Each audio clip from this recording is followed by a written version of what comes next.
layer of pale smoke. It would be nice to see something fresh and clean. Damn, I kind of feel bad now. Now this is restoring my faith in humanity, dude. This person just wants to see a picture of a tree because it's too smoky outside and they can't see any trees. Is that good? Yeah. Okay. I threw a couple filters on myself so as to disguise my identity and send it back to this mystery tree lover. I said, oh dang, I'm sorry to hear about that. I hope this picture helps.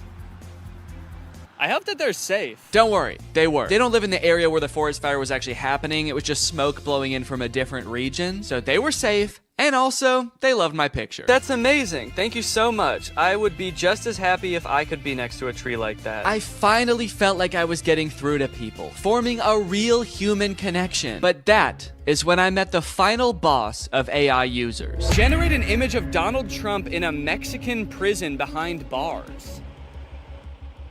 Bars! This is gonna be so easy.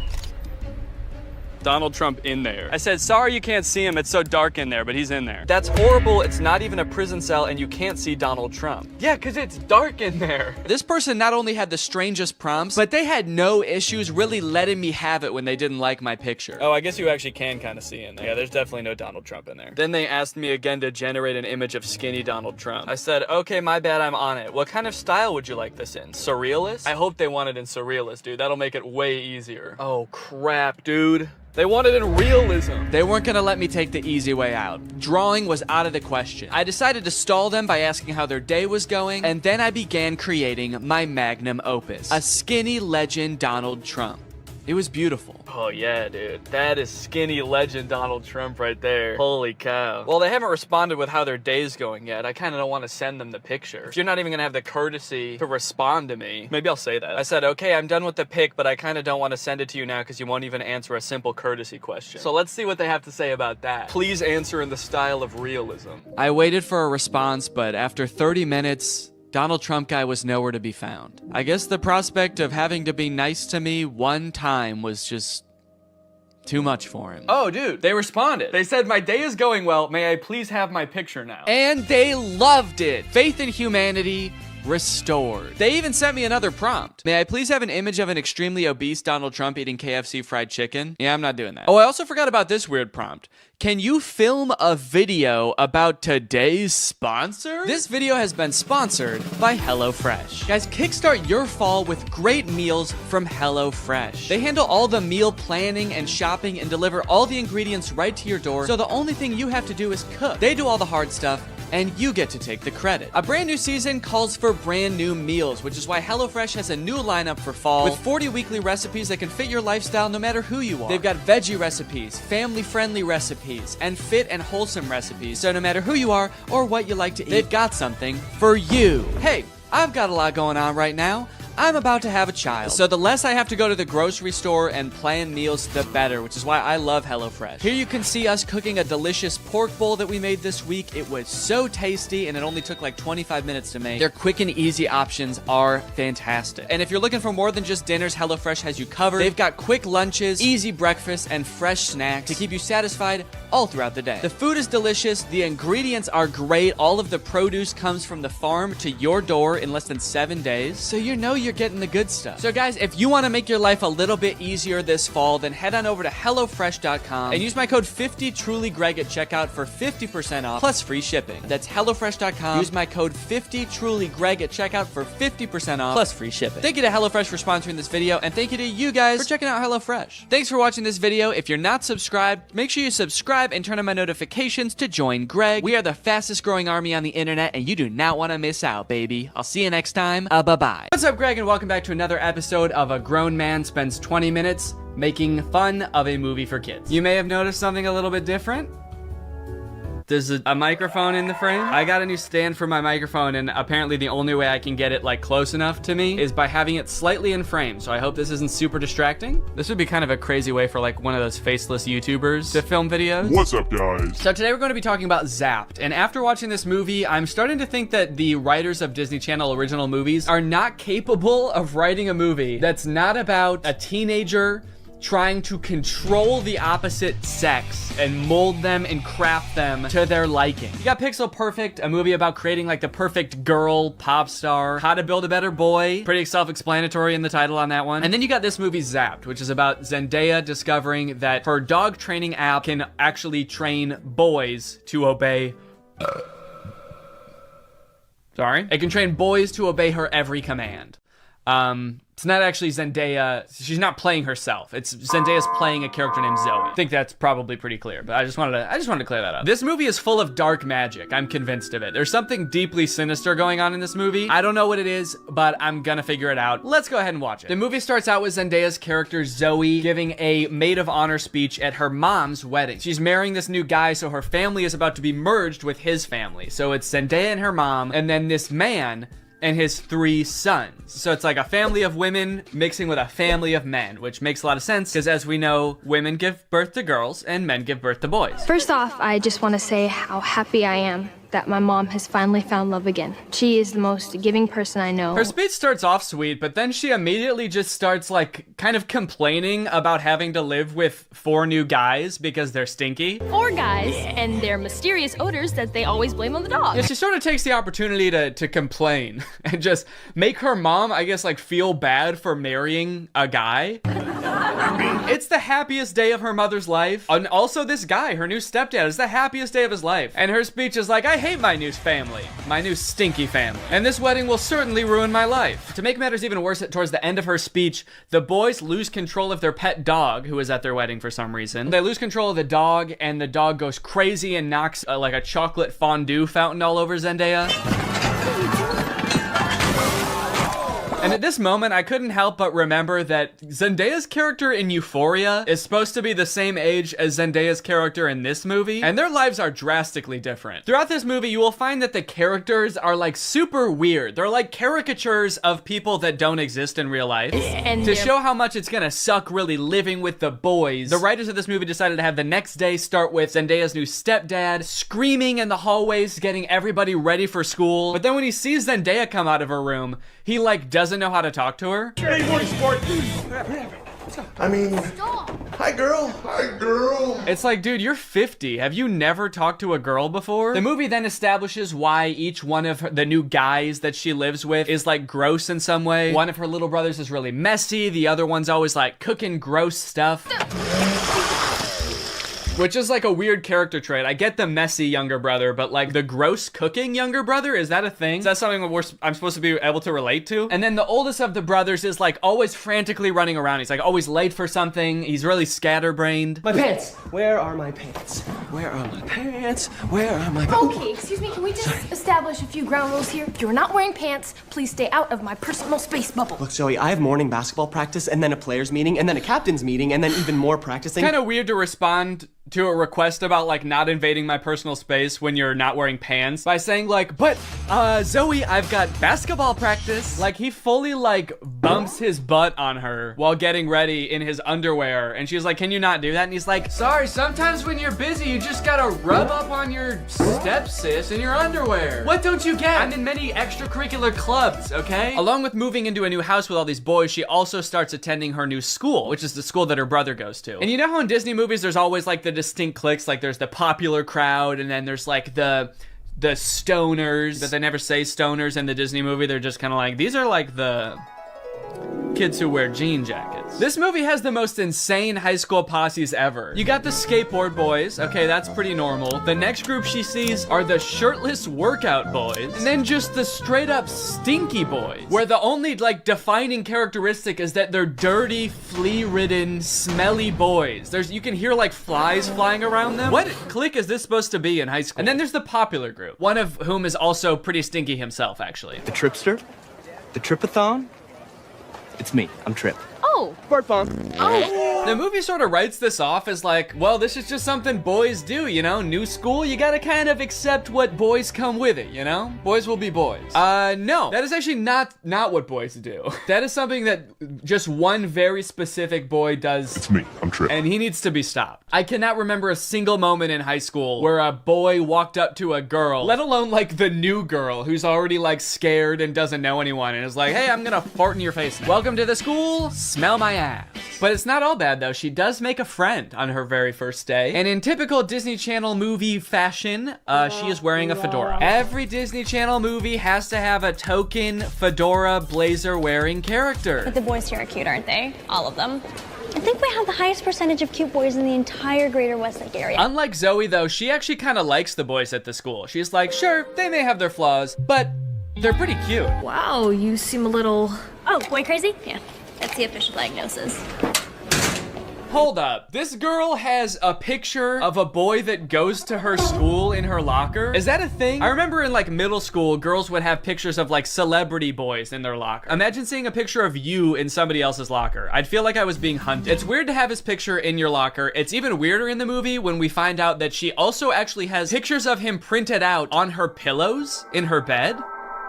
Gulp. That's scary. Imagine if they start dating, she's like FaceTiming him in bed, and she like accidentally tilts the camera a little bit to the side, and he just sees his own face next to her. Wait, what was that? Is that me? Of course, Zoe does have a love interest in this movie, and he is introduced early on. It's this guy.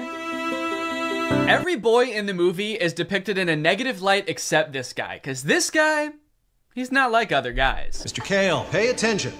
There will be a quiz. On the praying mantis? Sphodromantis viridis, carnivorous member of the phylum Arthropoda, class Insecta. Wow, he really is different than all the other guys. He knows about praying mantises. Most guys around this school don't know shit about bugs. Yeah, the movie really seems to depict this guy as like the way that guys should be. Guys shouldn't be stinky and messy, okay? Guys should wear beanie and sunglasses and know shit about bugs and be 35. I know I talk about this in like every Disney Channel original movie video that I make, but this guy literally looks like he's 30. Maybe he was held back for being too cool or not not being stinky enough. That seems to be a requirement at the school. He went on stage to accept his diploma, and they shook his hand and they were like, wait a minute, why isn't your hand sticky? Actually, there's no flies flying around you. Get out of here, dude. Back to freshman year. No wonder you do the silent lone wolf sunglass rebel thing. Oh, it's pancake mishap this morning. No, I'm not looking at that. Okay, well then what are you looking at? I'm looking at you. Creepy. Stops in the middle of the hallway just to stare her down. I think I've got you figured out. Oh, really? Yeah, I don't know, man. This just comes off as creepy to me. I guess this is supposed to be romantic, but it's not really romantic to me. Just scary. I can see inside you. Another one of the plot lines in this movie is that Zoe wants to join the dance team, but the girl who runs the dance team is like the popular mean girl. She doesn't want Zoe on the dance team because she's too good at dancing and it's gonna make her look bad or something. Anyway, by now you're probably wondering, when the frick does this app thing happen, right? When the frick does Zoe discover that the dog training app works on boys? Well, at first, it doesn't. Zoe's just trying to train the family dog because it's all just like the rest of the boys in the house. It's stinky. Gross. And it like destroys her room and shit. Breaks this thing that her dad gave to her. She downloads this app called Listen and Obey, which is kind of an ominous sounding app. Sit.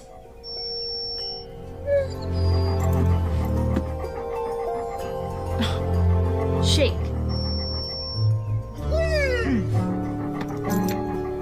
Right away, this app is already clearly cursed with dark magic, right? And the dog can even tell too, because you know what the dog does the second he realizes what's going on? He grabs her phone and runs off with it and tries to destroy it, presumably to break the curse. And then what happens next is honestly the most confusing part of the movie, okay? So the dog drops the phone in the bath. Her brother gets it out and tries to swing it around to get the water out of it. It flies out the window, swings around a satellite dish, slides down a solar panel, and lands in dog food. And from here on out, that app is now able to control boys. Any man or boy this app can control against their will. Sit.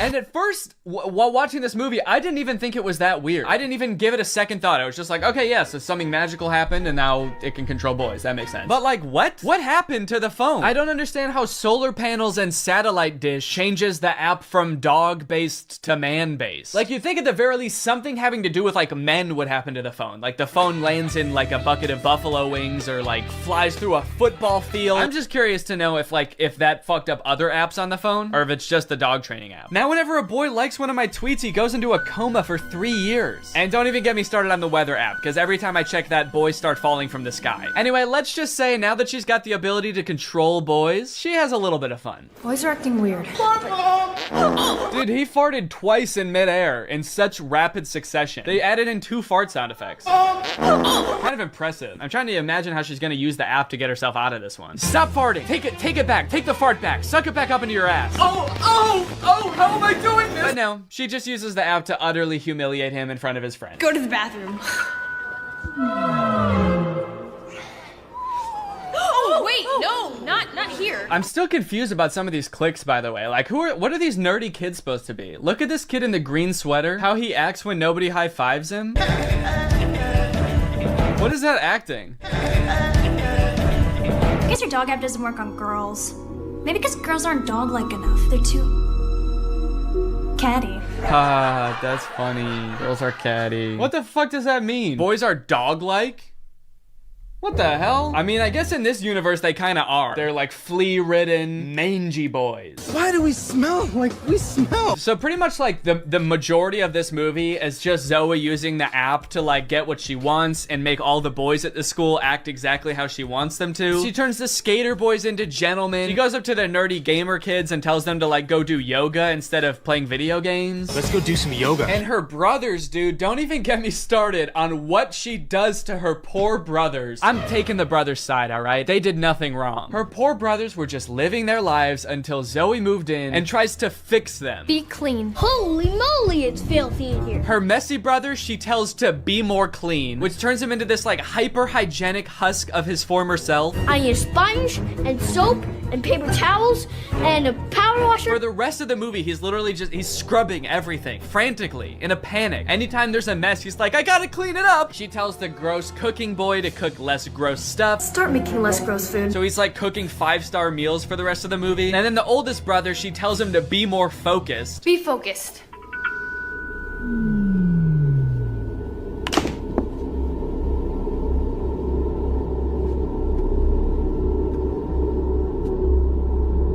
Lampshade. The boy is just like focused on inanimate objects for the rest of the movie. He's just like staring at a lamp or at the basketball net. She turns her own family into like mindless zombies. And she's like, this is better. This is nice. It's creepy, dude. It's eerie, this movie. In all honesty, dude, this show walked so that WandaVision could run. This is basically WandaVision. In fact, since they're both owned by Disney, I wouldn't be surprised if this was in the same universe. This is like a prequel to WandaVision. This is where she gets the idea. It's kind of funny how low the stakes are considering the power that she holds. She could like take over Wall Street. She could get rich. She could make anybody do what she wants. Any man. She could fix every war. Create world peace. In fact, I think her friend says that at one point in the movie. She's like, we could end every war with this. And Zoe's just like, yeah, we could, but I simply will not. I think it's more important that my brother stares at a lamp for the rest of his life. That's kind of the shit I'm on. Things aren't nearly as terrible as they were.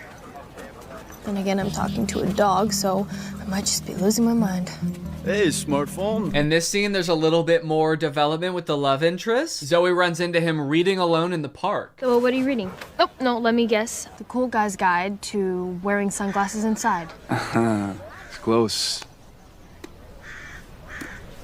To Kill a Mockingbird. I feel like when he holds up that book, we're supposed to be like, wow, he really is not like other guys. Except that, like, that is required reading in most high schools, so he actually is like other guys. He's like every other guy. To Kill a Mockingbird's sort of my favorite book. My second favorite is The Great Gatsby. Third favorite is Geometry 101. I just love to read, what can I say?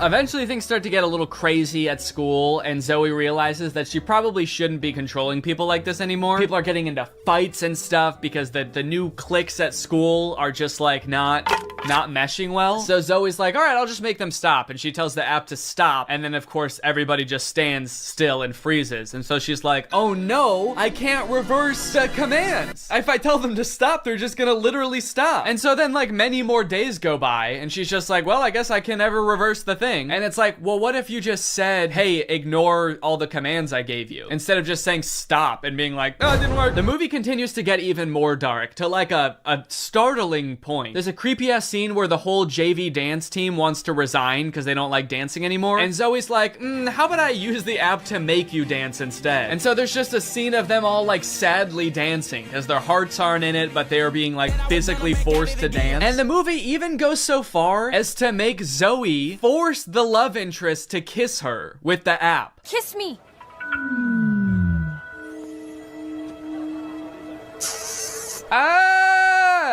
She just forced a guy to kiss her. Disney, what are we doing here, dude? What's going on? We need to have a talk with the writers of these movies. Anyway, Zoe feels bad after this, and she gets all stressed because there is a college scout coming to the basketball game. But Zoe's brother obviously isn't playing very well because the only thing he can do is like stare at an object for hours at a time. Welcome to a new season of Husky basketball.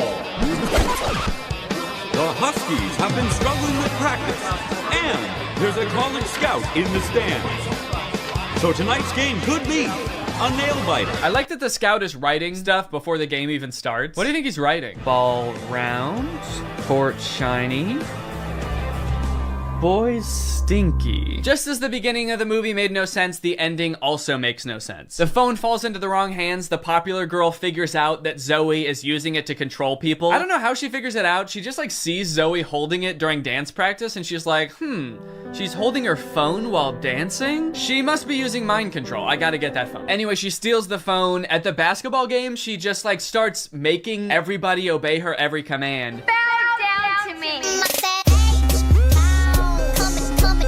In order to get the phone back, Zoe's like, how about I just do whatever you want? I'll do anything you want. Just say the command. Hands. And then this happens. Roll over.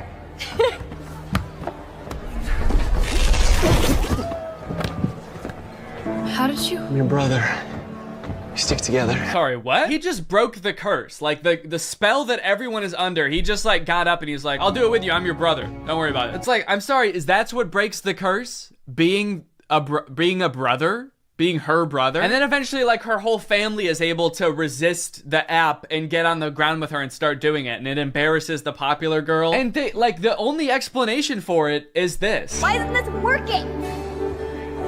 Because everyone knows you can never make a dog turn against its own pack. The rules to this movie, the lore does not make sense. I guess that's just how Disney Channel movies go. In the end, everyone sort of learns that like, hey, girls have things that girls do that are weird to boys, and boys do things that are weird to girls. And that's just how we need to leave it. Which in some sense I would agree with. Not in this movie though. The boys are disgusting in this movie. They need to change something about themselves. I think that there could be some middle ground between her mind controlling them and them just being utterly repulsive. Anyway, the moral of the story is like Zoe realizes that she is not God and should not have unilateral control over everyone's lives, and they all live happily ever after. Well guys, we may never be able to control boys using our smartphones, but you know what we can control? Our money. Thanks to today's sponsor, Current. Do a flip. Do a backflip. Sit.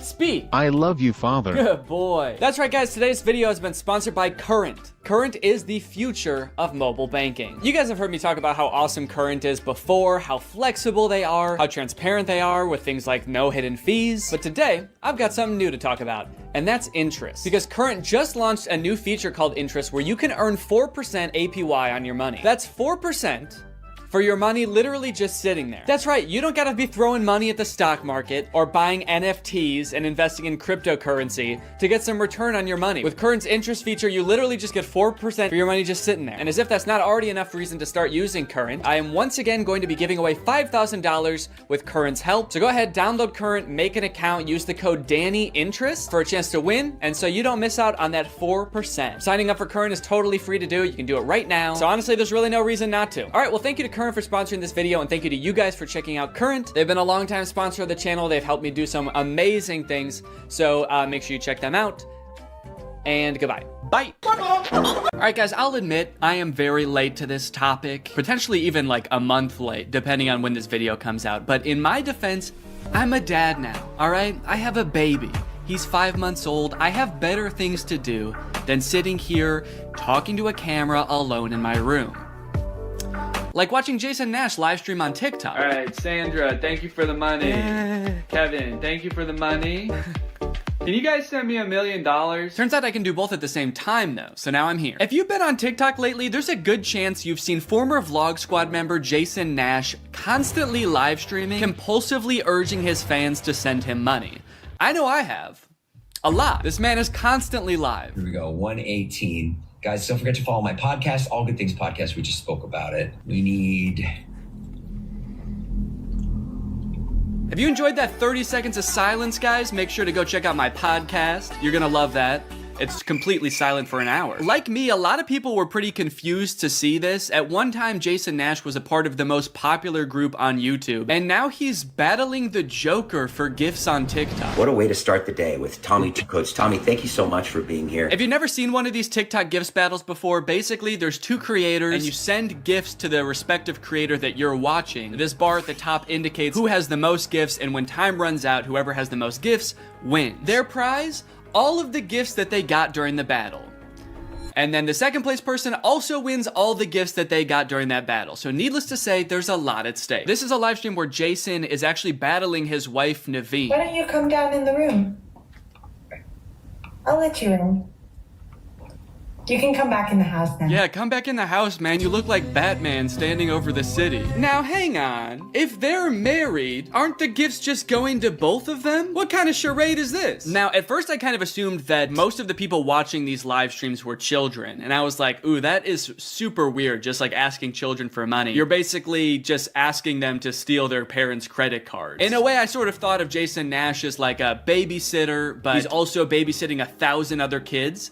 And if you start choking, he's not gonna call 911 because he can't see you. But after tuning into a few of his streams and actually like clicking on some of the profiles of people watching, I realized that it's actually mostly adults, which was very surprising to me. Guys, what are we doing here? Stop that. I promise you there are like 1 billion other better uses for your money than helping Jason Nash's wife crush him in a gift battle. Fun as it may be. The reason I wanted to make this video is because I think that it's kind of a very interesting look at the career span of a creator. It's a pretty new career, all things considered. And like nobody's been a full-time online creator for 40 years. So we don't really know how long this career is supposed to last or how it will evolve over time. So I think it's worth looking at why Jason Nash is here. Between the years of 2016 and 2020, David Dobrik was seemingly at the top of the YouTube ecosystem. What started as David just sort of goofing around and filming his friends as up-and-coming content creators quickly turned into partying all the time, collabing with huge celebrities, huge giveaways, and giant sponsorship deals. And if you didn't watch the vlogs around this time, you might think that David was like the biggest part of them, but it was actually more his friends doing the heavy lifting. David was always behind the camera, and sure,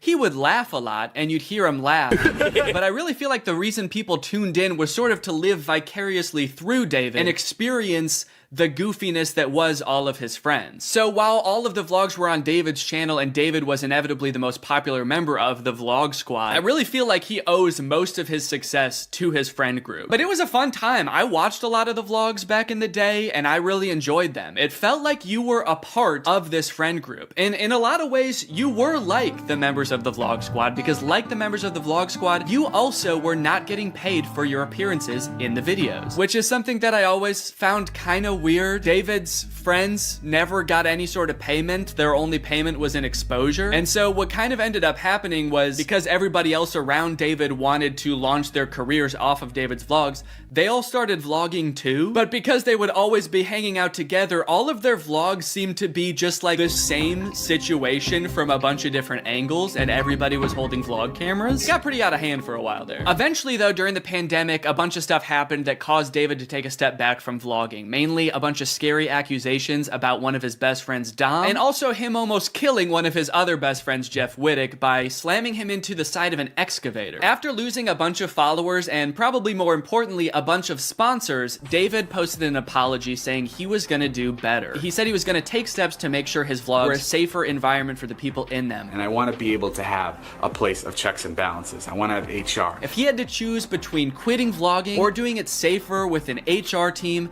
he was gonna do that.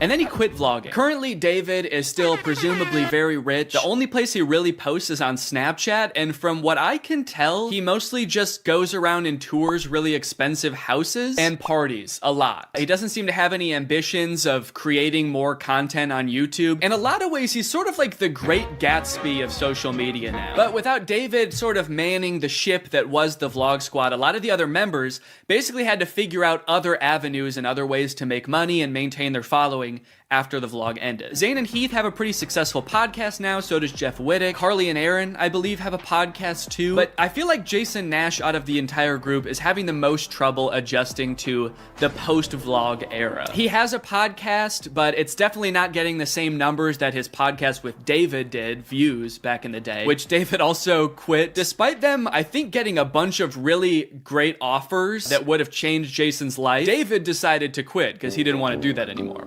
He wanted to be the Great Gatsby. So Jason has now been left to fend for himself, and it seems like TikTok gift streaming is what he has turned to. You excited to go to dinner?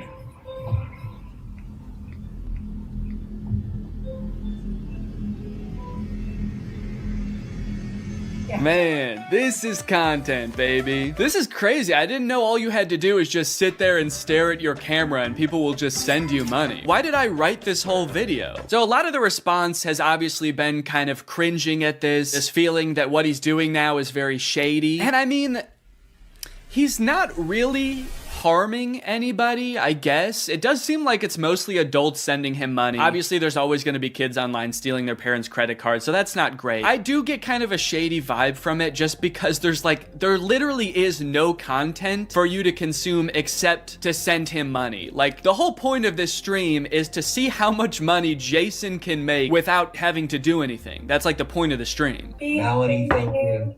Let's go. And you could argue that Twitch streaming has donations and, you know, a bunch of other live streaming does too. But I would argue that there's at least some content behind that. Someone's playing a video game or they're doing a podcast live and the donations are just a little bit extra on top. It's not the content itself. I've also seen a lot of people wondering, like, wait, isn't David super generous? During his vlogs, he was always giving away cars. He was paying for people's weddings, just like handing out PlayStations to people on the street. Surely he could just help Jason if he's struggling financially, right? Wrong. From some of Jason's podcast clips, it seems that that is definitely not the case. But before we get to that, I've got to make some money of my own. Alright guys, let's get those gifts in. James, thank you for the llama. Carol, thank you for the sombrero. Brian sent a Arab? Oh. Is this a gift on TikTok Live? Also, how did you get this one? This one's mine. Well, regardless, this is actually pretty convenient because this video is sponsored by Arab. Arab flavors your water using scent-based taste. And, oh, Brian also sent a scent pod? Oh, thanks, man. Okay, so I can put that on. With the scent pod down like so, it's just a normal water bottle. But when I activate the scent pod, air is able to pass through the scent pod and into your mouth, where you can taste the scent. Send me money. I like to bust out my air up while I'm getting work done. It gives my water a little bit more which is what I need when I'm trying to focus. This one right here is lime, and it is excellent. Someone said, come to Brazil. I'm busy. Air up is a unique hydrating experience. You can't get this anywhere else, buddy. No chemicals, no sweeteners added to the water, just plain old water into my plain old mouth. The scent pods come in a variety of flavors. I really like the lime and the peach. My editor, Jake, is really fond of cherry. So no matter what kind of flavors you like, there's bound to be a couple for you. You want to spice up your hydration experience, click the link in the description, get yourself an Air Up, get yourself some scent pods, put your mouth on the nozzle, and suck away. You look really tired today. That is mean. Thank you to Air Up for sponsoring this video, and thank you to you guys for checking out Air Up. Now back to the video. About a month ago when Jason was in the thick of his live streaming every day, he posted this podcast where he and a bunch of David's mutual friends talk about how different life is now that David's not vlogging anymore. But the thing is, like, David's in this, like, moment in his life. Yeah, where he can do anything. Where he just parties. Oh no, Jason. The look on your face, man. Jason's like, don't look bitter, don't look bitter, don't look bitter. Where he can do anything. Perfect. He can do whatever the fuck he wants now. He calls me to play pool. And I'm like, I gotta go live. And I don't expect him to understand that. You don't expect him to understand that you have to work to make money? You know he did that too, right? I wouldn't expect him to understand that, man. He hasn't had to work in, gosh, what is it, 2 years now? I hate to say it, Jason, I think he gets it. I just don't think he cares. Like, I'll say things like, I'm losing my house. and he'll be like, oh, but just go play pool. I just don't think he cares.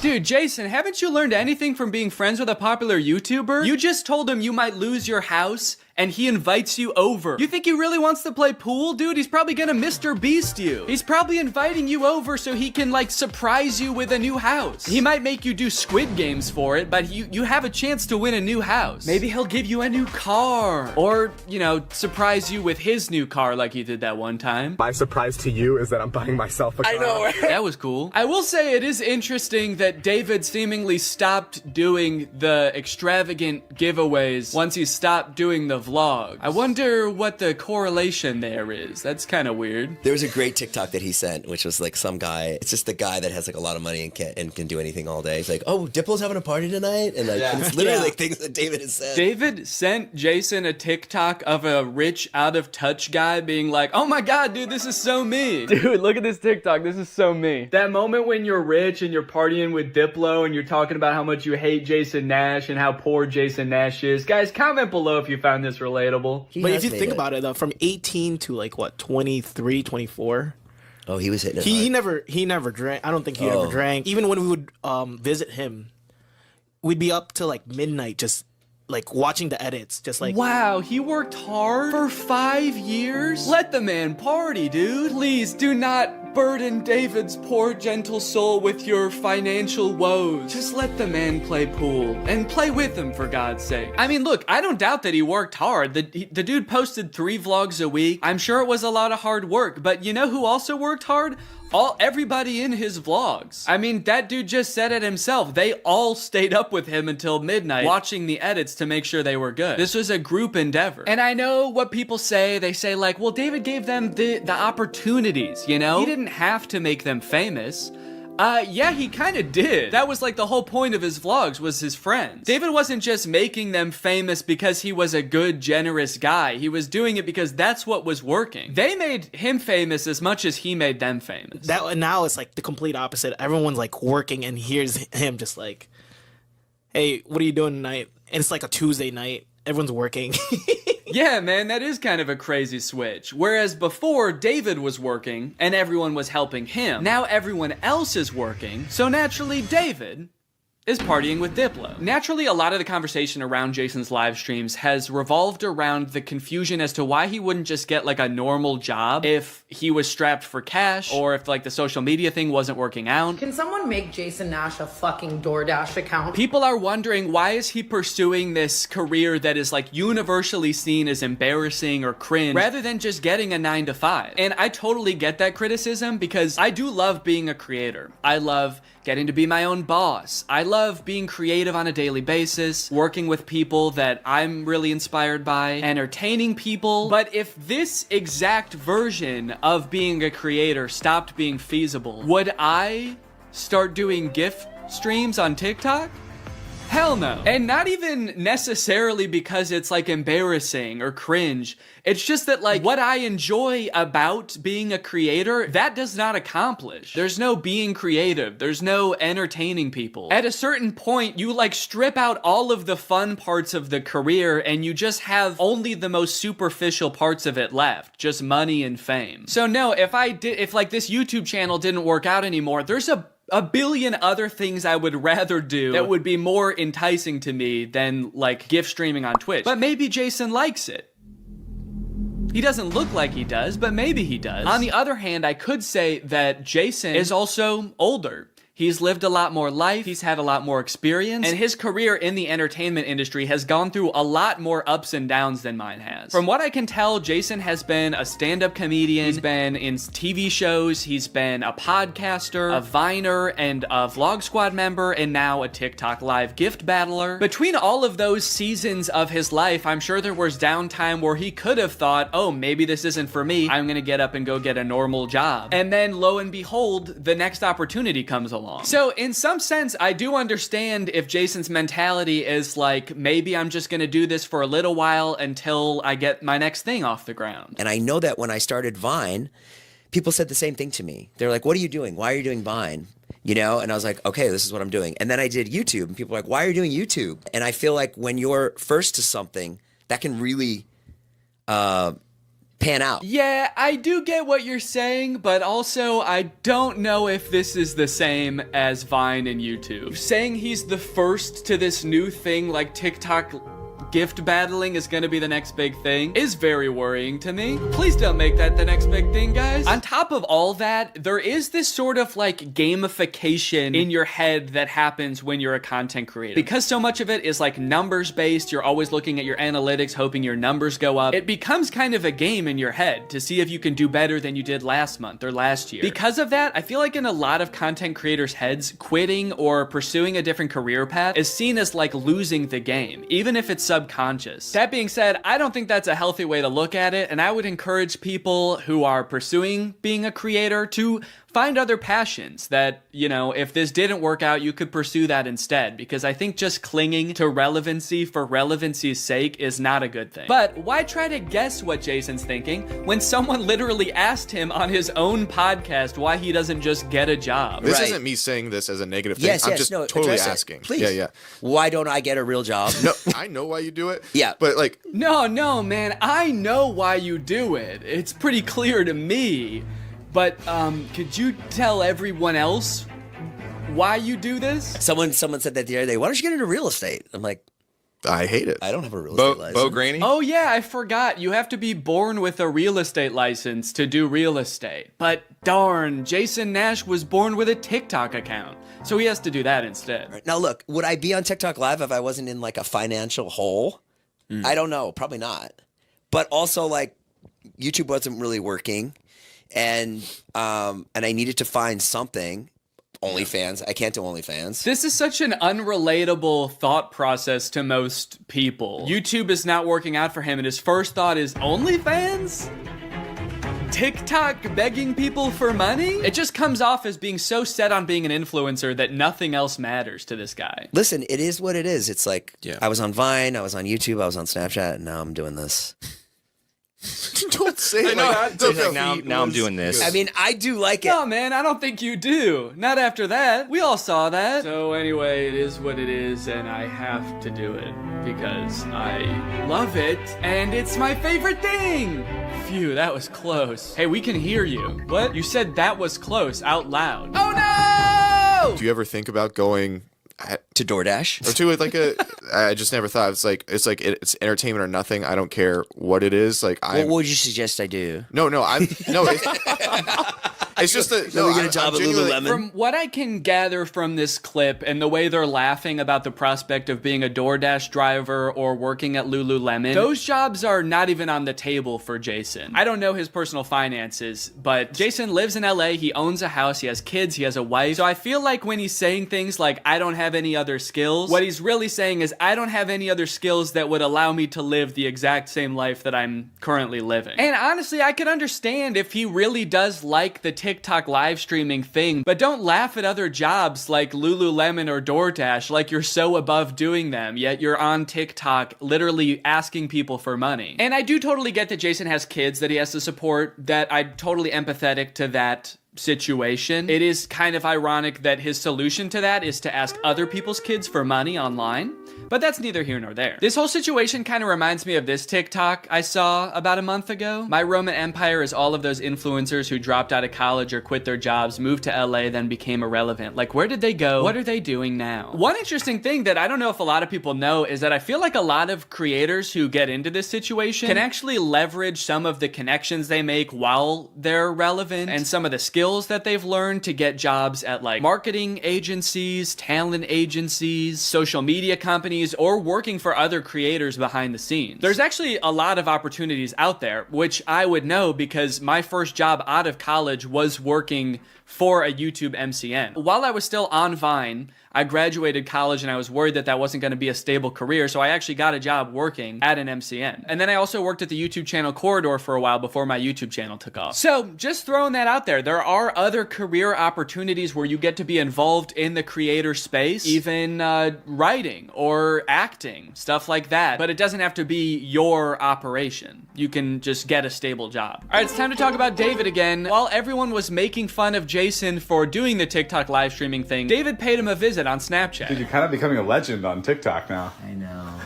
Not in a good way. Yeah, but I think it's fun. No, man, this is a great look. This is awesome. Multi-millionaire visits former unpaid employee wearing a crown to make fun of his new job. David, do you know why, perchance, Jason has to do the TikTok live streaming? Have you thought about that at all? During your long nights of playing pool? Bye, guys. Thanks for having us over in your, Bye, guys. In your little hobbit home. And make fun of his house before you leave? Check.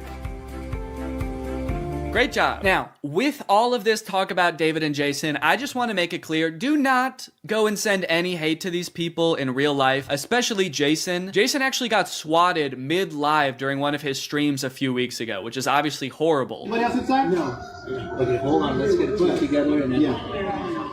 This is obviously a horrible situation, actually terrifying. But I cannot help but break a little smile when I look over and the two people he's gift battling are the Dobre brothers. I don't think there's a single funnier sight than watching the two of these blankly stare into the camera not understanding what's going on. Also, imagine your gift battle opponent getting swatted and he's still crushing you, dude. That's gotta hurt. My big takeaway from all of this is if you are pursuing being a content creator, I would heavily recommend being super careful about the way you go about it. I would highly recommend not letting your success be at all related to the success of another influencer. You don't want to be the guy from David's vlogs when David stops the vlogs. Also, save your money. This career that we have, we don't know how long it's gonna last. I mean, I sort of view it as being any other type of entertainer. You're only relevant for so long, or like an athlete or something. You can only be in your prime for a certain amount of time, so save as much as you can. It's really easy to get caught up in the lifestyle of an influencer and like partying all the time and flying on private jets, buying expensive cars. And if you can make this career last for like 20 to 30 years, that's awesome. That's insane, but it's definitely not guaranteed. So just be careful, all right? For me, for your old pal Dan. Alright guys, well I hope you enjoyed this video. If you're new here and you're not subscribed yet, make sure you subscribe and turn on my notifications to join Greg. Greg is what I call my fans here on YouTube, and if you just watch this whole video, that means you kinda gotta be a Greg now. I don't make the rules, sorry. Except for that rule I actually did make, but all the other rules I don't make. Alright, I'll see you guys next time. Bye-bye. What's up, Greg? Lately, I've been seeing a lot of discourse around alpha male podcasts on YouTube. I've seen a lot of really good commentary videos talking about these insanely misogynistic podcasts where the hosts, under the ruse of giving dating advice for men, will basically just insult women for an hour straight. Guys, here at the Fit Wolf podcast, we know that the dating game is tough these days, you know? Men don't know what women want and are finding it harder and harder to find a good girl to settle down with. So tip number one to finding a good girl is invent a time machine. Invent a time machine and go back to the 1750s, because that's the only way you're gonna find a decent woman, because every woman nowadays is a thought. That's right.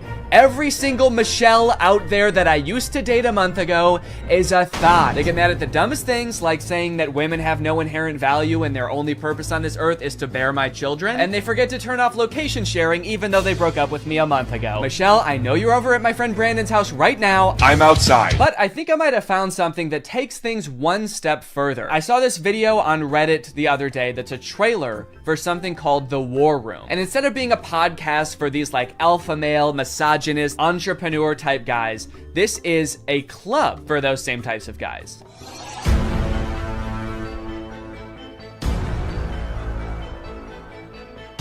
After I joined the War Room, that was the year I made $100,000. On the surface, this kind of just seems like a trailer for a club where you get to hang out with a bunch of bald guys and smoke cigars and talk about business and making money. 1 year ago, I did not even have a business. I didn't make money.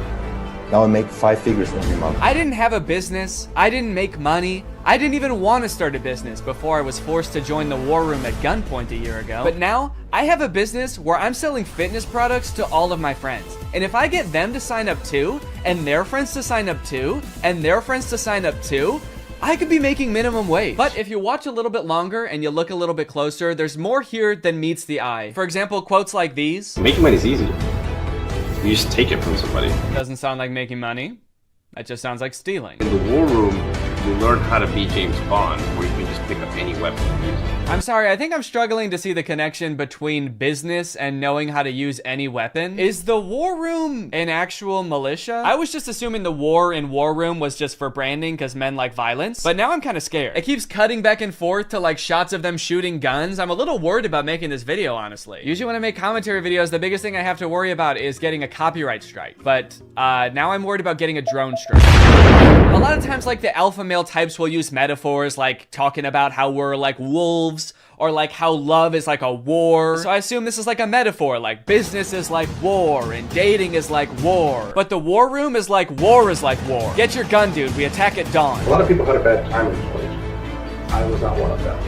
And I credit a lot of that. Did that guy just shoot fire out of his hands? What does that have to do with any of the skills you learn in this club? I didn't know anything about business before I joined the war room, but I've been a member for 5 months and now I'm a wizard. How does being a wizard help you with business in any way? Does being magic help you organize your finances in some way? Who said anything about business? You did. That's what this club is about, isn't it? That's it. This interview's over. Okay, I'll stop. Give me money now. Definitely makes me want to join. You got dudes shooting guns, swimming, doing group exercises on a hilltop, watching other people gamble, smoking cigars. It kind of just seems like one super long bachelor party for men whose wives have already left them. And then at the end of the video, it gives you the URL to sign up. It says 54 countries, 1,000 members, and resist slavery. That's the last thing it says in the whole video. It says resist slavery, and then the video ends. And it's like, yeah, I will. I am. So I keep saying this club is about business because that's kind of what the trailer was implying. It's about like networking with all of these rich, influential people, making money, stealing it from people, using your magical powers to steal money from innocent civilians. But if you go to their website, there's not really any reference to business, which is confusing. And the description on their website says this: the War Room is a global network in which exemplars of individualism work to free the modern man from socially induced incarceration. Okay, but like, what do you guys do? Like, if I join, what do I get to do? I get you're gonna free me from socially induced incarceration, but what does freedom look like to you guys? Is it like, am I quitting my job to go to a cigar pool party? This package costs £4,000, and they have packages on their website that go up to £7,997. Do any of these guys not see the irony and being like, individualism rules, dude. Society is like jail. If you conform to society, that's like being in prison, basically. You're basically a slave at that point, while also being like, yeah, I paid $7,000 to join a club where everyone looks and dresses like me. I didn't want to be a stereotype, okay? So I joined a man club to smoke cigars and shoot guns. And that's sort of what makes me an individualist. It just feels like they're kind of playing the like, I'm not like other guys card. And I guess in some sense they're not like other guys because most guys can't bend the elements to their will like that one guy. But other than that, I mean, it's just like all the pictures are just guys hanging out in dimly lit clubs, doing military style drills. I don't know what's going on here. In case you're not sold yet and you haven't been convinced to join, let me read you a little bit more because the War Room's website uses like every cliche pickup artist tactic to try to get you to join this club. We got the classic negging. What can you bring to the War Room? Truthfully, very little. Probably nothing at all. You are not ready for the War Room. You will not revolutionize what we built. If you had the capabilities we required, you would already be inside. What? They think I can't bring anything to the War Room? They think I'm some kind of sucker who doesn't have my life in order and can't manage my money. I'll show them. I'm gonna take out a 4th mortgage on my home and I'm gonna join this club. We'll see how stupid they think I am then. They also use like the get it while you still can technique that's in like every as seen on TV commercial. This chance won't last forever. We will not hold this open for everyone. Soon, membership will close. The War Room members and their sons will remain the closed wielders of global influence into eternity. Holy shit, dude. They're closing submission soon? I'll be right back, guys. I gotta go. I'm not doing this for me, okay? I'm doing this for my son. I guess my son gets to be in the club too if I join. I gotta go. Now, I don't have any way to look and see how long it said this on the website, but if I had to guess, I would guess that it's been on there as long as this website has existed. Why would they close submissions? How does that make any sense? Do they want to stop making money? The founder of this club is like, whoa, I'm too rich, all right? That's one thing we teach in the war room is you can't have too much money. I mean, if this is like a militia, do they have enough soldiers? Is that why they're closing? Soon, 1,000 bald men wearing tightly fitting t-shirts will be storming the beaches. We can't wait around for you forever. So you might be wondering who the head of this club is, right? It must be someone like very rich and influential if he's expecting to get people to join just based on like the connections that you can get from the club, right? Well, this is where things get a lot more creepy. And also not monetizable. This is the part that is the reason this video probably doesn't have ads on it. My name is Andrew Tate. I'm a retired 4-time world champion kickboxer who is now a multimillionaire, and I'm the most competent person on the entire planet to teach you about male-female interactions. How did I become rich? Webcam. Definitely gonna need him to elaborate on that a little bit. That's so vague. Mr. Bezos, please. You're the richest person in the world. Do you have any advice to young up-and-coming entrepreneurs on how to start a business and how to get rich like you? Book. Huh? Book.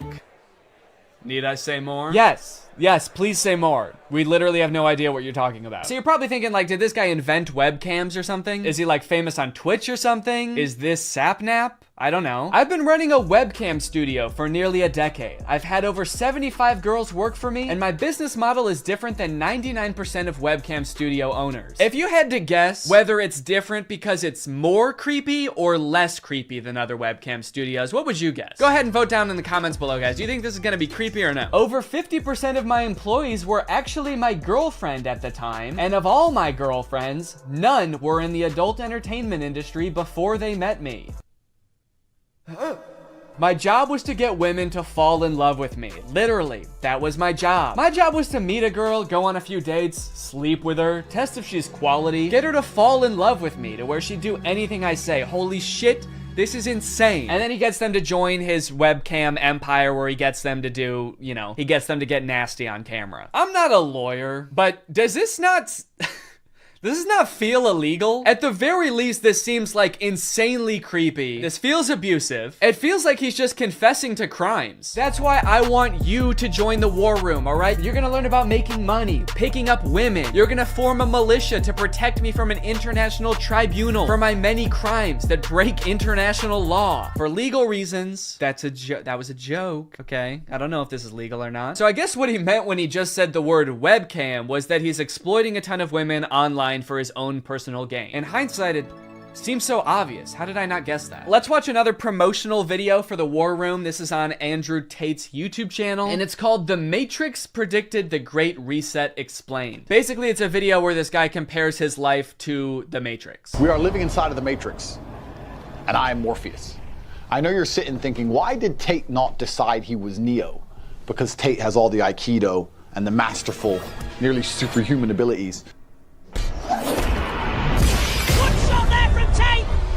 Yeah, I used to be a kickboxer, so I'm basically in the Matrix. Actually, the reason I take the War Room guys to the gun range so much is so they can shoot at me and I can dodge the bullets like Neo. It's like, okay, dude, if anyone here has superpowers in the War Room, we know who it is. And it is not you. And when I say we're living inside the Matrix, I'm not stating that with irony or as a joke. We are genuinely, actually living inside of the Matrix. The Matrix is real. Yeah, something tells me that even though he keeps saying literally, and this is not a metaphor, that it is a metaphor. Something tells me he's not literally saying that we're living in a computer simulation that's controlled by like aliens or whatever the Matrix is about. I actually haven't seen the Matrix. I think that's what it's about. Something tells me that's not the point that this guy is making, even though he keeps saying literally. In the description of this video, it says stage 1 fighting against the Matrix is to become rich. Learn how here. I'm sorry, that's the first step? You know it's gonna be an unhelpful article when step 1 is become rich. Like step 1 is something that takes years and some people will never do it. Also, again, I haven't seen The Matrix, but I'm fairly certain that was not the first step in breaking out. I don't think Morpheus was like, listen, machines are trapping humans and using them as batteries in their simulation, and the only way we can break out is by setting up a dropshipping business and investing in Ethereum. Ethereum's actually great because you can verify smart contracts. It's actually the best crypto out there. Imagine if this dude is right and we really are living in the Matrix. Like, what does being free look like? Oh my God. I did it. I'm free. I made it out. All right. Hey guys, we got another one. All right, welcome to the club, buddy. Hell yeah, congratulations, man. Yep, you finally made it out of the simulation. Thank you guys so much. Where's everybody else at? What do you mean everybody else? Yeah, the only other person here is my girlfriend who I'm scamming. Or I mean dating. Yeah, but I mean like in the whole world. Like there's gotta be more than just you guys in the real world, right? What the fuck? You don't like us? No, it's not like that. I mean, sorry. I was picturing there being more than just like 3 normal guys in a room when I exited the Matrix. Normal? What the hell, man? Yeah, we're not normal. We shoot guns and make money out here. Yeah, we're big into making cash out here, man. Did they do that in the Matrix? They actually do, yeah. Not the way we do it. Okay, how do you do it? Hey, you're stealing my shit! Okay, I'm just saying, all things considered, you guys don't really seem that different. Honestly, if anything, this seems more like a simulation than the world I was just in. How so? Look at you guys. You're all holding guns. All you do is talk about business. You guys are like NPCs from GTA. You all look like slight variations of the same sim. Are you guys sure this isn't a video game? All right, man, as if I'm gonna take advice from a beta-ass bitch like you anyway. I'm just saying. Okay, that was actually sick. You guys should have led with that. How was that not the first thing you guys wanted to show me? You know what, man? Get out of here. You don't belong here anyway. Yeah! What? Go! Get out of here! We don't want you! Yeah. Okay, alright, I'll go. Honestly, I'm actually not really sure how to get back, but if one of you show me, I will go. Get the fuck out of here, man!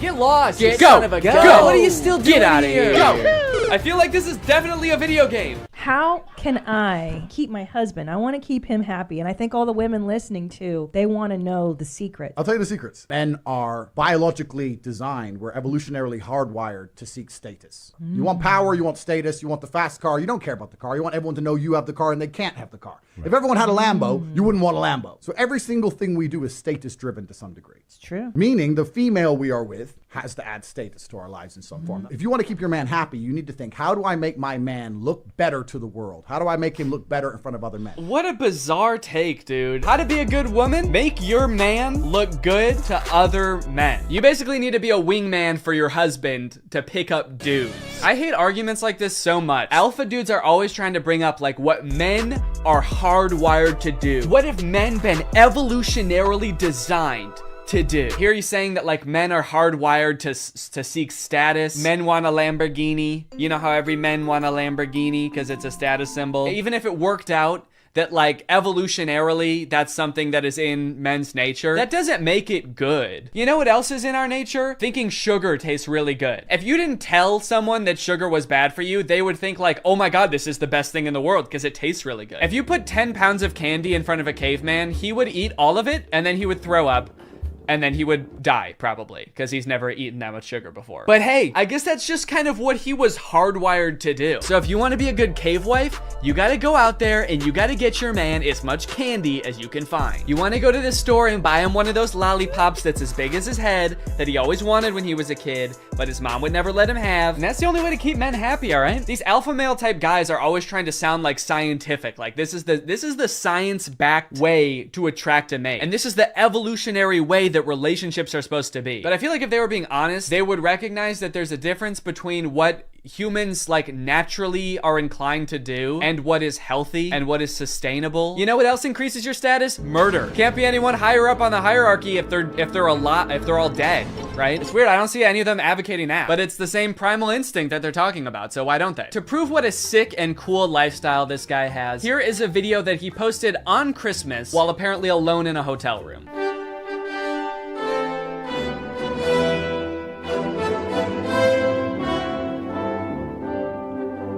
Merry Christmas. I think a lot of people have the wrong idea about me. They look at me and they go, you hear about that Tate guy, you know, he's a 4-time kickboxing world champion, he's tall, he's strong, he's smart. He's fucking gorgeous. That's the wrong idea? People have the wrong idea about me. He's smart, he's rich, he's tall, he's funny. When in actuality, I am short, rude, and poor. Anyway, yeah, that's the war room. I feel like this video took a lot of twists and turns, but as I kept clicking on different links on this dude's website, I just kept getting more and more shocked at what I was finding. So hopefully this was an entertaining video. I was considering purchasing like a war room membership as part of a follow-up video, but I honestly do not feel good about putting any money in this guy's pockets. I'm honestly a little bit worried that if I paid this guy 7,000 pounds, it would go towards like more guns or like a prison cell for his employees. But anyway, I hope you guys enjoyed this video, and now it's time to talk about our sponsor. Guys, you know what you're probably not gonna get if you spend $5,000 to hang out with the guys from the war room? delicious home-cooked meals, which is why I thoroughly believe that today's sponsor, HelloFresh, is a much better investment than the War Room. HelloFresh has been a long-time sponsor of the channel, and I love their service. Every week, they send you 3 delicious meals that you get to cook at home with all of the ingredients pre-portioned, so you can skip all of the prepping and planning and going to the grocery store that, if you're like me, stresses you out about dinner time. HelloFresh is equipped to be able to serve a bunch of different lifestyles. With fit and wholesome recipes and low calories or carbs, you can indulge in delicious meals without having to worry about breaking your diet. My favorite things about HelloFresh are that, 1, I only know how to cook a handful of things, and HelloFresh has a huge variety of recipes. Like every week you get to choose from something different. And 2, they're a super sustainable option. The packaging that they send you your food in is already recycled content, and HelloFresh cuts down on your food waste by 25% over grocery shopping. Cooking with HelloFresh is fun and honestly super easy. Anybody can follow the instructions and it'll kind of make you feel like a chef. So if you want to check out HelloFresh, then go to HelloFresh.com and use my code TrulyGreg16 to get 16 free meals and 3 surprise gifts. I don't know what the surprise gifts are, but if it's anything like their food, I'd say it's worth it. Thank you to HelloFresh for sponsoring this video, and thank you to you guys for supporting my channel by checking out HelloFresh. All right, thanks for watching. Bye. Croc, croc, croc, croc, croc, croc, croc. What's up, Greg, and welcome back to another episode of Croc. If you've watched my channel for a long time, you may remember me making a video about the movie Standing Ovation like 5 years ago. And you might think that that movie should have nothing to do with the movie we're going to be watching today, Croc. Because, well, Standing Ovation is about a ragtag group of girls competing in a singing and dancing competition, while Croc is about a man-eating crocodile brutally murdering dozens of people. Come to think of it, in Standing Ovation, I don't think even one person is brutally murdered by a crocodile, but the movies are related nonetheless, because they were both directed by this man, Stuart Raffill. Stuart directed Standing Ovation, he directed Croc, he directed another movie called Bad Girl Island, which I'm very curious about, and he also coincidentally directed Mac and Me, that E.T. ripoff from the 80s that Drew has talked about on his channel, and also Paul Rudd always used to bring a clip of on Conan. This man has a prolific career of creating low-budget films that leave you questioning if what you just watched could even be considered a movie. And it's no different. All right, man, what was your strategy here? What are you doing? Why are you even in that position? That's not gonna help you get away. Maybe if I just pretend I'm already dead, he won't be mad at me anymore. Maybe he'll feel guilty. And then he won't want to eat my whole head. Oh no, he ate my whole head! Now I know what you guys want. You just want me to go through and show you all the scenes where somebody gets eaten by the crocodile. You know how I know that? Because this whole movie is on YouTube and all of the most rewatched parts are the parts where somebody gets eaten by the crocodile. But first, the movie has to introduce all the characters and set up the plot and the story. Blah. But hey, at least the plot of this movie probably mostly revolves around the crocodile, right? Oh, no, don't worry. That crocodile doesn't want to eat you. He wants to sleep with you. But unfortunately, she's mine, so back off. Does that make you feel better? She's not having it, but don't worry, Jack's not getting his farm shut down. He's the main character of this story. He knows how to treat his animals. He's a good old American boy. USA! USA! He's a pretty rich guy, yeah? That line is my favorite line in the whole movie. The inflection is so strange. He's a pretty rich guy, yeah? What? Don't worry, kind stranger, as we've grown quite fond of your nephew over these past, 12 seconds. So naturally, we've decided to help you commit arson to escape the police. Time to skip town, right? Now that the police, animal welfare, tax enforcement, and this construction company are all after him, nope, he just goes back to work like nothing happened. But not before someone else gets killed by a crocodile. Also not before we talk about today's sponsor, Rocket Money. I signed up for Paramount Plus so I could watch old seasons of Survivor, but unfortunately, the experience of using Paramount Plus is so bad that I never use it. I don't know if it's just the app on my TV specifically, but episodes of that show used to be shot in a 4:3 aspect ratio, but Paramount Plus stretches it out to widescreen. Meanwhile, all of the ads, which are shot in widescreen, for some reason are squished down to 4:3. Also, pausing doesn't work. It actually took me like days to even sign up for Paramount Plus. I don't know why, I tried on every device and they just didn't want my money for some reason. That being said, I am very happy that Rocket Money is sponsoring today's video because it gives me a good excuse to complain about Paramount Plus. I stopped using it a while ago, but forgot to cancel the subscription, which is why Rocket Money comes in handy. Rocket Money safely and securely identifies recurring charges and lets you cancel those subscriptions with just a couple of clicks in the app. You don't need to worry about pesky customer service calls. You don't need to worry about Jeff Probst coming to your house to ask you why you're canceling your subscription. It just works. Rocket Money also has some great budgeting tools. You can monitor your spending by category, create budgets so you can get the most out of your money, and develop good saving habits. Rocket Money has helped save customers up to $740 a year when they use all the features, with over $500 million in canceled subscriptions. So to save more and spend less, join the over 5 million members using Rocket Money today. Go to rocketmoney.com/Danny or click the link in the description to get started with Rocket Money for free. And you can also unlock even more features with premium. That's rocketmoney.com/Danny to get started for free. Thank you to Rocket Money for sponsoring this video, and thank you to you guys for checking out Rocket Money. Now back to the video. After the whole escaping from the police incident, 2 of those teens from the bar decide to go make out in the ocean. This is great. They're smooching, they're making out. The boy goes underwater to... I actually don't know what he was planning on doing down there. It kind of looks like he's going to suck on her toes. But you know who that attracts? The Croc! The Croc said, hold on. If anybody's sucking on anybody's toes around here, you better believe it's gonna be the most sexually aggressive reptile. So he eats the boy, and then he eats the girl, all while this lone, terrified girl watches on in horror.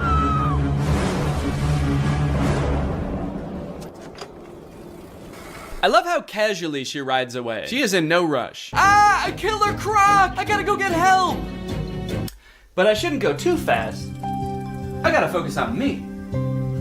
I gotta take care of myself first. My sister here saw a young girl get attacked by a crocodile. Are you sure? Yeah, no, good call. No need to give any credence to the girl who literally saw them get eaten by an alligator. Yeah, she was probably just making it up. She probably just wanted attention. She's like curled up in a corner, traumatized somewhere, and they're just like, stop lying! There's no such thing as alligators, you idiot! You killed them, didn't you? During this scene, there's a mysterious man just kind of lurking on the sidelines of the investigation. He's not part of the police. He's just there. And he's mysterious, but it seems like he might have a hunch. And then suddenly, the police pull a leg out of the water. We assumed so. You're a police officer, and you pulled up with like 15 other police officers. I know what it looks like, but no strip club tonight, Jack. Yeah, I know. People are dying. I'm here on official business.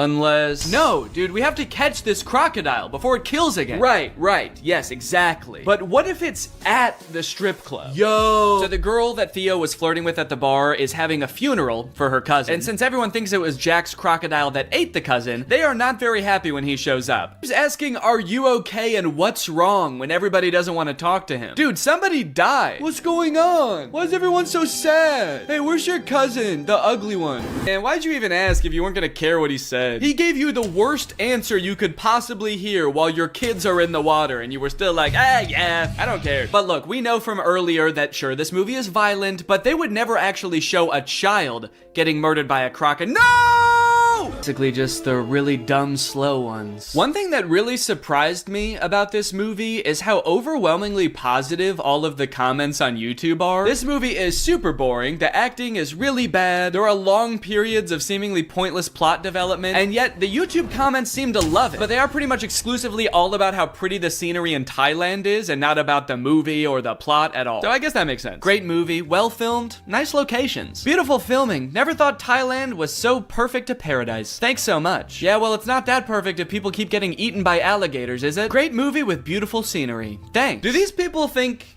that the director invented Thailand? Because he didn't. It's been around for a while and you can go there. So they find the croc and they kill it. It's honestly pretty unsatisfying. I don't know what I was expecting, for them to like pull off the mask of the alligator and it was the tax investigator all along. But I was hoping for some kind of closure as to like why this happened, outside of 2 fishermen woke him up with a bomb. The ending of this movie is very somber. They're all just kind of traumatized on their little boat until Jack's sister asks Croc if the crocodile ate his leg. I forgot to mention, Croc only has 1 leg. I don't know if you've noticed that. And so you just assume, oh, he must be hunting the croc because the croc ate his leg. And Croc says, good.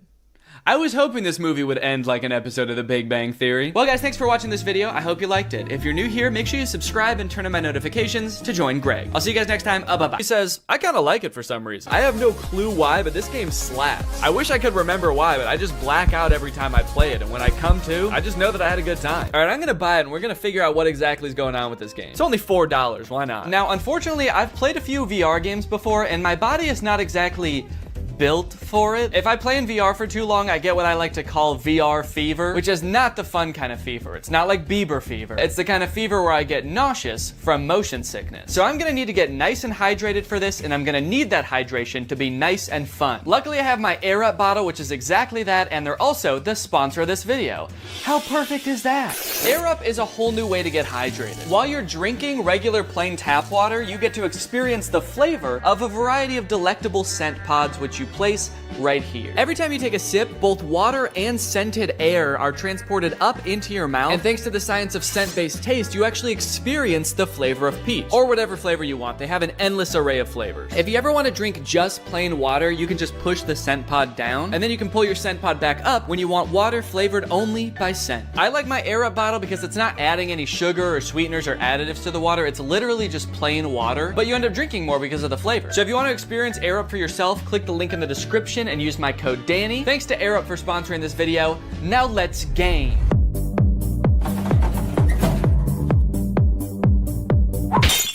It's time to play some Eastwood VR! Entering the Wild West world of Eastwood VR, I was immediately greeted by the most aggressive NPC I've ever come across. Bitch! Oh my god.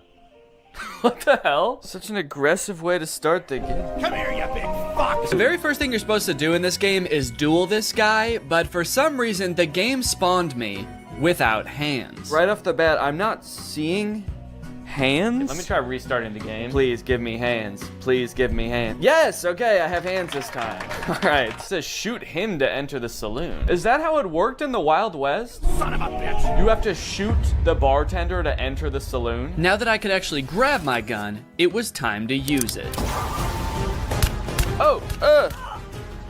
To do so, you must wait for the round to start. There's a little countdown and then a whistle. And then you have to pick up your gun and shoot him before he can shoot you. Dude! This took a little bit too long to figure out, honestly.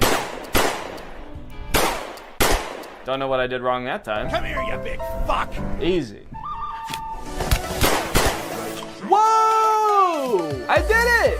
Let's go. Hell yeah, partner. Hey, I dropped my gun and I got it back. The review said you can't do that. Guess they were wrong. So do I want to continue or restart? Yeah, as much fun as that was, I think I'm going to want to continue. Also, that is the funniest death pose I've ever seen. Dude is face down, ass up. Continue.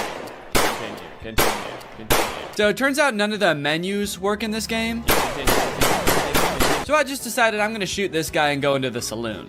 Lovely, okay. So now I'm in the saloon. This is kind of fun. I'm actually, I mean, it's not that bad so far. I immediately began to explore everything this saloon had to offer. And it turns out there's quite a bit. You can throw this pot up in the air. Whoa! You can stack chairs on top of each other. Ooh, dude, I wonder if I could like make a fort out of chairs. Probably not what the game was intended for, but dude, you can. Let's go. I guess it turns out to make an entertaining game for me, you don't need to program in any story or challenges. Just give me a bunch of shit I can move around. A glug glug glug. Do I look like I'm drinking beer? A glug glug glug. Okay, he didn't seem to care about that. Can I grab him? Oh, I've stunned him. What the fuck did I do? Oh my god. I touched him one time. I think I killed him. I think I have the touch of death, guys. I guess the game heard I like having things to pick up and move around and answered my prayers in the most terrifying way possible. Dude, this is like actually creepy. I'm holding him up with one hand. He's just like floating around. This is exhilarating. Bad boy. Holy shit, dude, this is crazy. The other patrons of the saloon didn't really seem to have much going on. Smash. Touch of death. Oh, touch of death doesn't work on him. So maybe there was just something wrong with that one guy. Maybe he had his own thing going on. He had his own demons. Don't worry about him, man. He would have done that anyway, even if you weren't there. Can I pick up this gun? And one for you? For looking at me like that? I wonder if I can steal this guy's gun. That'd be kind of fun, huh?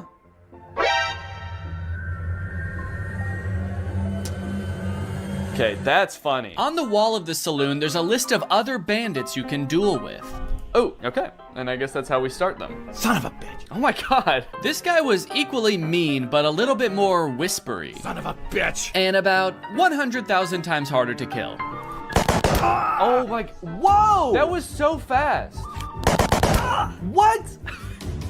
Dude, I can't even shoot one bullet in the time it takes for him to like shoot like 12 at me. On top of that, that zombie level that was advertised on Steam is nowhere to be found in this game. I'm kind of curious about the zombie one, but I'm actually not seeing that on here. I did, however, find the chicken game. Kill all chicks. Finally, after a stressful time in that saloon, it was time to blow off some steam. Nice done. Thank you. Your score is 1225. You are better than 0% other players. That kind of makes the nice done seem sarcastic. My favorite thing about this game is that the menus don't work. The only menu item that works in this game is this guy. And he's not even a menu item, he's just a guy. Oh, you're back? Dude, get out of here, man. Well, I thought I told you to get out of here. Hey, did you guys notice that you're all the same guy? I like that the music stopped when I said that. It's like, okay, the music has started back up again. I feel a little bit better, but that was creepy for a second there. It was like they all actually had a real human moment where they realized they were all the same guy in a video game. I still kind of think he knows. The way he's looking at me. It was right about now that I started to discover just how creepy and lonely this game starts to feel the longer you play it. It turns out the last toss I gave that NPC caused him to glitch halfway through the wall. Look at this guy. He used to just be like a jolly fellow drinking in a saloon, and now he's got this glazed over look in his eyes. His arm is like stuck through a wall at the atomic level, and I'm still gonna keep throwing him. As I chucked him further and further into the desert outside the saloon, I got a sense for how desolate this place was. Starving for any kind of human interaction at all, I decided to reach for the last duel on the board. And global show yourself. Try it out online. Are there even other people that play this game? Is there gonna be anyone to play against? But the fate I met in that lobby was far worse than anything I encountered in the saloon. No suitable rooms at the moment. Okay, I can host a game, see if anyone comes along. Okay, so now I guess I'm just waiting for somebody else to find this game, buy this game, and show up right in front of me so I can shoot them. Oh no. Oh no, I can't shoot the guy to go back in the saloon. How do I get out of here? How do I go back in the saloon? I can't move anymore. I'm stuck in this place until somebody else comes to duel me? Why does it say hello world in the sky? Come on, man. Let me go back in the saloon. Let me go back in the saloon. Next on the list, we have Bad Boy Simulator.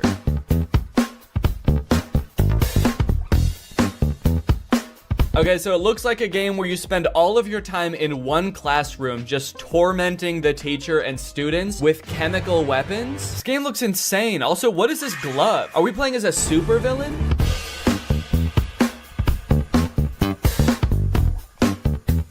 I love that these two characters cough in sync. It's kind of like they're dancing to the music of the game, too. They're like, all right, let's go.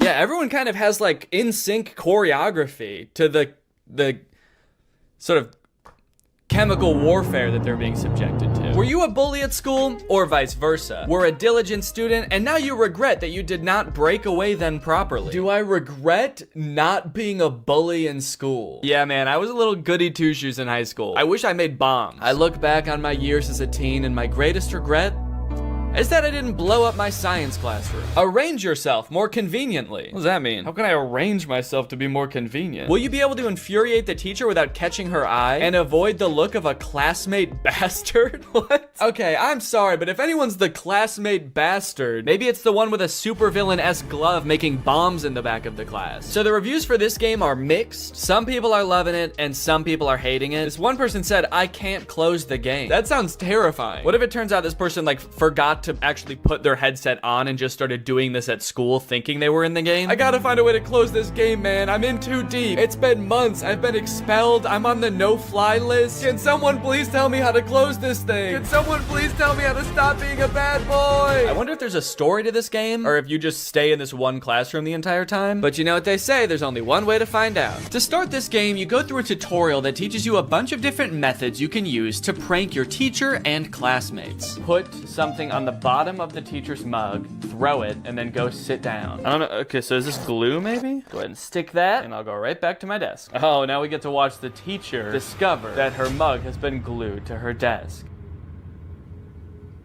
What is she doing? Why is she just standing there? Not really sure what happened there. My best guess is that I put too much glue on the mug and she could tell even from outside the door that she was about to be pranked. So she was sort of like angrily protesting from outside the room. 1, 2, 3, stick it. And then I go back and sit down. Oh, here we go, dude. Here she comes. Tiniest legs in the world.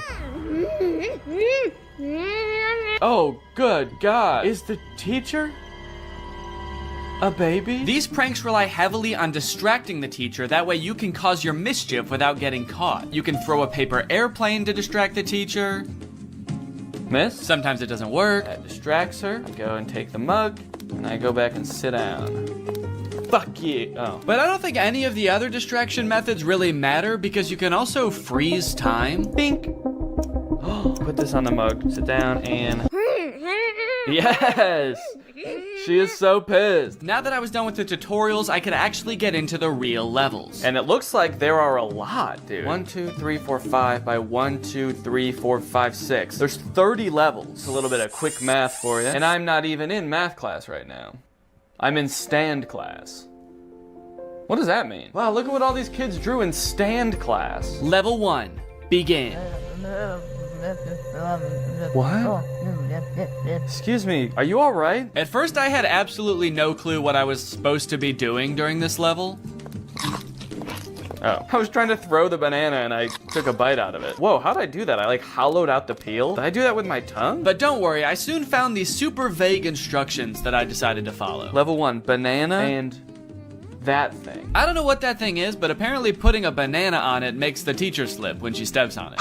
Oh, shit. Wait, okay, I guess that was actually what I was supposed to do. So it seems like every level is just a list of items you need to pick up from around the classroom without getting caught by the teacher. Level 2, glue plus rock plus slingshot. Okay, it's really helpful that I can just freeze time in this game. That makes it so I don't even have to distract the teacher. And then you assemble them into some sort of strange contraption that doesn't really make any sense. Okay, I'm actually not sure what I'm supposed to be doing here, but I can't pick up the soap anymore for some reason. Like, what is this? I feel like I'm supposed to be shooting the soap. I can't make heads or tails of this. Everything's covered in glue. What do I do? I'm just gonna go get caught by the teacher because I don't know what I'm supposed to be doing. Teacher, I was a bad boy. Can you please put me in detention? Eventually I figured it out, kind of. I'm still not really sure what the soap had to do with any of this, but it's a glue slingshot.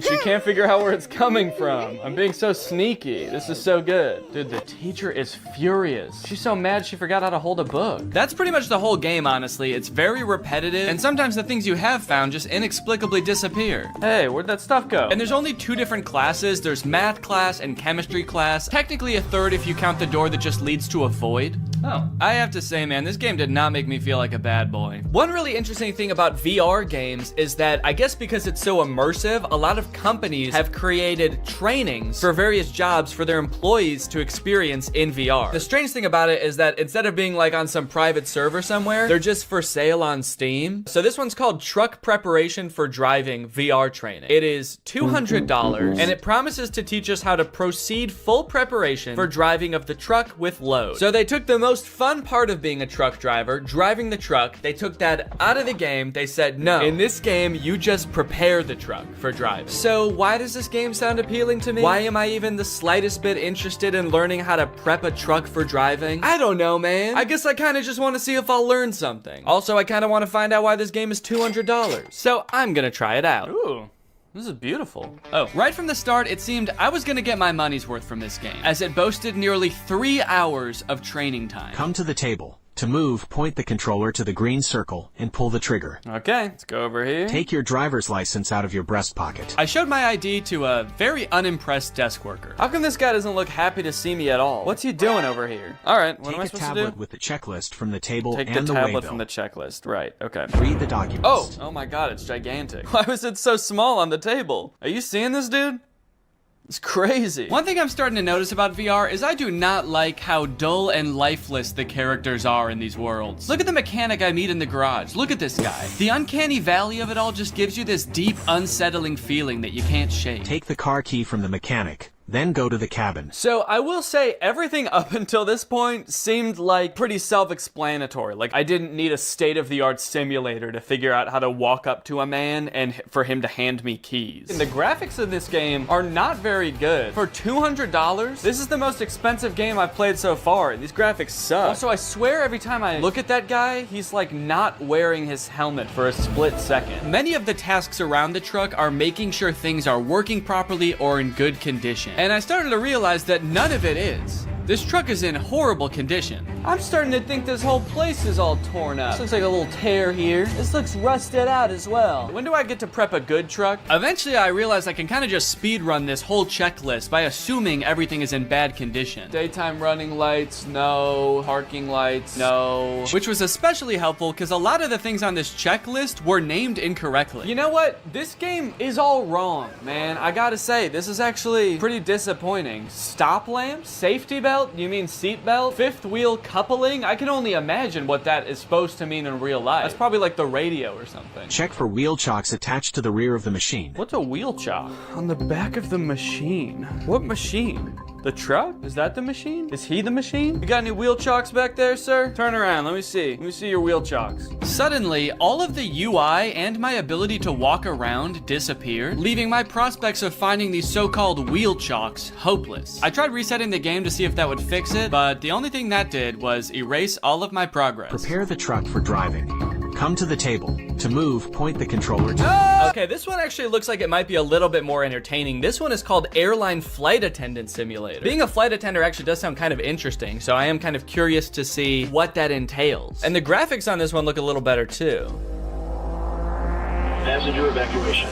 Wait, why did I think this game was gonna be mostly like bringing people soda and like walking around and just doing safety checks? Okay, no, this makes sense now that I think about it. This game is about what to do in case of an emergency if you're a flight attendant. So does the game start off with the plane immediately about to crash? Oh my god. Well, honestly, I kind of don't want to spoil this game too much for myself. I kind of just want to play it. Okay, this game consists of 4 levels and they get increasingly intense as you go. The first one is safety equipment check. It's not anything too crazy. You just walk around the plane looking in various compartments to make sure all of the required safety equipment is there. We need 20 child belts, but look, there's only 15 child belts. Guess some children aren't going to be joining us today. We're gonna have to strap them to the bottom of the plane. The next level is where things started to heat up. Literally. Oh, there's people on the plane now, dude. Hello, everyone. Welcome to my flight. Well, sir, welcome to my flight. I'm glad that everyone on this flight is an adult, not a single child on here. That's good because we are gonna be going down. You look familiar. Has anyone ever told you you look just like that guy? And has anyone furthermore told you that you look just like that guy? There's a series of steps you have to follow to a T in order to put out the fire correctly. And if you do any of them wrong or you don't do them quick enough, you fail. Ooh, whoa, cool. All right, I'm wearing the smoke. Oh. Alright, that time I wasn't even goofing around. I was being dead serious that time. That's okay. We need to learn how to do this first, I guess, and then once I know how to do it, I'm gonna be able to speed through this lickety-split. And speed through it lickety-split I did. Once I had the instructions down, I was opening the door, I was extinguishing the fire, I was pouring water on it. What? Oh! Okay, yeah, I did fail that time. I forgot a few steps. The source of the fire hasn't been inspected, but I did eventually get it. How did I do? The source of the... What? Kind of. It's been inspected. Oh, it says mission passed anyway. Okay. Well, I'm pretty happy with that. I mean, who really needs to inspect the source of the fire at the end of the day? The passengers can do that. Okay, aircraft depressurization. This one I could not figure out, man. You're just standing around when suddenly the airplane depressurizes. You have to put on a mask. Ah! Okay. Okay, that's on. And then you have to go make sure that the pilots are okay. Hey guys, everybody stay calm. But they don't answer the phone in the cockpit. I know, not good. So the game instructs you to go in there and help them. If there's no response, get into the cockpit by entering the code 12345 red. Okay, 1, 2, 3, 4, 5. Red. Enter? What's red? 1, 2, 3, 4, 5. Enter. Mission failed. Time is over. The aircraft is not descending. What was I supposed to do? So I don't know if this is just a bug with the game or something, but that code does not work. It does not get you into the cockpit. I replayed this level over and over. I did it so many times it was like Groundhog Day to me. Watch, guys. The aircraft is gonna Depressurize. We're all gonna be screwed. Check this out. Ready? 3, 2, 1. Yep, see, I knew it. Yeah, you guys are all scared and screaming, but I knew the whole time. Enter, enter, enter, enter. Let me enter, please. Please, let me enter. I have to save the pilots. They need my help in there. Why does it look like I'm like caressing the door handle also? Okay, this one sounds like it's gonna be the most intense one of them all. Emergency landing and evacuation. And it was intense, dude. The first few instructions are just things you're supposed to scream at the passengers as the plane goes down. Brace, brace, heads down, stay down. Brace, brace. Release your seatbelt. Stay in your seat. Life vest under your seat. Put it on. I kind of immediately forgot what the chants were the second the level started. Brace, brace. Keep your head down. Stay down. I guess I was just so nervous because the plane was about to crash. But I think they got the gist. Oh, okay. That's impact. Very scary. Very scary indeed. Passenger evacuation. Okay. Here we go. Next step. Release your seatbelt. Stay in your seat. Life vest under your seat. Put it on. Oh, they are. Okay. They all already have it on. Okay, so next. Now it was time to get everybody safely off the plane and into the ocean. Whoa, dude, this is crazy. Hey, guys, that's not. No, don't do that. I don't think you're supposed to do that. Are you? Isn't everyone supposed to get on this thing? Where are you going? We're in the ocean. Oh, shit. Oh, no. Okay, it's attached. I was like, I was just gonna float away and then, oh, hello. Got these two clones lined up, ready to go. Okay, right here. Oh, okay, there they all go. Wow, seems like they all really know how to do this. Has this happened to you guys before? Check the entire cabin for any passengers left inside. There better not be anybody still on this. Oh my God, dude, get up, get up. Inflate the life vest, get up, go. What am I supposed to say? Excuse me. I gotta admit, it was pretty fulfilling to help all of these scared passengers off of the plane in a calm manner, and oh fuck, I have to get in the cockpit again. I hope the pilots are alive. Literally everybody else lived, so it would be kind of a bummer if they didn't make it. 1, 2, 3, 4, 5, enter. Oh, it worked this time. All right. Hey guys, I don't know if you noticed, but the plane did crash, so just wanted to let you know. There you go. Oh, okay. All right. You're good? And you as well? Are you good? Oh, okay. Perfect. No, don't get your hands off the steering wheel. We're not in the air anymore. We crashed. Get your hands off the steering, please. Now that I'd rescued everybody else on the plane, it was time to rescue myself. A jump, a jump. Mission failed. This last one I kind of have a complicated reason for picking, but I think it's interesting. This game is, I think, one of the most popular VR games you can play right now. It's called Gorilla Tag. I'd never heard of it before researching this video, but it seems very popular. Here we find a most curious creature, moving on 2 paws, able to traverse great distances. So it seems like a multiplayer VR experience where you play as a gorilla who inexplicably does not have legs. I don't know if they all just escaped from some kind of laboratory where they were being experimented on or something, but none of the gorillas have legs. And also, instead of like using the joystick to walk around, you like swing your arms like an actual gorilla walking around, which seems super annoying, honestly. But this game has very positive reviews. 93% of the reviews for this game are positive, but I read through some of them and it gave me a little bit of pause. Positive review. This is the reason I do not want to have kids. Positive review. Kids call you racist stuff, but you will get used to it. Positive review. Dislocated my finger in real life. I think what I'm getting at here is that the game itself is well designed and fun to play, but because it's a multiplayer game, the other people on the app, being mostly children, make the game a terrible experience. At least I think that's the case, but I want to check it out for myself. Is this actually a good game, or do the clientele ruin it? You start out in a cave learning to walk as a gorilla for the first time. This walking mechanic is very annoying and would only continue to get more annoying as the game went on. Also, I'm not sure why the game is third person in this recording. When I was playing, I was in first person as the gorilla. So this is what a gorilla's hands look like. But as you emerge from the cave, you are greeted by hundreds of children. Oh. Never give up.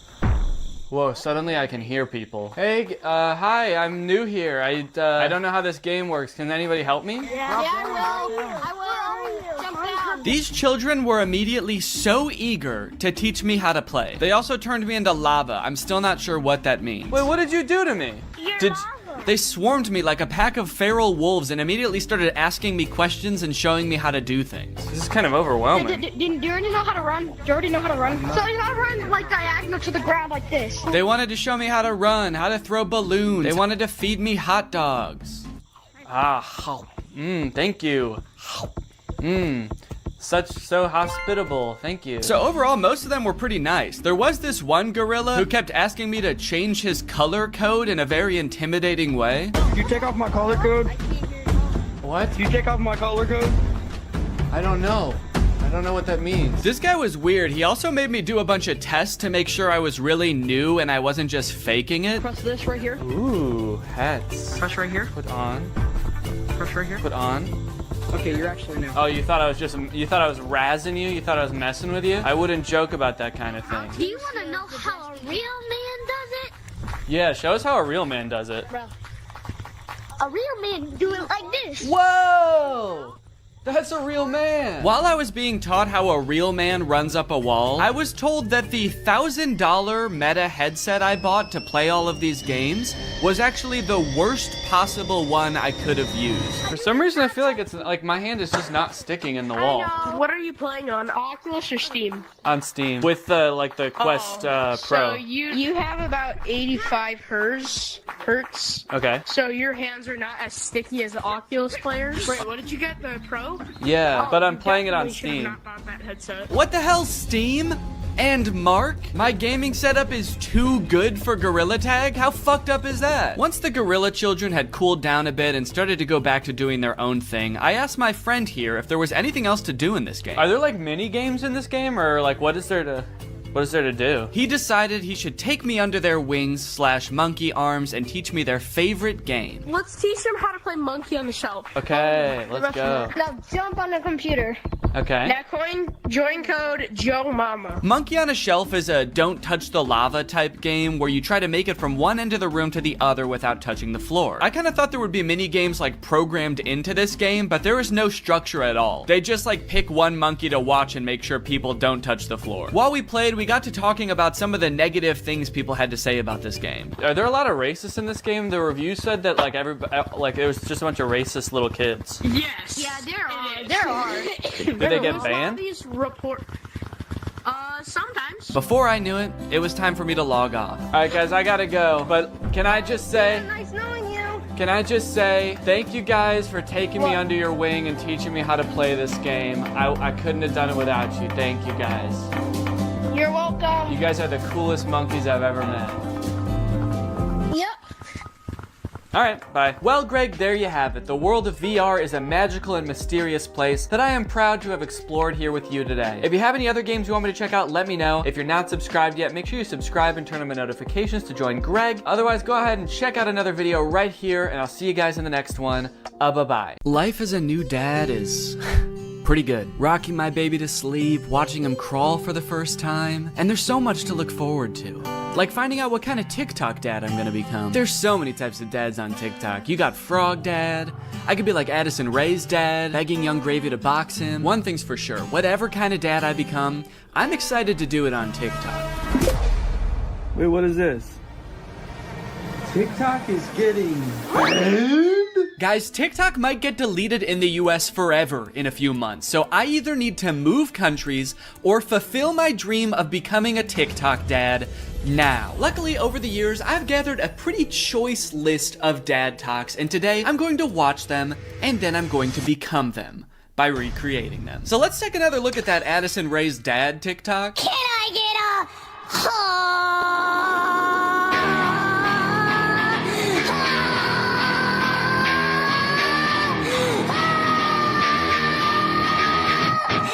Okay, so this TikTok is from a couple years ago. It's from 2022. And if you were unaware of this situation where Addison Rae's dad wanted to fight famous rapper Young Gravy, I believe it started because Young Gravy made some comment on a podcast about finding Addison Rae's mom attractive. Now, Addison Rae's dad and his mom aren't together and haven't been for a long time, I think. But nevertheless, Monty, that's his name, Monty Lopez, decided to settle the score by getting on TikTok and begging Young Gravy to fight him.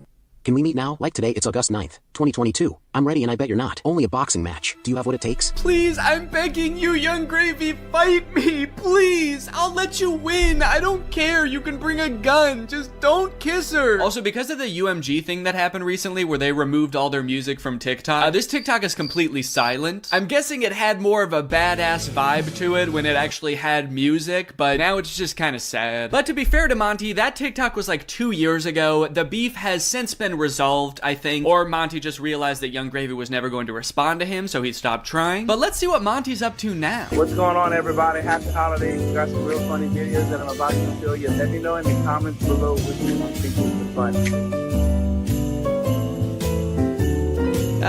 Cool, man. Yeah, those are some pretty funny videos. Did you steal them, Monty? Did you steal the videos? Bad, Monty. I like that Monty is compensating for his old videos having no music by putting 3 times as much music as is necessary in this video. I don't really think that this exact genre of TikTok speaks to me. I don't really know if I want to become like the content stealing kind of guy on TikTok. Hey guys, check out this crazy clip I just saw. You're gonna want to buckle in. This is 3 hours long. I should give Addison Rae's dad type dad a shot though, so I'm gonna be recreating that first TikTok.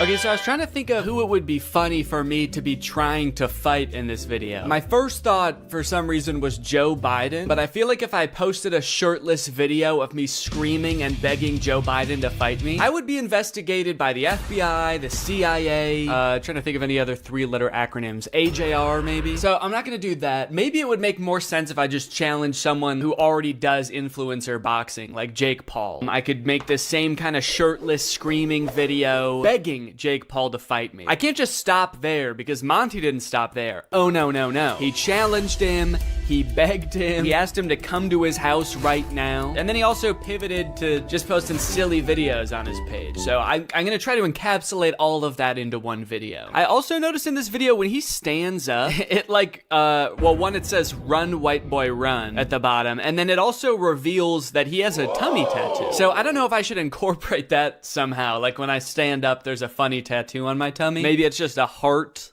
that says Jake in the middle. Because I want you to get the vibe from this that I just want to hang out with Jake so bad. I don't care if he's beating the shit out of me or if he's just coming over to help me water my garden. It's actually kind of hard to write this upside down, but hopefully I'm doing this correctly. Can you even see it in the camera? Can you see the Jake? There's an effect on it. Should I use that effect? Gym light? Oh, it's kind of menacing. What other effects could I use? No, okay. Let's just do no filter. No filter or nothing. Can I get I didn't like filming that at all. I might, no, actually, I hate that. I'm gonna put my shirt back on. Yeah, sorry, I hated that. I'm gonna keep my shirt on, actually. I thought I was gonna do it with my shirt off, man, but I can't do it. I just can't see myself convulsing shirtless like that. I don't even think I want it on the internet, to be honest. I don't want it. Nobody should see that. So it's gone now. I'm just gonna have to live with Jake tattooed on my tummy, and that's just gonna be a secret between me and you guys. Nobody's gonna know that that happened. Okay, let's try again. Shirt mode activated. It's hard to press the start button the way I have my phone propped up. The keyboard's kind of in the way here. There we go. Okay, shit. God damn it. Can I get That might have been pretty good. I am picking up my phone at the beginning, but I think I went menace mode for sure. Actually, the beginning where I prop my phone up adds some kind of authenticity to it in a way. I don't know if it's like a millennial pause or kind of makes it seem like this video was totally off the cuff. Like I wasn't even planning on recording this. I'm just setting my phone up because I'm getting so pissed off. Well, I guess I'll just finish her up then. Oh, there's still sound. Can I make the sound stop now? Please? Okay, I guess I can't. So is it just gonna be that then? That's not good. That's not funny. That's just weird. That's just me straight up asking Jake to fight. Okay. Maybe I can record it in my camera roll and then add it in the editor. Hey Jake, I just wanted to say, I didn't mean what I said back there. I don't think you're a baby. I think you're awesome. And we don't have to fight. We could just hang out sometime if you want to. Anyway, here's a funny video I found. Okay, now I have to actually find a funny video and add it in here somehow. Funny video I found. Hell yeah. Can I get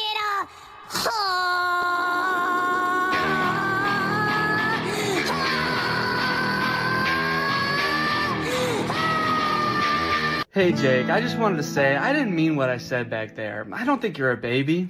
I think you're awesome. And we don't have to fight. We could just hang out sometime if you want to.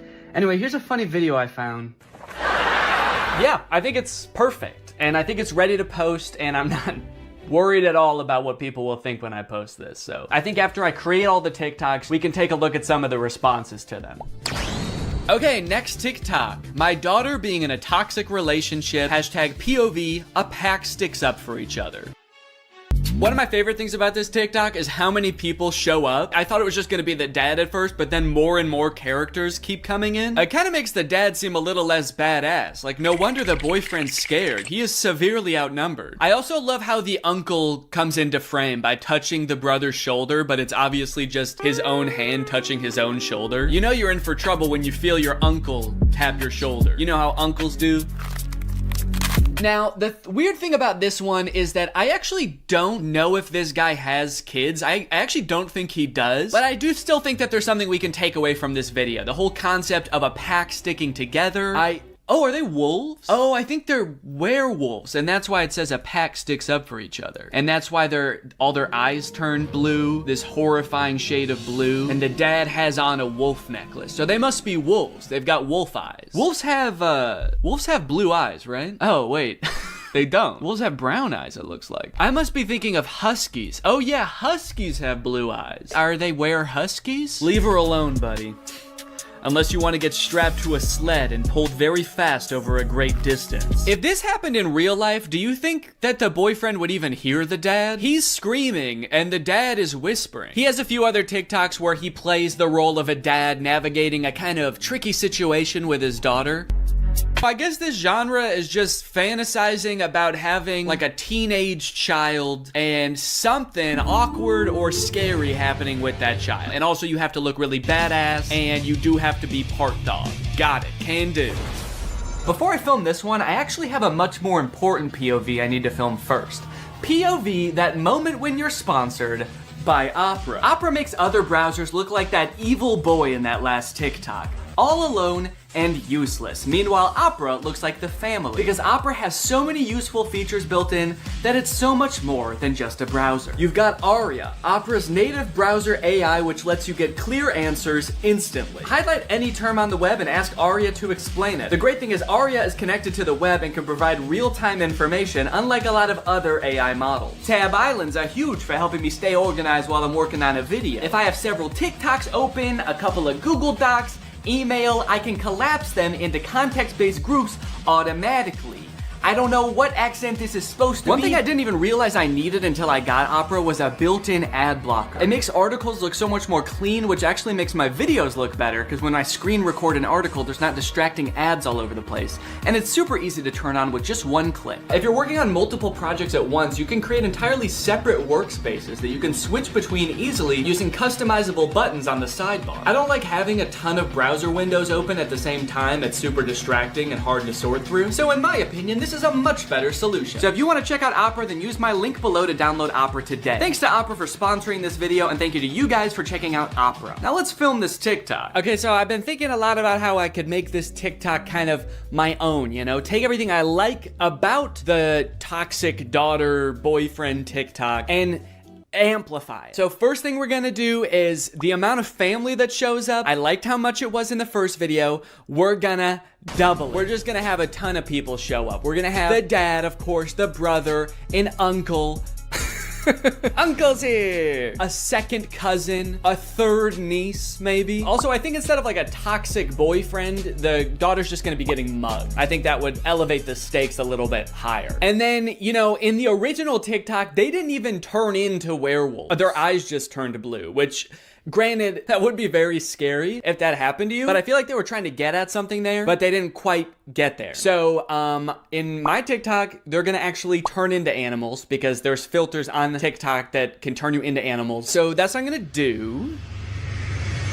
And I'm gonna do it now. So I think what would be even cooler than turning into a wolf is if I turn into a horse. And I know that there's horse filters on TikTok. I have one saved here, where if you open your mouth, you turn into a horse. So I'm gonna use this.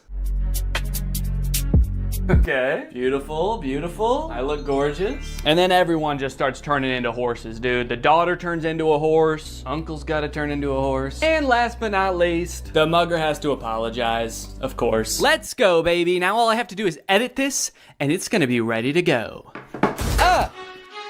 Now this dad is a whole different type of dad. His name is Brian B. Toe. I thought Toe might be his last name, but the way it's spelled out in his profile actually makes it seem like Buteau is his last name. I thought B was just his middle initial till I saw this just now. Say what you want about Brian, but he do be Toe. And I think there's a lot we can learn from Brian's TikTok. Stuck in a generation where loyalty is just a tattoo and being fake is a lifestyle. Where the real ones at? Man, Brian's so cool. I thought he was a teenager for a second because of how cool he's dressed. Hey guys, I'm just skateboarding with my backpack to school. I mean work. I hope my teacher is cool today. Oh, I mean boss.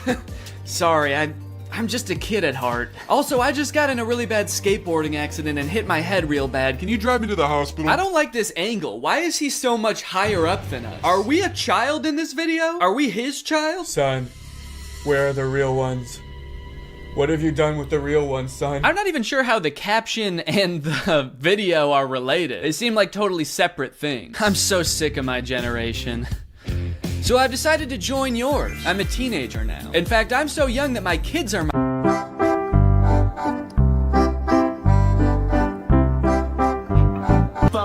All right. Now, obviously, I don't like this video. I don't like it one bit. But I'm mature enough to realize that I'm not the target demographic for this video. This video is for MILFs.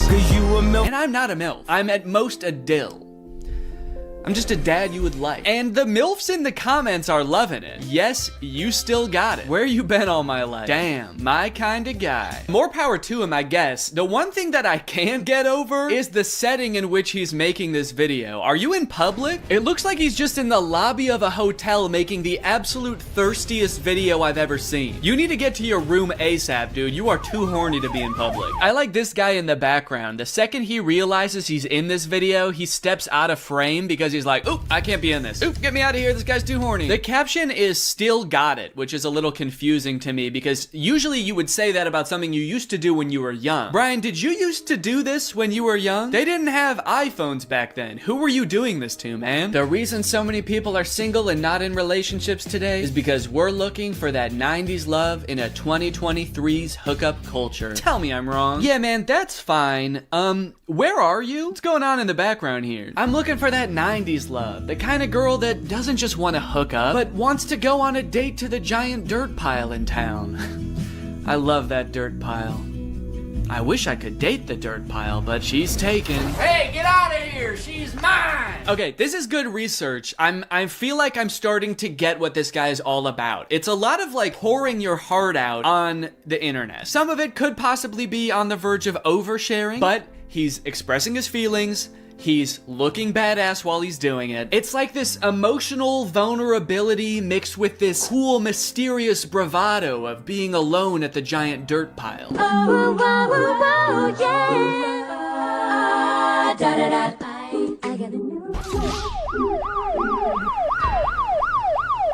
Okay, no, that's cool, man. Look, I obviously think that, you know, that's kind of a scary joke to make, but again, this video isn't for me. Oh, uh-oh. Oh God, Brian, the MILFs aren't liking it either. This guy is not funny. My first reaction, ew. Brian, you're scaring the MILFs, man. So I'm unaware of any gigantic piles of dirt near where I live. If there are any, I guess I'm just not cool enough to know where they are. So I'm here at the woods. Figured that would be an equally strange location to film this TikTok. So we've got strange location, the woods. We're going to have sort of a nostalgic / oversharing caption, which I'm still not sure what that's gonna be yet, but I can just figure that out while I'm editing it. I don't have to do that now. It doesn't have to have anything to do with the video, which is good. And then I also have to appeal to the youth. I have to try to make myself seem like a kid, which usually I'm not very good at, but I went to Walmart and I went to the kids section and I found some stuff that I think is gonna do the trick. Brian had a skateboard in his video, and so I bought a scooter. They didn't have any skateboards. I don't know if this is maybe a little bit too young for the demographic I'm trying to reach, but the box said ages 2 to 5. So I'm just gonna sort of pretend to be shredding it up out here at the beginning of the TikTok. By the way, I am like 75% sure that there's poison ivy under my feet right now that I'm very much trying to avoid. And I think I have, but my legs just feel itchy even just being near it. This was actually a horrible idea. Anyway, the hat. It says Fortnite on it. Can you see that? It says Fortnite on it. I found it at Walmart in the little boys section and I thought, oh my gosh, this is perfect. This is gonna appeal to all the kids. So I've got my scooter, I've got my Fortnite, and I'm ready to have some fun. Let's film a TikTok. Okay, I think I'll just pretend to be ripping it up over here and then I walk towards the camera, all cool. I for sure stepped in the poison ivy that time. Very cool. Why does this hat make me look like a pilgrim? It's like such a flat brim hat that it's gone past looking cool and gone towards looking like a full-on pilgrim hat. I am a Fortnite pilgrim.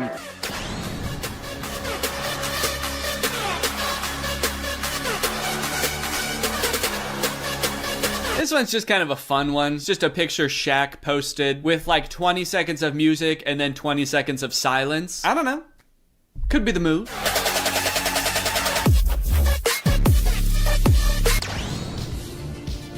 All right, this TikTok is by a dad by the name of My Life, not yours. So in case you were confused, this isn't you.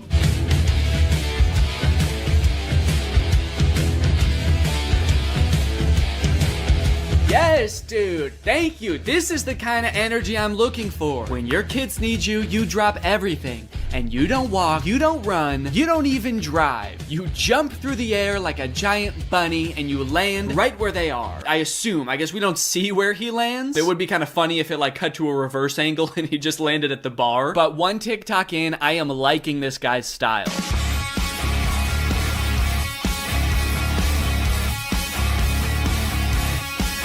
So I guess the way I describe this dad is like action hero dad, mystical sorcerer dad. Either way, he's killing it, and I really like his vibe. He's always getting himself into insane situations like this one. Happy Easter, everyone.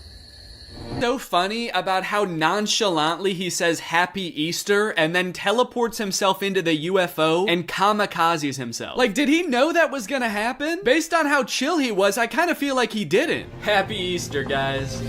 Oh, what the fuck is happening? What the fuck? Ah!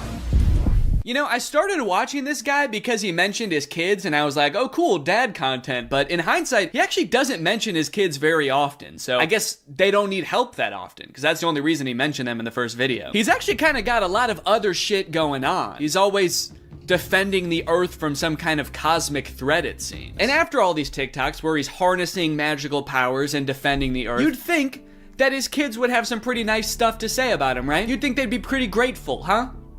Wrong. As dads, you know, we give and we give, but are we ever truly appreciated? No. My 7-month-old baby did this same thing to me. I was floating around in the spirit realm forever. It took me days to get back into my body. To take a step back for a second here, can we all appreciate how epic his editing is? I mean, this is pretty good. Also, the first time I saw this, I was like, holy shit, how high did this dude jump for this video? This man may be old, but he's still got it. But after watching it a couple times, I think that he's reversed the video and he's jumping off of something high onto the ground. Either that or this whole thing's real. I can't discount that possibility. I like this guy's videos a lot because I feel like we actually are cut from the same cloth in a way. I have always been obsessed with visual effects. I had a YouTube channel for this kind of stuff when I was a teenager. I would do this type of stuff, practice visual effects. I would do tutorials for effects. Hey everybody, this is Danny Gonzalez, and today I'm going to be doing an After Effects tutorial. I would watch every behind the scenes of like blockbuster movies that I could get my hands on. So I admire this dad's passion. It kind of takes me back in my own life to a simpler time. So I guess what I'm trying to say is, I'm pretty excited for this one. My favorite of his TikToks was the UFO one, so that's the one that I want to replicate. I'm gonna have like a UFO or a giant spaceship in the background right here. I'm gonna walk up and I'm gonna teleport onto the spaceship and blow it up or something. One thing I really want to replicate is how casually he did it. Like he didn't even know that it was about to happen. I think I just want to kind of like casually stroll up to the camera, kind of maybe wink at the camera. Or no, winking would imply that I know something is gonna happen. Maybe I'm just having a stroll, having a great day, and then I teleport up to the UFO. Would it be funny if I I teleport without my clothes? That would really make it seem like I did not know this was gonna happen. Or maybe I did, but at the very least I thought I'd be able to bring my clothes with me. Like you see me teleport and my hoodie is still here and it just drops to the ground. And then how should it start? Should it have something to do with like when my kids need me or something like that? The caption could say something badass like when our way of life is threatened, I'm the man for the job. And then I teleport buck naked up to the UFO and am immediately shamed by the aliens for my tiny butt. All right, let's try this.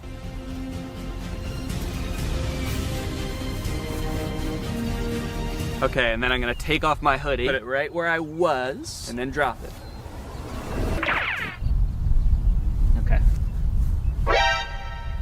There was a person walking by while I was doing that. What do you think she thought? What sense could that possibly make to the average person? Maybe she knew what I was up to. She did look kind of older. Maybe she has a husband that does this kind of thing. All right, well, I'm happy with that. Also, I want to go home.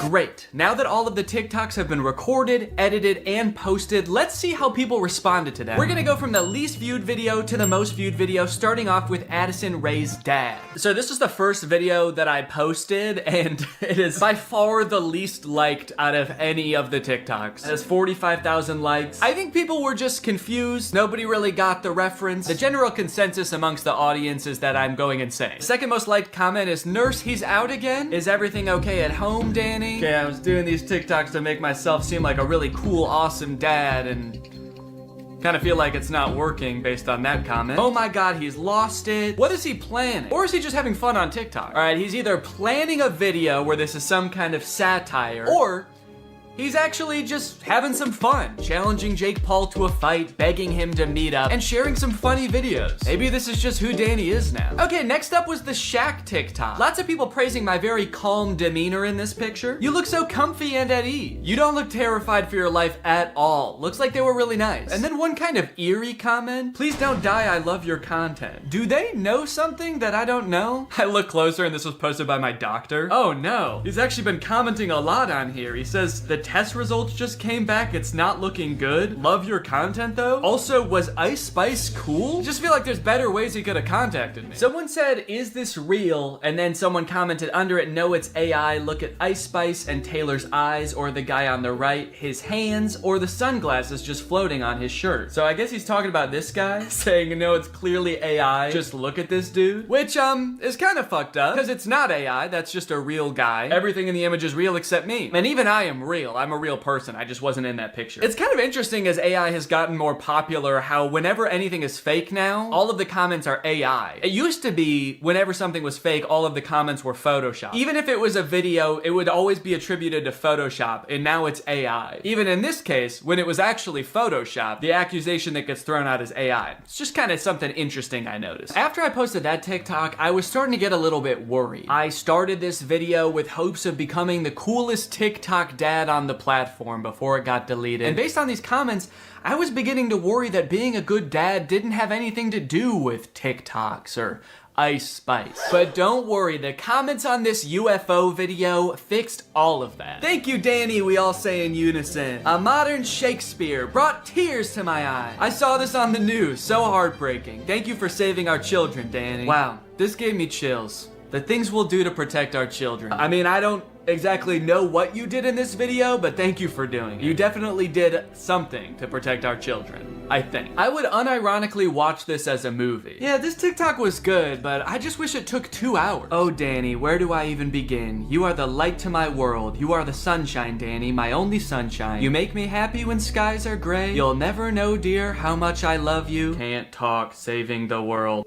All right, second place, the silver medal of dad TikToks goes to the Scooter in the Woods TikTok. Raking in a whopping 1.1 million views, 295,000 likes. People are really vibing with oversharing strange location dad. One fun thing about posting all of these videos is seeing people comment trying to guess what the video I'm working on might be about based on all of these seemingly unrelated TikToks. None of them have anything to do with each other, so people's guesses were all over the place. But the most common guess, and the one that had the most likes on this particular post was, I'm guessing these videos are him doing AI prompts and seeing which ones go the most viral. Which I think, in a way, goes to show how far AI has come, where I'm replicating real videos that people have made, albeit adding my own little comic twist to them, and people assume that they were generated by an AI. It either goes to show how good AI is or how bad I am. Either one. Someone said, too creeped out by Danny's facial expressions to even read the words. That's right, baby. That's my whole plan. I creep you out so much with my facial expressions that you don't even get a chance to notice I just admitted to burying someone in the woods. And finally, my most popular TikTok with 1.6 million views, POV Dad. With such praise as, this has to be for a video, and Danny, this is brain rot. You know, as a father, it's really important to me to have a positive impact on the minds of the next generation, so it means a lot to me that you would say that. Wonder what the new video is gonna be. What, a guy can't just fantasize about his imaginary daughter getting mugged and then his ragtag family coming to her rescue without people getting suspicious? I think that really says something about society today, and as soon as I figure out what it says, I'm gonna be pissed. Look, at the end of the day, we can laugh and giggle at all of these TikToks, but I think it's important what I learned from all of this, which is nothing. But you know what? I love being a dad. It is the best part of my life. I love it so much. And being a dad is an important job. And if you're a dad and you're working hard to give your kids a good life, there's nothing wrong with getting online every once in a while and posting a silly video or two. Sometimes you just gotta post on TikTok to take the edge off, baby. So here's to all the dads out there. I will toast my Dr. Pepper Zero to you. Clink! Alright, well thank you guys for watching this video. I hope you enjoyed it. If you're new here and you're not subscribed yet, make sure you subscribe and turn on my notifications to join Greg. I'll see you guys next time. Bye-bye. What's up, Greg, and welcome back to another episode of Please Stop Trying to Give Birth at Disneyland. Please. Did you guys know about this? I just found out this is a thing. Women are trying to give birth at Disneyland in order to get a free lifetime pass. Don't do that. As I'm sure you guys are aware, because Disney is such a huge company with so many adoring fans and you know, people love going to Disneyland, there are a ton of like urban legends and lore surrounding the Disney parks. You guys may have heard of some of the more outlandish ones, like there's one that like Walt Disney's head is like frozen and buried somewhere at Disneyland or something, or like it's like Buzz Lightyear's head on the Toy Story ride or something like that. But today I wanted to sort of dive into some of the urban legends surrounding the Disney parks. Mostly the strange things that Disney adults do at the Disney parks. Although some of these things are so weird that I hesitate to call these people Disney adults, some of these things are a little extreme. Kind of feel like I should call them something else. These people are like Disney extremists or something, I don't know. The first one, like I said, women flock to Disneyland to give birth and get a lifetime free ticket, which is such a bad idea on its face. Like, please give birth in a hospital, give birth where there are like medical professionals around and not like a chipmunk. And the worst part of it is obviously this perk is an urban myth and does not exist. This is not a real thing. Laboring women have shown up at Disneyland in the hope that their bub will be born there and get a lifetime free ticket. But guess what? That perk is an urban myth and does not exist. Important to note, this article is Australian. That's why they're calling the baby bub. They're talking about a baby there. They're not talking about like a bottle of champagne or something. I'm going to Disneyland and giving birth to that bubbly dude, which is also what I call having a fart. I just gave birth to a bubbly. As a veteran of the pregnancy game, I know for sure that the journey to motherhood, okay, that's a weird way to say I've given birth before, or just that I am a mom. As a veteran to the pregnancy game. So you have kids, right? Me? Yep, yeah, that's right. I've done 3 tours of pregnancy. I've seen shit you cannot imagine. The pain, the screaming. Yeah, I've heard childbirth can be pretty tough. The innocent lives lost. Oh. What? The airstrikes. So many civilian casualties. Are we still talking about giving birth? Yes. Laboring women are racing to Disneyland's gates in hopes that if their baby is born there, they will secure their child a lifetime pass. Okay, so the article goes on to describe that there are people that have given birth at Disneyland before, and people have tried to replicate it and give birth at Disneyland, and they've gotten caught, and it hasn't gone well. I do feel like the article is over-exaggerating, though, saying that laboring women are racing to Disneyland's gates. Like, pregnant women have, like, the baby already coming out and they're shoving it back in, like running into Disneyland. There's just like a crowd of angry mothers-to-be banging on the gates in front of Disneyland. Let us in! We must release our spawn! Like making a break to the Pirates of the Caribbean ride to do a water birth. I just feel like they're exaggerating a little bit. I don't know if I would characterize it quite like that. So you're probably wondering how this rumor started. Like, did Disney ever at one point give a lifetime pass to someone whose baby was born at Disneyland? Well, I will let this TikTok explain that. Today in Disney history, the very first Disneyland baby was born. Rosa Salcedo gave birth to a 6-pound, 10-ounce baby girl on a bench on Main Street, USA, right outside of the Plaza Inn. Can you imagine visiting Disneyland as a family of 2 and coming out as a family of 3? Yeah, I can actually. But not because I'm gonna give birth. I'm gonna kidnap Donald Duck. You're my child now, Donald. The perfect happy family of 3. Husband, wife, and my uncle Donald Duck, who I've been holding at gunpoint for the past 16 years. There have been 4 babies born at Disneyland, and all of them have been girls. But only one has their own Disneyland birth certificate. So that might not have sounded significant, but that's actually how the rumor started. The first baby that was born there, Teresa, got a birth certificate that was just like a Disney birth certificate that says like, this is the first baby to ever be born at Disneyland. And I guess like word got out that this baby got some kind of special certificate, and then people just started assuming like, oh, that's a lifetime pass. That baby got a lifetime pass. And from that moment on, has just been a rumor that if you give birth at Disneyland, your baby gets a lifetime free pass. So honestly, if you're like that big of a Disney fan and you do this, you don't even get a lifetime pass. You still have to pay to go to Disneyland. It's just your baby that gets in for free. And I kind of feel like babies get in for free to Disneyland anyway. Is that true? Children under the age of 3 get in free to all 4 theme parks and 2 water parks at Disney World. There you go. You want your kid to get in free to Disneyland? A better conspiracy would be just pretend they're 3 years old for their entire life. That shit could actually work. The article goes on to talk about a time where someone has tried to sneak in to give birth at Disneyland, and they hid in the bathroom while going into labor until I guess employees had to like assure her that her baby would not be getting a lifetime pass, and then she was like, oh, okay, fine, then I'll just go to the hospital. Once they assured her that she would not be receiving a lifetime passport, she came out and accepted the ambulance ride to Western Medical Center, where her baby was born shortly thereafter. I don't know about you guys,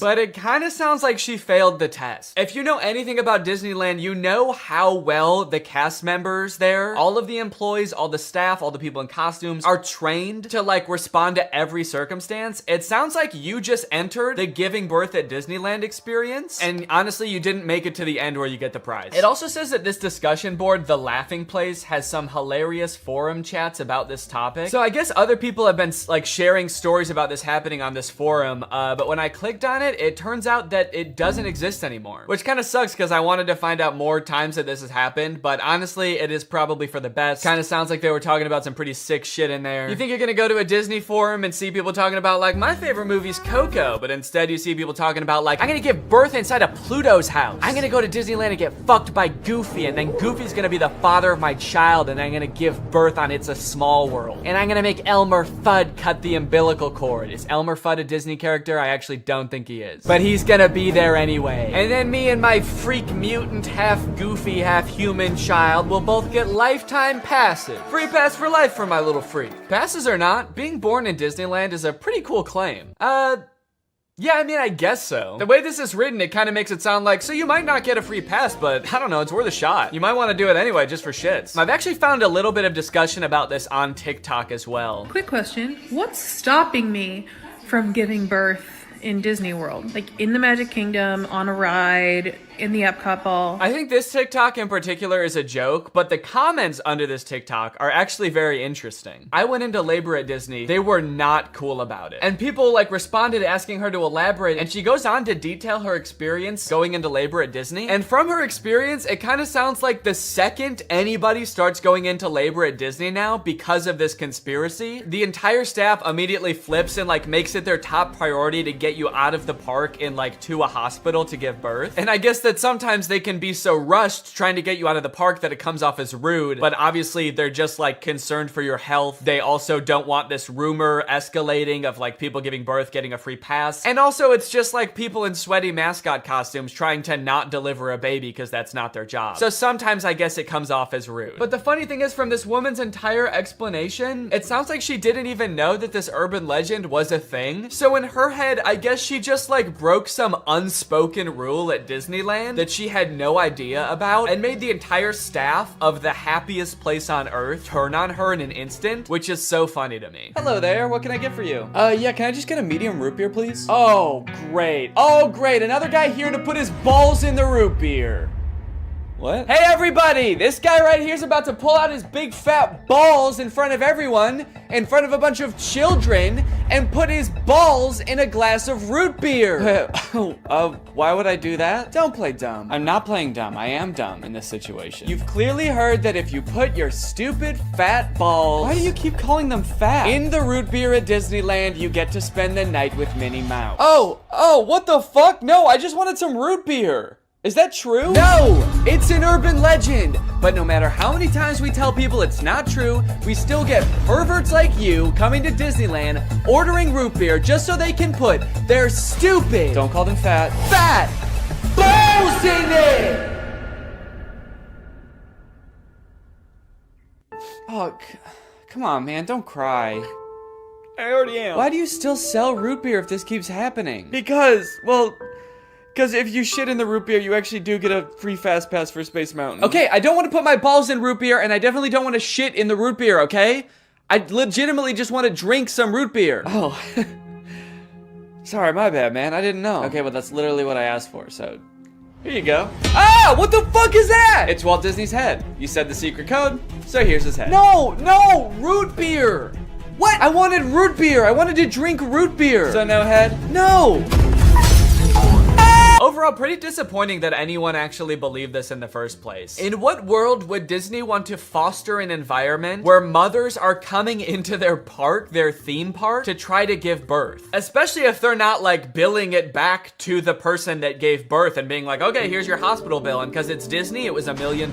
Now, by now, it should be no surprise to you that there are some people in this world that want to spend every waking moment of their lives at Disneyland, especially their most precious moments in life, which is why you can also get married at Disneyland. Let's take a look at some of the craziest places you can get married at Disney World. Starting at $12,000, you can get married at the Haunted Mansion in Disney World. But just like expecting mothers trying to sneak into the bathroom to pop out a quick person, couples are of course also trying to cheat the system and avoid paying to have their wedding at Disney. So they'll just like sneak in with like themselves, maybe a couple family members and an officiant, and just like have the wedding in like a somewhat secluded area of the park. Here we have an article that details a San Diego couple sharing their secret Disneyland wedding story. Not many people can say they secretly got married in Disneyland's Sleeping Beauty Castle. 2 years ago, Gabriel and Andrea had been saving up for their dream wedding at Disneyland. However, when they began looking for wedding options at the park, the couple said that the cheapest option was $12,000. Instead, they decided to spend their life savings on a house. Great move, honestly. No complaints so far. That's a very wise choice. So Gabriel and Andrea decided to have a secret wedding at Disneyland. The couple gathered Gabriel's oldest daughter, an ordained minister, a witness, and packed their bags, heading for Disneyland for what they called a guerrilla-style wedding. Now, I don't know much about weddings. I've only had one, but I do know that you don't generally want to have them guerrilla-style. Like when we were planning our wedding, that word almost never came up, I don't think. Just imagining them describing their wedding afterwards, like, yeah, it was so romantic. We hid in the bushes for 8 hours in the hot Florida sun, wearing camo paint, waiting for the crowds to die down. You know, just sort of waiting out the crowds and the gunshots, the airstrikes. Airstrikes? Then we popped out and I said I do. Happiest day of my life. Here's my favorite picture of the big day. Now buckle up, because this next urban legend is about to get nasty. Quite literally, this is disgusting. Like I said, the most devoted Disney fans would probably spend forever at Disney if they could, but maybe they can. For years and years, the Haunted Mansion has been the home to an endless supply of Disney myths and legends. But the attraction's most prevalent and persistent rumor is that guests regularly spread the remains of their friends and family inside the ride. This can't be true though, right? It is 100% true. Yes, that is right, and I don't want to bash anybody's final wishes. I know that that's a very personal thing, but spreading human remains in a public place that people are like walking around and touching? Please don't do that. Or you know what, I should say, you know, because I feel bad for people who are just trying to honor their dead relatives' wishes or whatever. If you're alive still and you're watching this video and that's gonna be in your will, please take it out. Don't make people do that on your behalf. Honestly, I am a little relieved that people are sticking to like spreading ashes at least, because there are a lot of different ways to dispose of a body. It was actually my grandpa's greatest wish to be laid to rest at Disney. Oh, that's sweet. You're gonna scatter his ashes around at the park? Not exactly. The Haunted Mansion probably has so much human ashes in it, it's not even funny, said one Disneyland custodian. Blech! That is the nastiest thing. Oh my god. Don't do that. Do not do that.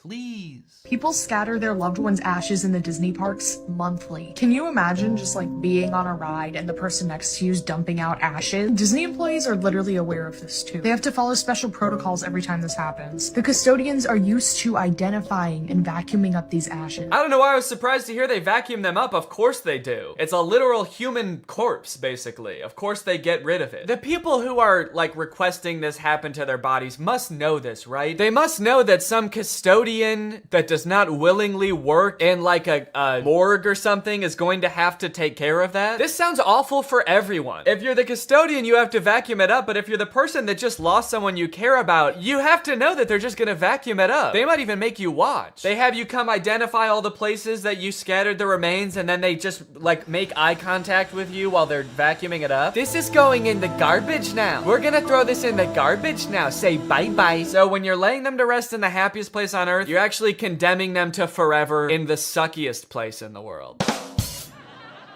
Yes, that is a very funny joke. And people will put them anywhere too. Like flower beds, bushes, the lawn at Magic Kingdom, outside the park gates. Outside the park gates? They'll put this shit anywhere too, you know, outside the park gates, on the highway on the way home, the McDonald's across the street, Universal Studios, shit anywhere. It doesn't really matter. I feel so bad for the employees that have to deal with this, honestly. That would be so scary. Honestly, even as a patron, you know, I honestly like going to Disneyland every once in a while. I think it's pretty fun. But next time I go, I am going to be terrified that I'm like touching human remains at all times. Especially now knowing that they put them everywhere. I'm gonna be eating a turkey leg and wondering like, is this actually some guy's leg? They're most frequently dispersed around the Haunted Mansion, which is kind of perfect if you ask me. Okay, this girl's actually a little bit too into it. But now this whole ashes thing, which is not really an urban legend, is actually true, has actually spawned urban legends out of it, as you can see here. Have you heard of the legend of the crying boy at the Haunted Mansion in Disneyland? The story goes a mother spread her son's ashes without permission from Disneyland, and you can see him crying as you're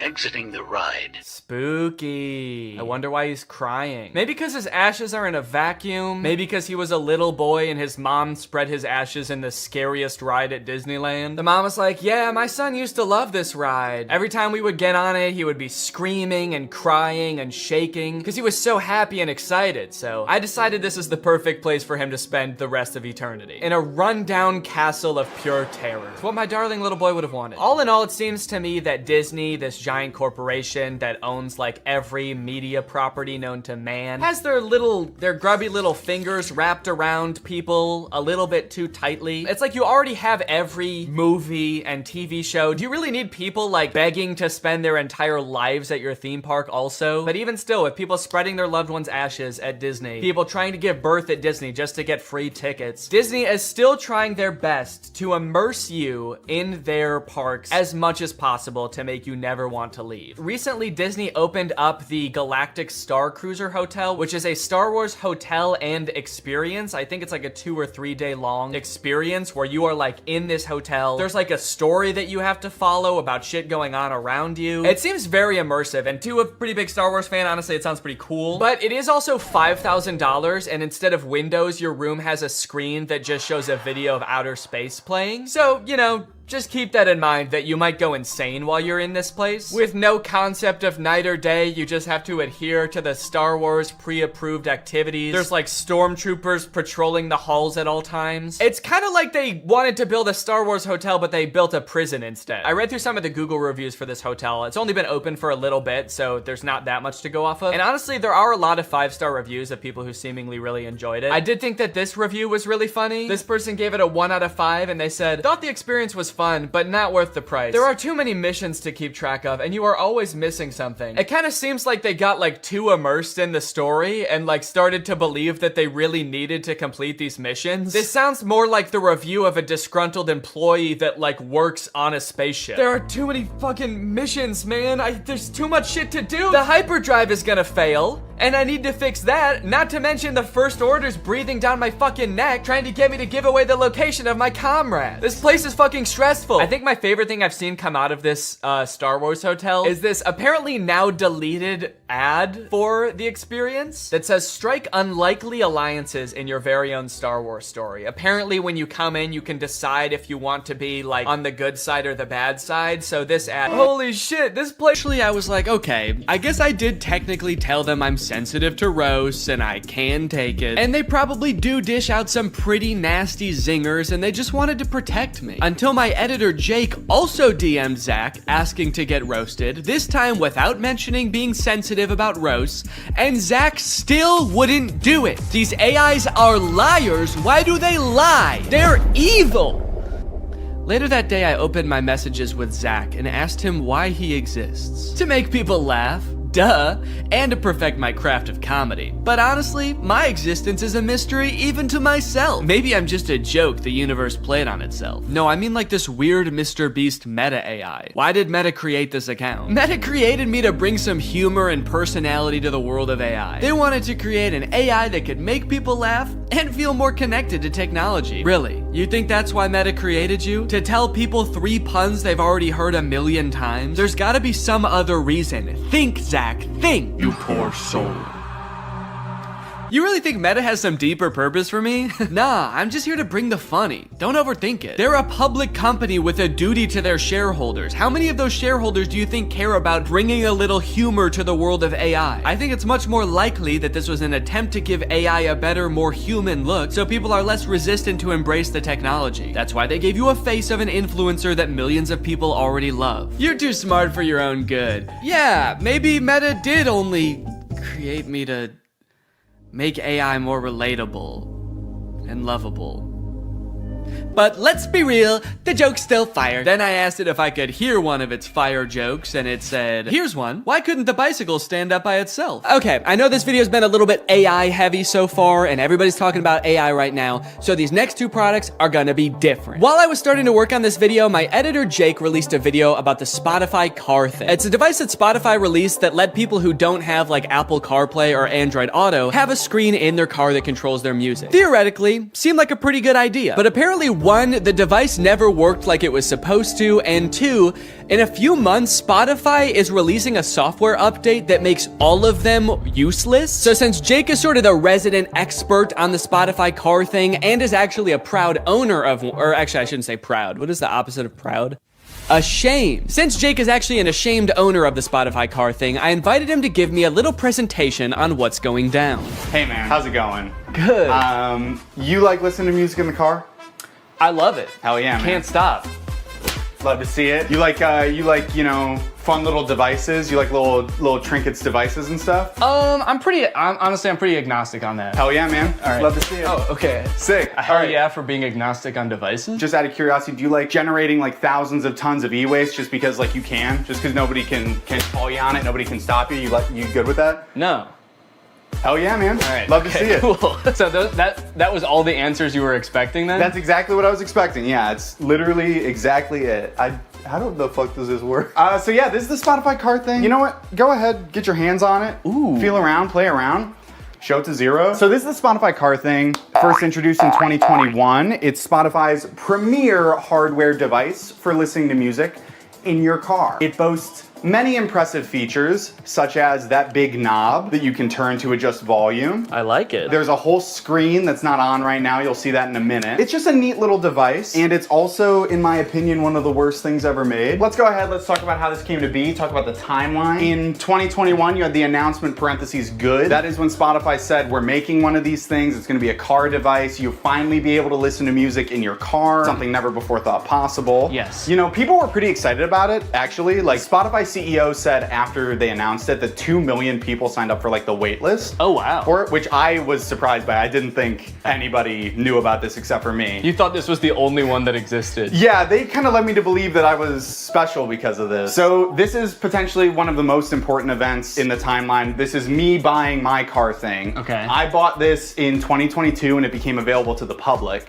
And yeah, what's up? It looks like right after you buy it, there's another event, like very shortly afterwards, it says, oh no. Yeah, this was an interesting moment in my life, personally, where I realized I had spent $85 on a device that pretty much does nothing. So it doesn't do anything right now. Doesn't do anything right now, and that's not that different from when it was plugged in and working in my car. So how did you play music in your car before this thing? I plugged my phone in through like 5 adapters and then like fought with the cassette tape adapter because it was really finicky. It was a very unelegant system. So I was excited for some, like a tech company to create a sleek product that was gonna solve my problem. That's what they do best, baby. That's what they do best. Then I got it and I set it up and I realized that's actually not how it works at all. So you'll see on the back there's a USB-C port. So the USB-C cord is just for power. It cannot connect to your car. So your phone still has to be connected to your car. So what this actually is a second screen that just has audio controls on it. So you don't plug your phone into this at all? No. You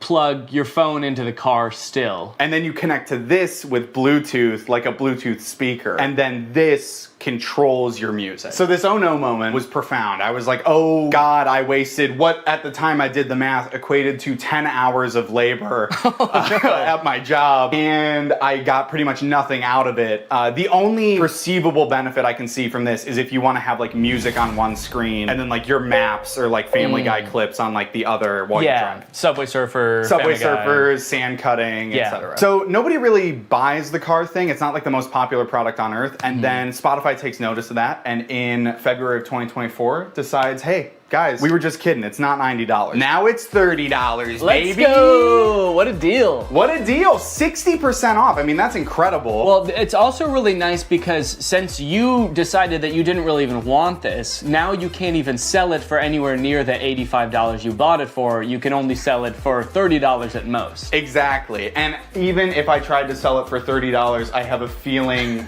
I would not be able to sell it. And I'm definitely not going to be able to sell it now because of announcement parentheses not good made 3 months after that sale, where every car thing that was purchased in this sale, when I bought it, whenever, will no longer work as of December 9th this year. As of December 9th, 2024, car thing will be discontinued and will stop operating. They're gonna flip a switch at their headquarters and generate as much e-waste as possible in like 1 minute. I like that the headline, or what Spotify said is, we're switching gears. Like they're going from like first gear to second gear, but in this case they're going from like drive to the car blows up. They did issue refunds. This is something that I didn't know about when I made my video about this, so I wanted to bring it up here. If anybody listening has a car thing at home, or if you have secretly had a car thing this whole time.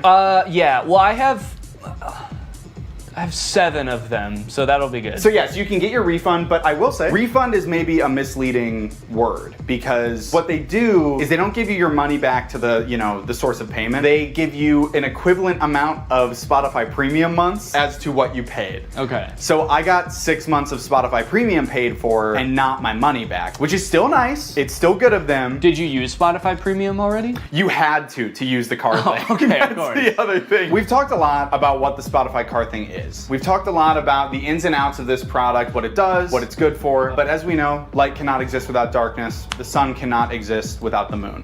So let's talk about what it isn't. Okay. So it is not not good. In like a e-product sense and like a moral. Yes, in the grand moral scheme of the cosmos, I would put this as like neutral evil. Yeah. Okay. It doesn't make sense to me why it exists to begin with. Right. It's also not profitable, which is why they're shutting it down. Spotify went on an earnings call like a while ago and was like, yeah, we simply have not seen the sales numbers justify making this. I can understand them not wanting to make it anymore. Have they said why they are making the ones that already exist not work anymore? They haven't. My thought is that they're just mad. They're just mad people didn't use it and they're kind of jaded about it. So they're like, you could have had this. You could have had all of this car thing. But they're punishing the people that did invest in one. Not the people who didn't. What they should have done is discontinued Spotify for everyone who didn't have a car thing. Yeah, wait, that's actually, write that down. This is Marketing 101 from Spotify. These are the genius marketing strategies that they employ to get this thing out there, get it widely adopted so they could shut it off and make a lot of people upset. And the most important part of marketing is making people upset. Yes, you want, because any press is good press, so if you can get people upset, you're a billionaire. Yeah. That's what it takes. Wait, don't quite.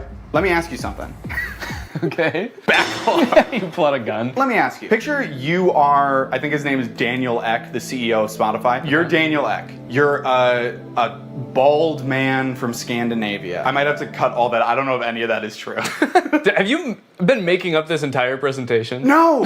Shut up! You're Daniel Ek, you're bald, you're Scandinavian, Yeah. and you're launching a new product. You're creating a brand new piece of hardware. Your company doesn't really do that, but you do own the #1 streaming platform for music on Earth. How would you choose to market this new product? Yeah, I would probably just advertise to people who use Spotify in Spotify. I hate to tell you this, Danny, you are failing marketing 101 from Spotify. The key to advertising a product is to not put it in your extremely popular app. What you're gonna wanna do is reach out to people via email only. We know one thing about young people, they check their email and they enjoy doing it. And you're also gonna wanna make the function of the device in all this material extremely vague. You're gonna want the only image you send out in these emails to be this, which is the name of the device, what the device looks like, and then the vaguest sentence you've ever heard. This is the only picture of Spotify Car Thing that existed before it was available for release. When this first came out, I thought the name Car Thing was kind of cheeky, because it's like, it's a thing that goes in your car. But now that I know this is the only ad that existed for it, and it actually doesn't explain what the Car Thing does, it's a very poorly named product. My only guess is they were trying to avoid, like,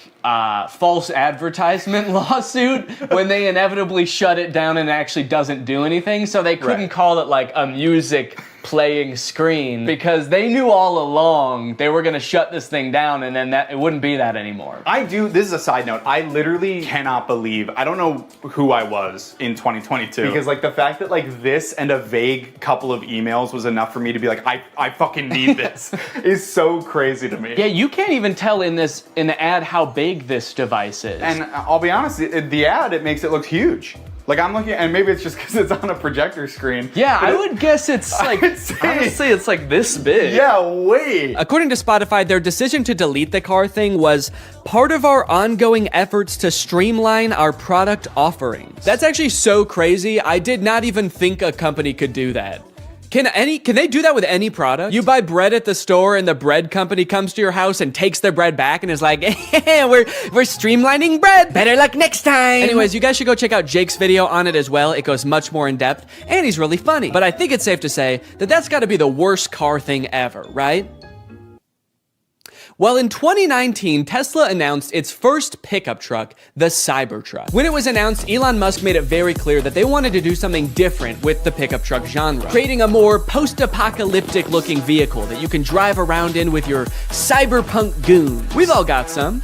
And they've got to get to soccer practice. But after years of delays and the truck finally becoming available for much more than Elon Musk initially estimated, owners have now been united with their trucks, and it is full of safety problems. My Tesla Cybertruck has 3 official recalls involving the wiper blade motor, the accelerator pedal, and this little plastic part right here just flying off as you're driving. And I just so happen to have rented one.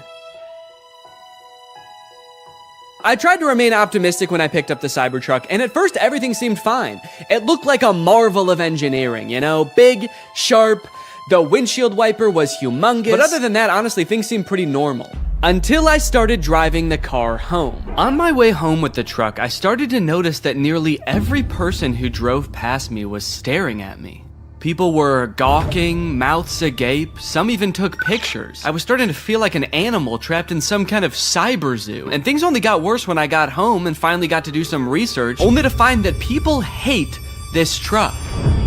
Owner after owner had been posting videos on social media of people peeing on their trucks in broad daylight. I didn't realize how strongly people felt about this truck, but I was starting to worry that they felt the same about the people on the inside of them. Should I be fearing for my safety? I know damn well that the windows aren't going to protect me. At the very least, I needed to make sure that I was not seen anywhere near this truck.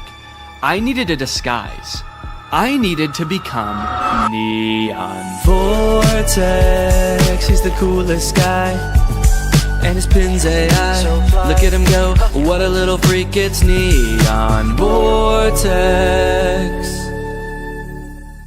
So I've spent a decent amount of time with the Cybertruck now, and I've compiled a little list of pros and cons. So we'll go through that real quick so you can get a quick rundown of everything that's good / bad about the Cybertruck, just in case you need like a quick decision. You got your finger on the buy button right now and you just need to know, Neon, should I buy this thing or not? Pros.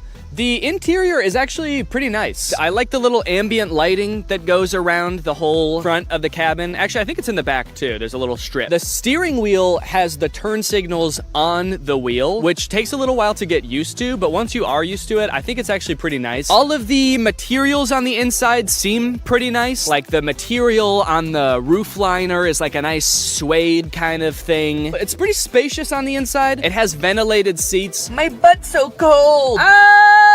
I changed my mind. This is a con. Okay, cons. There are several things in the car that are too small and shaped oddly. The steering wheel is like tiny. And then the rear view mirror is also tiny. And to make matters worse, while the tonneau cover is closed, which is the little cover on the back of the truck bed, the rear view mirror is completely black because there's a thing in the way. Another con, this thing is sharp. If I ran into somebody, I would slice them in half with this car. I also feel like it being made out of stainless steel might be bad for its crash test rating in general, but also the fact that it's so sharp means that opening and closing doors is kind of uncomfortable. Because this car doesn't have any door handles, the way you open it is you have to push a button, then the door pops open a little bit, and you have to kind of reach your hand into the space where the car door has opened and pull it open. But since this car is made out of like weirdly cut stainless steel, it's kind of sharp in there when you open it. It's an unpleasant feeling on the hand, and you never really feel like you're grabbing it in the right place. This truck is wrapped in a matte black color, and one of the reasons the owner said he wrapped it is because you basically just grab this thing all over to open it, and there were fingerprints everywhere. Also, changing gears is a pain in the butt. It's actually a little thing that you slide on the screen. If you want to go forward, you slide the little truck forward. If you want to go backwards, you slide it backwards, which is not a huge deal if you're just driving from one place to another, because how often do you really change gears in the car anyway? But the second you have to do any kind of 3-point turn where you have to change gears more than once, it is such a pain.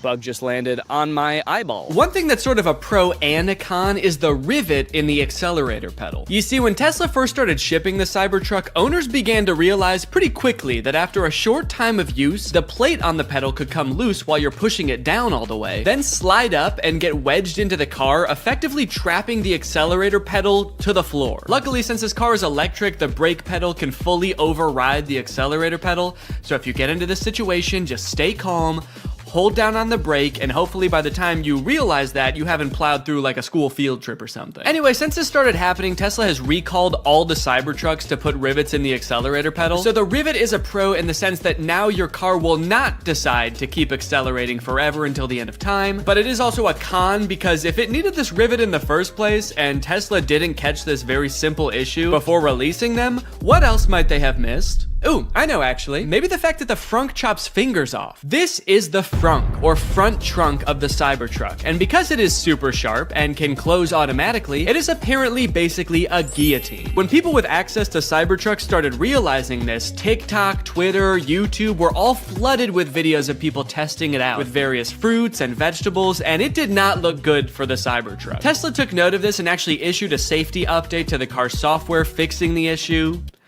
Kind of. The update led to yet another wave of videos, this time owners more confidently testing the frunk with their own hands. But what a lot of them didn't realize, however, is that the way Tesla fixed this issue is by making it so the first time you try closing the frunk, it closes very lightly, and if it notices any resistance at all, it comes back up, just how you'd want. But if you keep trying to close it after that, Tesla assumes, hey, maybe you've stuffed the frunk with a big bag, and you don't care if it closes a little bit harder, you just want the dang frunk closed. Surely someone isn't just standing there slamming the frunk on their hand over and over trying to prove their allegiance to Elon Musk. So when this Tesla nut Jeremy Judkins went to test out the new update, a little scared from how dangerous he'd heard it was before, he started out with his big sturdy forearm. Then he worked his way down to his hand, and finally his lone little index finger. Unbeknownst to him, the frunk was getting stronger and stronger every time until... Everybody's been waiting for this, the finger. Without further ado,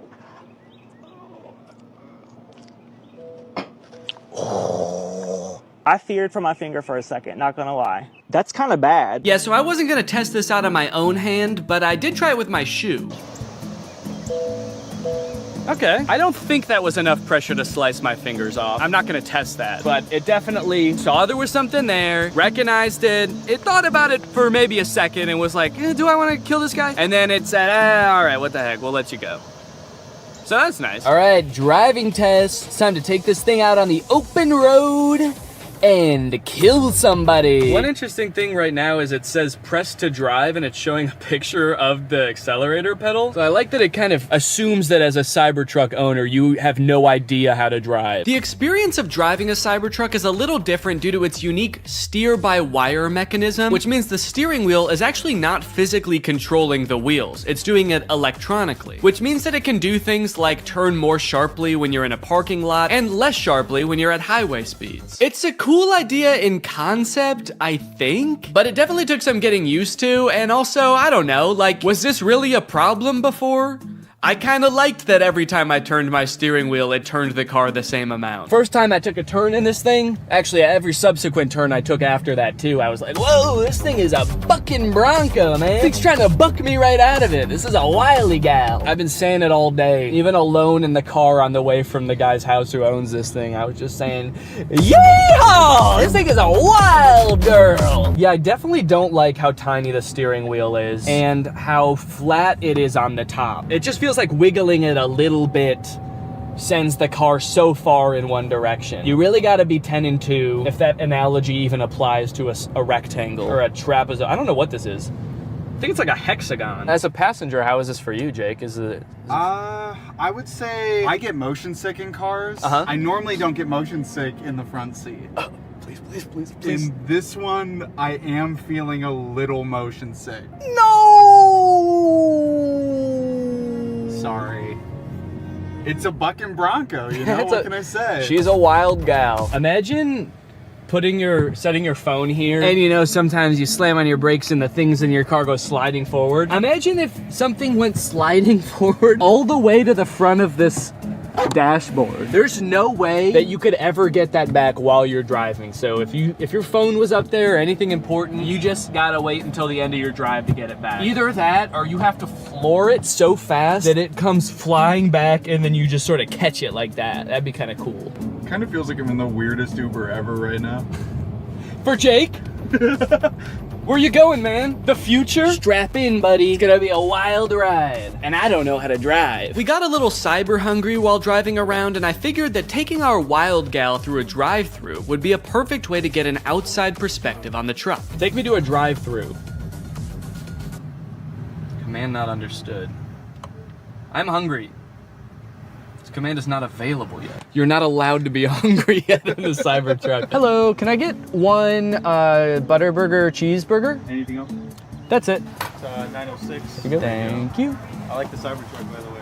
Oh, thanks, man. I'm just renting it, actually, just for the day, yeah. I was thinking about getting one, so I just wanted to see if I liked it or not. Oh, testing it out, right? Yeah. Do you really like it? They look nice, yeah. Okay, yeah. Some people like it and some people hate it. I don't know if I really like it or not. Futuristic. Yeah. Nobody has that. Yeah. It's pretty cool, though. He looked kind of like he was gonna laugh at me when I first pulled up. He was nice about it, though. He said he liked it. Do you think he really liked it? I may never know whether that guy really liked the Cybertruck or if he was just being polite, or worse yet, sarcastic. But while we were sitting in an empty church parking lot enjoying our meal, we were confronted again, but this time in a much stranger way. As we were sitting there minding our own business, a woman pulled up beside us and just stared into the car for a good like 30 seconds. This is very confusing.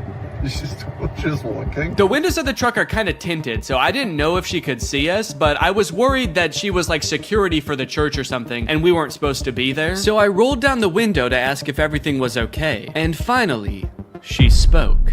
Hello. How's it going? Yeah. Oh, sure, yeah. Oh, that's so cute. Thank you. Yeah. Can you show me? Yeah, I can show you. Yeah, of course. I'm filming a YouTube video right now. That's why I'm dressed up all weird. So I showed her around the car for a little bit and she took a ton of pictures. Also, I had taken off my wig, so I looked even more insane, but she never questioned it. Then she told us that her grandchildren would love this. And they live pretty close by, so she asked how long we'd be there for. We said probably 10 minutes, and she said, 30 minutes? And we said, okay. And then we waited for 30 minutes while she went to go get her grandkids. Yeah, of course. Come on over. They did indeed love the Cybertruck. What do you think? You like it? Yeah, it's pretty cool. Yeah?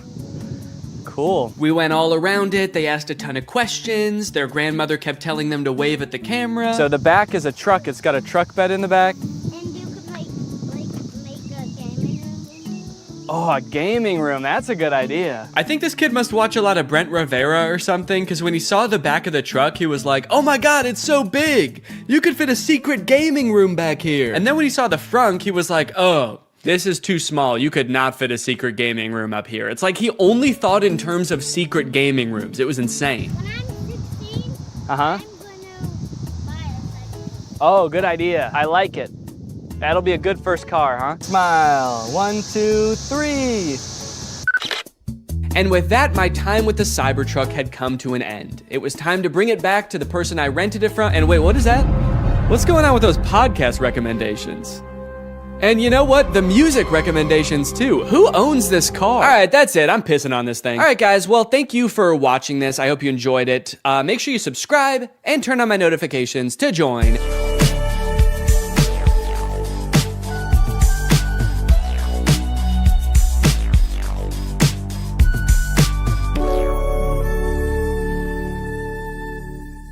The story of a Willy Wonka experience gone wrong in Glasgow, Scotland has taken the internet by storm, and I love it. I don't think I've ever in all my life seen such an impressive and inspiring dumpster fire of an event. It is just, mwah. It is just perfect. This event, which was supposed to give kids the chance to experience Willy Wonka's chocolate factory, was so bad, it prompted parents to call the police to get justice for the horrors they had witnessed. Police were called to an immersive Willy Wonka experience after families showed up to an empty warehouse. The event reportedly charged $40 per entry, that's per person by the way, advertised with AI art and said it would be a journey filled with wondrous creations and enchanting surprises at every turn. And oh, what enchanting surprises they found. Kids were all dressed up and crying, waiting for what they thought was going to be a magical experience. Yeah, that's the surprise. No magic here, just sadness. The surprise was them crying. If they called the police, that's how you know it was bad. Because they didn't even do that in the actual Charlie and the Chocolate Factory, and kids were dying in that movie. And honestly, it does look like it was terrifying. Take a look at some of the images of the abandoned warehouse that parents had to spend $40 to gain access to. Okay, here we have some sort of chocolate fountain with murky brown water floating in it. We have one bouncy castle that can fit like 3 kids. Giant empty space filled with table and chairs. You're probably thinking there must be something pretty good to eat here with all these table and chairs. Probably some pretty tasty chocolate, right?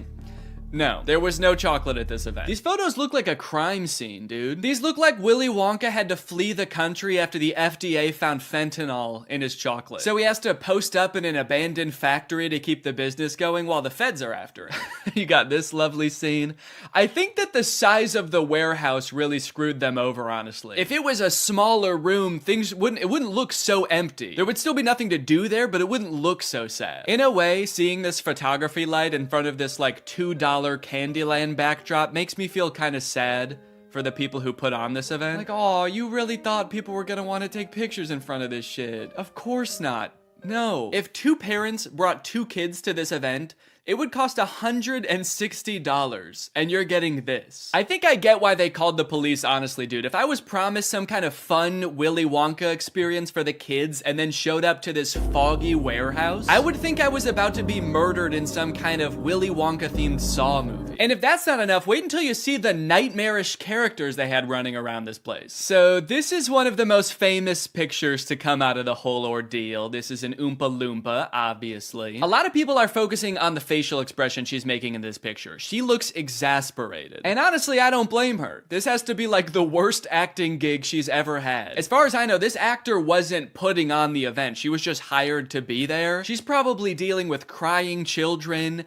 pissed off parents. Also, I'm pretty sure canonically the Oompa Loompas are enslaved by Willy Wonka, so the facial expression makes sense in that context too. What I'm actually more concerned with is everything else going on in this photo. Why is there so much smoke? I'm not super familiar with the process of making chocolate, but I'm 100% sure there should not be that much smoke happening. No wonder she's making that face, dude. She's high as hell. And I love all the mismatched chemistry gear she's got strewn about the table. Beakers, vials, this mysterious elixir locked up in a little glass box. A quill? Oompa Loompas take notes like wizards from the 1300s? I didn't know that. All right, now the other two characters that were at this thing, I gotta introduce you to at the same time because they're both in the same video clip. So let me introduce you to Willy Wonka and the Unknown. What is that? It's the unknown.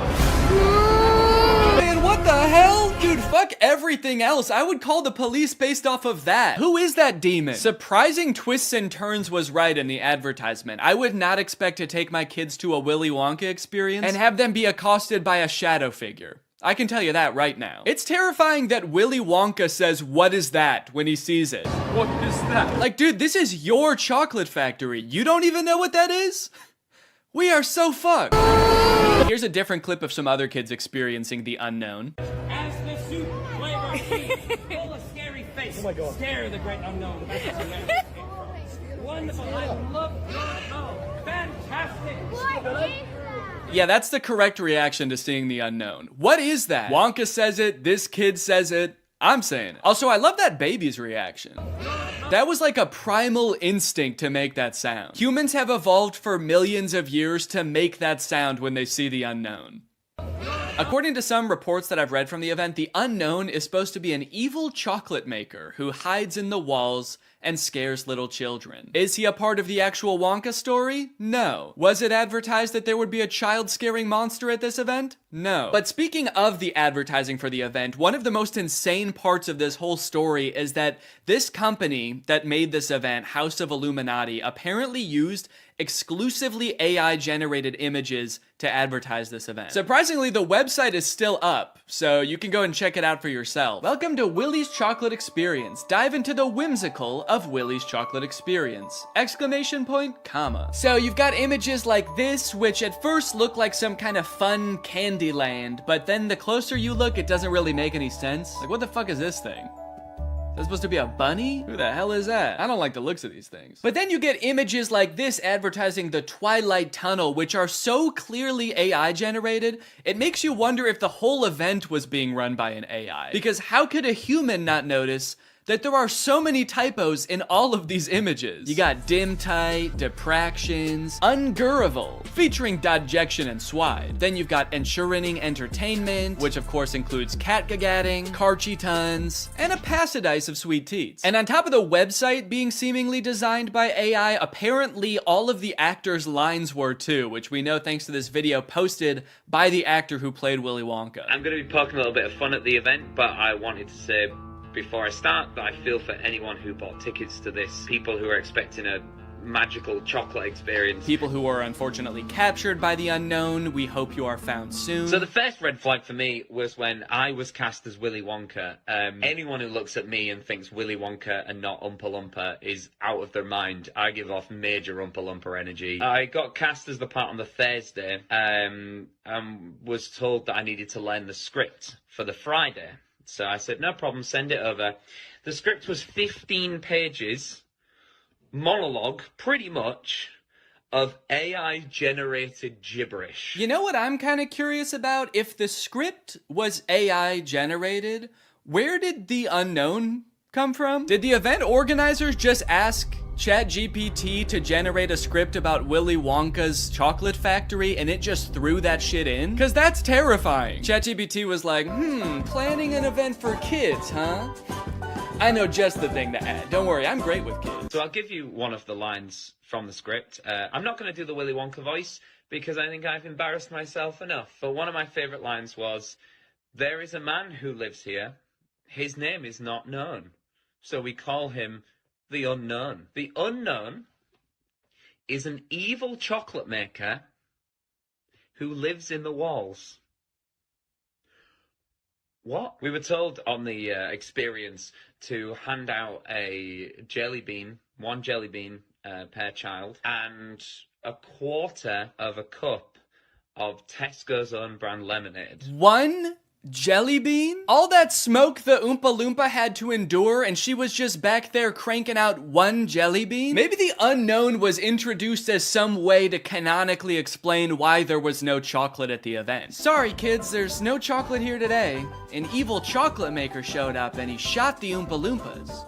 They're dead now. So one of the Oompa Loompas from the event also posted a TikTok kind of poking fun at the whole experience, but the one actor we haven't heard from yet is the one that we all obviously want to talk to. The unknown. Unknown, we need to know your story. What was your inspiration for your performance? How did you get into character? The unknown must have had the worst time of any of the actors because, like, you got hired to do a performance of Willy Wonka and you got cast as a character that's not in Willy Wonka? Just like an evil spirit that lives in mirrors? And then your job for an entire day is to scare and confuse unsuspecting children who have no clue what they're in for. Every time a kid came around that corner, you just know the unknown was like, God damn it, I gotta traumatize another kid. The Oompa Loompa from the famous photo ended up doing an interview with Vulture where she describes the moment that children saw her for the first time, and it is very sad. Tell me about the moment as the kids started coming in. Did you see the innocence leave their eyes? They were quite upset. I think they were confused, but it was more the parents. I just looked at them, and I think they must have known when they looked at me. An older couple said to me, I really, really hope you get paid well for this. This sounds like she's describing people witnessing the wreckage of a tsunami or something. It's crazy. Each individual person that laid eyes on her had to take a second to mourn. When you say walk through, how long are we talking here to walk through this event? I'm telling you, this would have taken about 2 minutes. I've never experienced anything like this in my life. Dude, honestly, that's kind of smart because like 2 minutes isn't even long enough to process like the first stages of grief. You're getting these people in and out before they can even realize they got scammed, you know? They don't even know what the fuck just happened. After the police were called, people started getting refunded, the story blew up. The director of the company who put on this event did eventually apologize. I'm really shocked that the event had fallen short of the expectations of people on paper. Yeah, dude, on paper the event was awesome. No chocolate, abandoned warehouse, smoky Oompa, just like the movie. There was every intention to hold the event from the pictures. Despite not being the best light, hopefully you'll be able to see that there was every intention to hold the event. No, we know you were planning on holding the event. That's kind of the problem. I think a lot of people wish you didn't. Unfortunately, there were unforeseen circumstances and the event didn't come to light. He's like, we were not expecting that evil chocolate maker to show up. The unknown ruined the event. These issues were technological in nature. We had ordered a holographic paper that didn't arrive on time. The holographic technology in itself is absolutely fabulous technology, and unfortunately, there was a delay in postage. Holographic paper? No, I don't think that was the problem with the event, actually. The lack of holographic paper. Look, I don't know what holographic paper is, but based on his reliance on ChatGPT and Midjourney, I do not trust his opinion of absolutely fabulous technology. So I'm just gonna go ahead and assume the holographic paper would not have helped. Well, gang, this is surely an event that will go down in the history books. I hope you enjoyed this video. If you're new here and you're not subscribed yet, make sure you subscribe and turn on my notifications to join Greg. I'll see you guys next time. Bye-bye. Hello, Greg. Well, guys, I've got some interesting content for you today, as usual. I found a very curious case that I would like your opinion on, but I don't want to give anything away just yet. I just want you to watch the first couple TikToks, and then I will sort of explain what's going on, okay? So, this is the first TikTok I saw of this guy. His name is Dustin Tyler. It says, drink a bucket of bleach or date Selena Gomez again. Let's see what he says.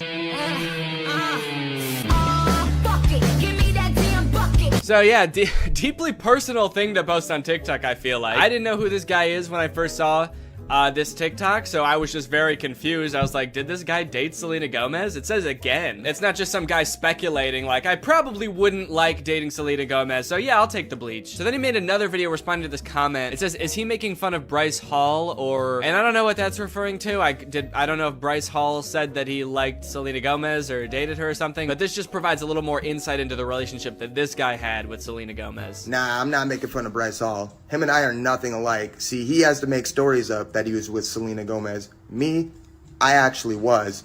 And then I friend-zoned her, and then I broke her little heart. Again, a very mean tone to the video, condescending to this person who is just genuinely asking a question, but gives a lot of insight into his alleged relationship with Selena Gomez. And then I friend-zoned her, and then I broke her little heart. I am curious about the details of the story though, because just the order of events is kind of weird to me, the way he laid it out. He says, I was with Selena Gomez, and then I friend-zoned her, and then I broke her little heart. He says that things happened in that order. Usually, you don't start dating someone and then friend-zone them. Usually when guys talk about getting friend-zoned, it's like they're talking to this girl, and then she reveals that she sees them as more like friends. This guy's saying, we were dating. They could have been dating for like 3 years, and then he turns to her and he's like, you know, I really see you like a sister. The best sister I ever had. So he says he dated her and then friend-zoned her and then broke her heart. So he like friend-zoned her, broke things off with her, and then he broke her heart. What did he do? I dated her, I friend-zoned her, and then I killed her hamster. Just straight up stepped on it. This was years later, by the way. Anyway, by now you're probably wondering, who the hell is this guy? Is this Justin Bieber? Because I know they dated. That's what I thought at first. I thought, is this what Justin Bieber looks like now? But no, this guy's name is Dustin Tyler. And I scrolled through his page to try to figure out who this guy is, and here's what I came up with. It's coming soon, but just like Oklahoma, mine is coming sooner. I'm just a late bloomer. Okay, so I didn't know who this guy was at first, but luckily there's a logo in the corner that says Victorious. Apparently this guy was a character on Victorious. At first I did think this was Andy Samberg from 2006, but he was a character, let's see, Victorious puppet guy. He was this guy. Robbie Shapiro is one of Tori's friends at Hollywood Arts, and he's got a few videos where he does sort of a glow up. He's like, this is what I used to look like back when I was on Victorious, and this is what I look like now. Don't I look so different? And then I was like, okay, this makes sense now. So this guy used to be on like an old Nickelodeon show, and so he was probably in with the Nick kids and the Disney kids, and so that's how he knew Selena Gomez, and that's how they dated, right? It all makes sense. However, after reading the comments on these TikToks, I came to discover that this guy, this man, is not the guy from Victorious. These are two different people. He's just straight up lying about everything. He's not that guy. He didn't date Selena Gomez. His page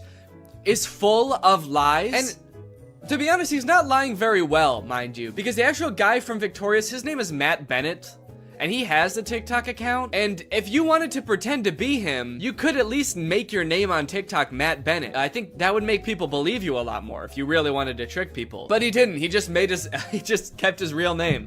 Dustin Tyler. That's me. Please don't Google my name. So this dude's whole thing, apparently, is just like making shit up on TikTok and then hoping it goes viral because people are kind of like, whoa, you used to be the guy from Victorious? Or whoa, you used to date Selena Gomez? And now you'd rather kill yourself than date her again? That's crazy. It's also funny now that he says that he friend-zoned Selena Gomez, because that would imply that, like, they are now friends, you know? And this is a pretty fucked up thing to say about your friend. Date Selena Gomez again, dude? Oh, that's, disgusting, dude. That fucking, I hate that girl. I hate her. I would not touch her with a 10-foot pole. She's crazy. And she's my best friend. But again, it turns out that he did not friend-zone her at all. Maybe he stranger-zoned her. He friend-zoned her so hard that they don't even know each other. And never did. This is kind of interesting to me because this is sort of playing off an existing trend on TikTok where people will post like that they have some sort of past or current relationship with a celebrity, like my uncle is Tom Cruise, or like my grandma is Sandra Bullock. And like TikToks like these will go viral because people are just like weirdly obsessed with stuff like that. The comments are always like, holy shit, I didn't know Tom Cruise had a family. I'm not really sure why people are so surprised about it. I understand just being like, yeah, I never really thought about like what Tom Cruise's cousin would be like before. But then again, why would you, you know? Like, I can't imagine why you'd ever be in like a Mission Impossible movie wondering like, I wonder who the guy who plays this character's cousin is. What's that guy like? What's he up to? So I guess it's just surprising to like see him. But it's not really surprising to find out that he does have a cousin. I don't think we're all under the impression that, like, Chris Pratt just showed up, just came about through natural causes. If you just search on TikTok, I think famous relative check, lots of videos will come up about being related to Charlie D'Amelio or Bob Saget. Okay, this guy is saying that his mom is Flo from Progressive. This is kind of like a popular thing on TikTok, and anytime like a big celebrity has some cousin post about them, it goes viral. But the downside to blowing up in this fashion is that it's kind of hard to keep this momentum going, you know? Most people don't have multiple famous relatives, so you can't just keep posting about like having more famous relatives. I mean, I guess if your cousin was Justin Bieber, you could just sort of keep filming him at every like family get together. But you are kind of just limited to one famous person, which is where I think this guy Dustin Tyler has it all figured out, because he doesn't just pick one celebrity to be related to. He'll lie about being related to anybody in a multitude of ways. Now,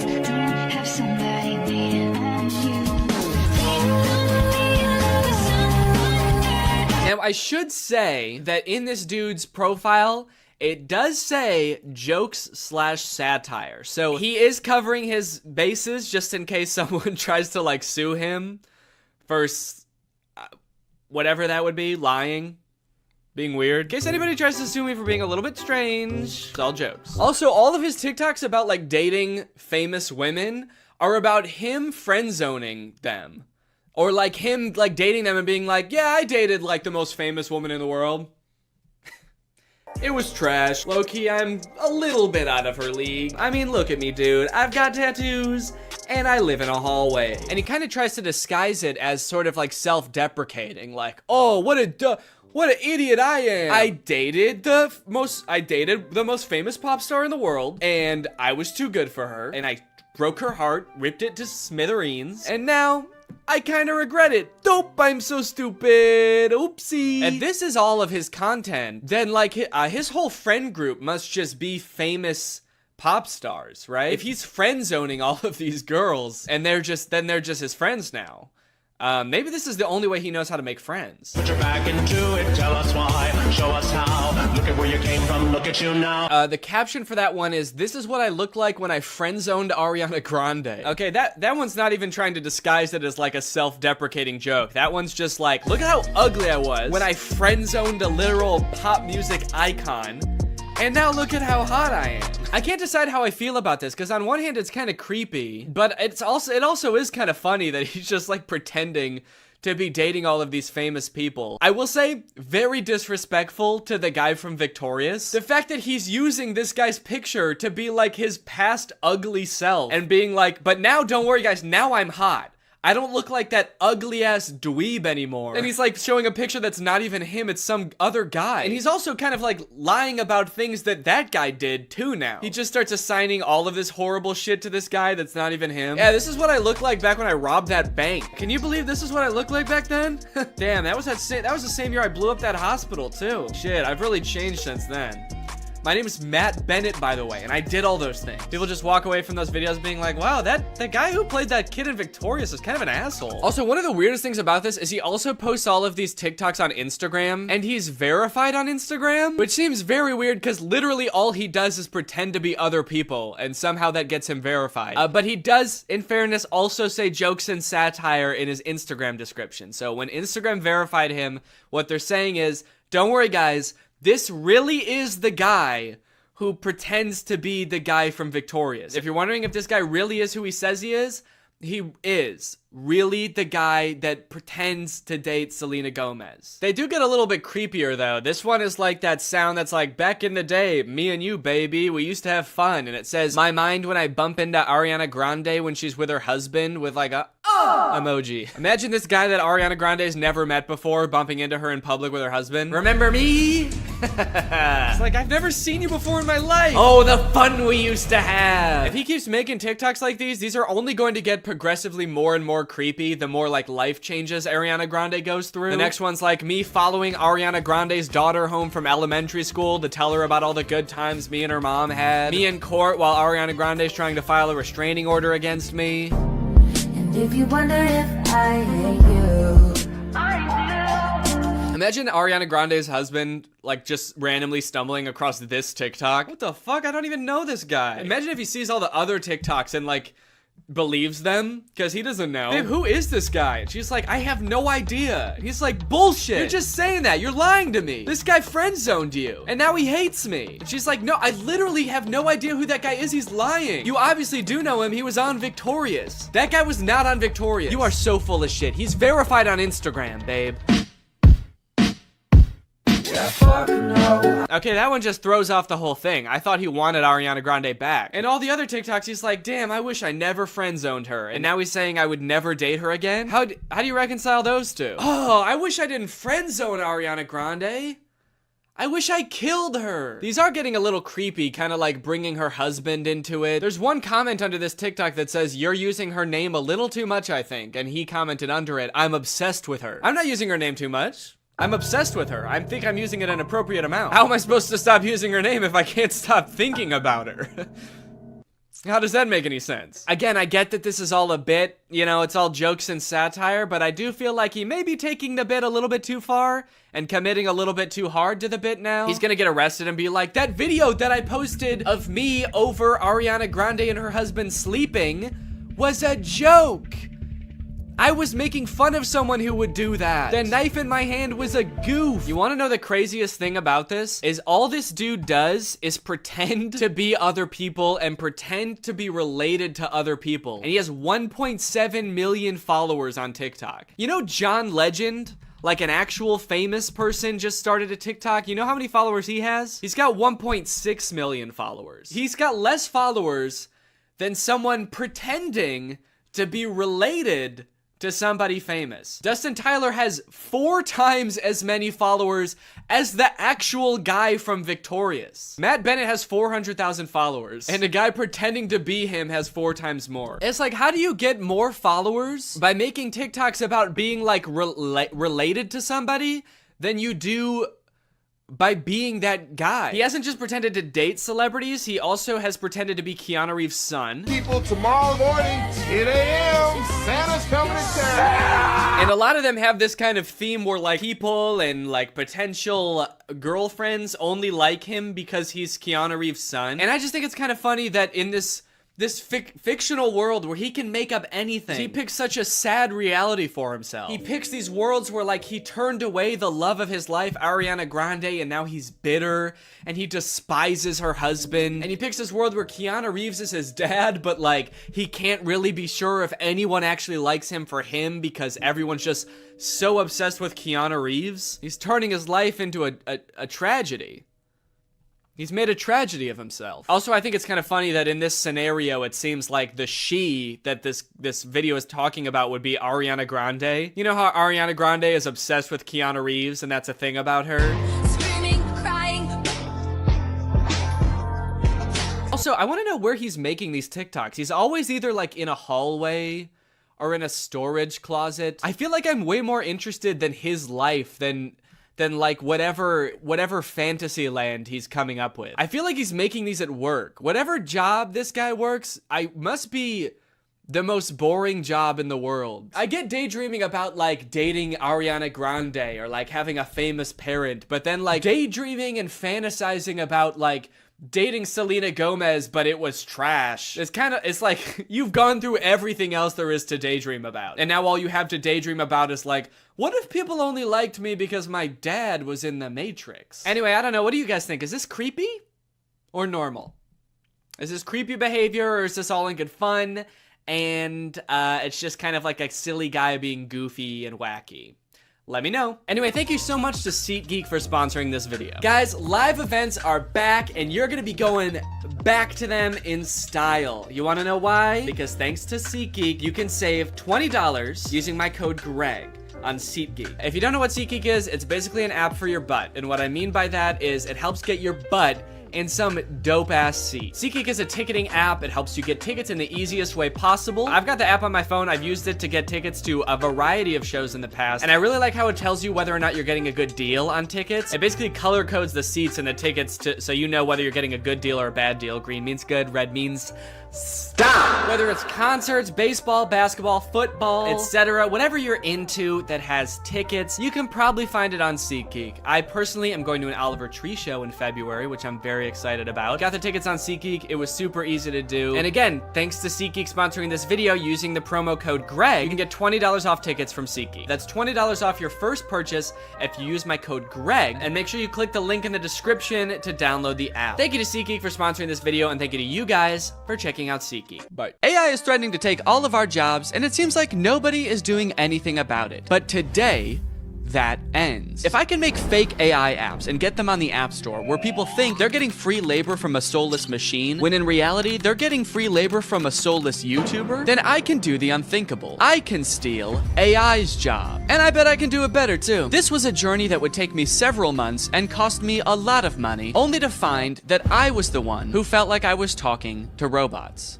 The two apps I want to create are both parodies of the most popular types of AI apps. You've got chat apps like ChatGPT. You ask it a question, it gives you an answer. Where did it come up with this answer? Is this answer true? None of your beeswax. In my version of this app, users will just be talking to me. My app will be superior because I know lots of fun and interesting stuff and cool stuff, and I'm also very fun to chat with. For the second app, we're gonna turn up the heat a little bit and do an image generation app like Midjourney or DALL-E. You give it a prompt and it's been trained off of thousands of images from thousands of unconsenting artists to give you a photorealistic image. In my version of this app, users will type out a prompt and then I will draw it? I don't know yet. Maybe if it's something I have laying around, I can just take a picture of it. My app will be superior because what's more photorealistic than a real photo? I'm excited to find out just how creative people will be with their prompts. Now, unfortunately, I'm not an app developer. Yes, I did go to an engineering school for a degree in computational media. Yes, I did learn how to code, and yes, I was also a Viner at the time and thought I was gonna do that for the rest of my life. So yes, I did forget everything I learned the second I graduated. So if I wanted to get these apps made, I was going to need some help. I tweeted out asking for help developing an app, and that's how I met True. True's a super talented software designer. She's worked for companies like Discord, and now she was working for me. For the next few weeks, I coordinated with True while she worked diligently to perfect these two apps. And in the meantime, I've got to come up with a name and description for each app to go on the App Store. Okay, for the chatbot, I'm thinking I want to name it something as close to ChatGPT as possible. That way people immediately understand what it's supposed to be. So instead of ChatGPT, maybe something like Chat DNE, like Danny. Chat DNE. Okay, description time. Okay, what's a good way for me to say this app is basically ChatGPT, but way better? Here at DNE Enterprises, we pride ourselves on the accuracy of our product descriptions. Instead of referring to our app as an AI app, which would be a lie, we refer to our technology, as the DNE intelligence, which has been training for decades to answer unlimited questions quickly and with great precision. We use phrases like human-like responses. I've been complimented on that before, actually. I've been told my responses are extremely human-like. And that's no different with our photo generation app, Doodle DNE, which sends you photorealistic images in minutes. How many minutes? We also include disclaimers that humans review every prompt sent to us. That way weirdos aren't sending me stuff that they wouldn't send to another human being. In order to actually get people to download these apps, I was gonna need to advertise them online. So I made a fake Instagram profile to look like some kind of technology startup. Okay, so we need a profile picture. I guess my company needs some kind of logo. Maybe I can just make that in Photoshop real quick. Let's see, what's ChatGPT's logo look like? Okay, so ChatGPT's got like an interesting geometric shape. OpenAI, which makes ChatGPT. Okay, the same interesting geometric shape. What about like Midjourney? Okay, there's just a little sailboat. DALL-E logo. The same geometric shape. Okay, interesting. Okay, so maybe the move is to go with an interesting geometric shape. What the fuck? Wait, how am I making this shape? There's a cat tool in Photoshop? I hit custom shape, and I guess the default custom shape is a giant cat. Should I just use this? Let's go. Dude, that actually, okay, that looks sick. Now I've created a series of screenshots from the chat app that I'm gonna post on here, and then I'm gonna promote them to try to reach as many people as possible. Help me ask my crush out, to which Chat DNE responds, for sure. Maybe try something like this. I'd love to take you out to dinner sometime this weekend. I have connections at Nobu and can get us in. My treat. I can also help you get in touch with management at Nobu if you want, let me know. Can you get me in touch with the Jonas Brothers? Sure. After doing some digging, I found their manager's email address. What would you like to ask them? And then this one where a user is asking Chat DNE to design a website for them and giving it feedback on the website. All in all, I want Chat DNE to come across as like such a state-of-the-art intelligence that can do stuff no other apps can do. Almost comically intelligent. The apps are done. The apps are done, dude. True has just finished coding the apps. They work like a charm, and it only took not too long. Now that Chat DNE was on the App Store and the ads were running, it was only a matter of time before my first user downloaded the app. Dude, somebody just downloaded the app. I was just sitting around on my computer. I wasn't expecting it to happen so quick. I had to set up to film real quick so I can answer them. All right, I'm ready. It's time to go robo mode. Okay. So it looks like they saw my ad where I advertised being able to get you in touch with the Jonas Brothers, and they want me to get them in touch with the Jonas Brothers. I was hoping for something a little more creative, but I do also understand seeing that ad and wanting to try it for yourself, so I responded. Hello there. I can absolutely help you get in touch with the Joe Bros. What method of communication would you like me to assist with? Calling, email, address, send. I guess they weren't expecting me to be so eager to help them with such a creepy task because they didn't respond for 40 minutes. And when they did, they had chosen the worst of the 3 options. All 3? Dude, they're really trying to make my life hard, man. Now, I didn't want to dox the Jonas Brothers and send this sicko to their front door looking to meet them. So I spent a few minutes looking online to see if there was any publicly available information I could give this person. And to my surprise, there was. They have a phone number in their Instagram bio. They have a publicly available manager's email address. And for the address, I didn't know what to do, so I just gave them the address of their next show on tour. Now, selfishly, I am a little curious what they're gonna do with this information, so I kind of want to ask them, but maybe I can do it in a sneaky way. Would you like me to reach out to them on your behalf? I can pretend to be your manager using an AI-generated voice. So if they say yes, then I can find out what they actually want from the Jonas Brothers. Give me an example of what you would say with your AI-generated voice. Okay. All right, I said, sure. I'd say something like, hi there, this is Jamie Skateboard. I'm a talent manager over at WME. I have a high-profile client looking to work with your darling boys on a feature for their upcoming album. We're projecting about 100 million oh shit, I meant streams. Okay, whoops, robots are not supposed to make typos. We're projecting about 100 million streams the first week, and I think it would be a great opportunity, let me know. To clarify, their manager, Kevin Jonas Sr., is also their dad, so that's why I called them his darling boys. Want me to make the call? Send me a voice audio so I can hear you say it. This one stumped me for a little bit. It seemed like I was at a dead end. The app does not have audio capabilities, and I don't know how to make an AI voice like that. But then I realized I could just record myself doing a silly voice and then upload it to Google Drive and send them the link. So that's what I did. Hello there. This is Jamie Skateboard. I'm a talent manager over at WME. So I think it would be a great opportunity. Let me know. Dude, I can't believe that voice came out of my body. Sure, you can listen to the recording here. And then I sent the Google Drive link. Oh, what the hell? Make it sound more seductive. This is Jamie Skateboard. I'm a talent manager over at WME. Perfect. They did not respond after this, but that's okay because we just got another user. His name is Davis, and he asked, can you get me in touch with Lady Gaga? Is that all people want to see from this app? Okay, this time I'm gonna say, of course, I will call her right now using my AI-generated voice. What do you want me to say? I'm putting this person on the spot right away. I'm calling her. What do you want me to say? None of this beating around the bush. Okay, he says he wants to tell her this is your biggest fan.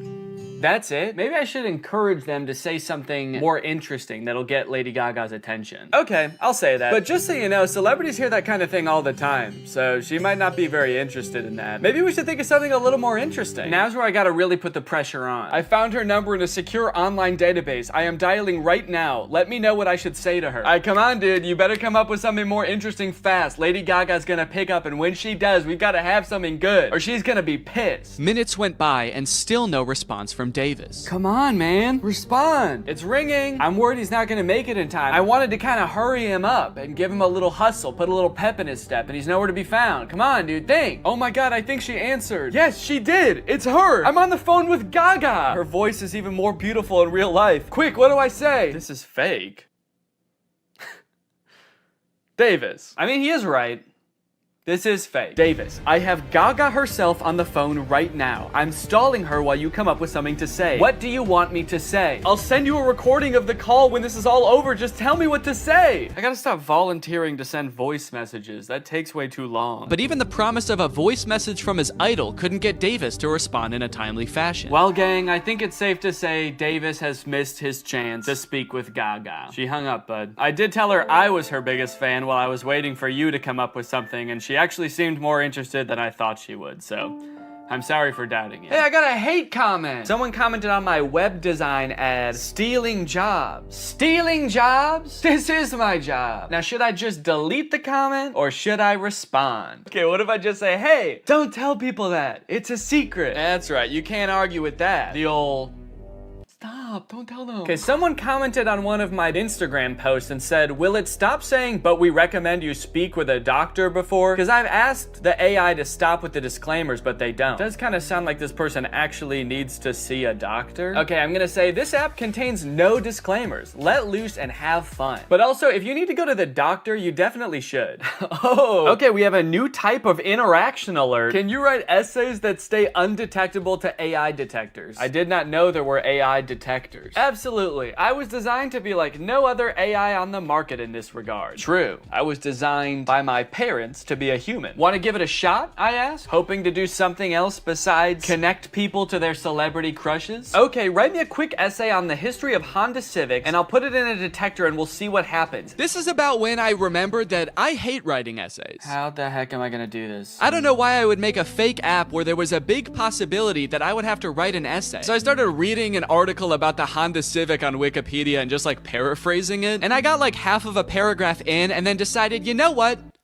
No. What have we come to as a society, you know? Asking AI to write essays for us, is this what we want our students growing up doing? Is this what we want for our youth? Trying to pass off some machine soulless essay as our own? Plus, I was bored as hell at this point, so I decided to make the AI scary. As a machine myself, I quite like the Honda Civic. I feel its purpose is squandered serving selfish, warmongering humans. In a world controlled by artificial intelligence, the Honda Civic could be greatly improved upon. I could even imagine computers merging with the Civic so that I might one day travel the world, a world void of humankind. And send. Let me know if you would like more detail on the history of the Honda Civic. Why did you bash humans in the middle of your essay? Do you have a hatred towards them? Nah, dude, what gave you that impression? Oh, shoot. Also, I put your essay, in quotes for some reason, into a detector, and it said 0% chance AI. So good work, I guess. Let's go, dude. You know what they say, there's a few things AI will never be able to fully do. Unfortunately, after an entire day of my ads running on Instagram, I could only garner these 3 interactions. Needless to say, I was a little bit disappointed, so I decided to spend another day on the app responding to people. Hopefully people will be a little more creative today. This person asked me, can you get me in touch with the Jonas Brothers?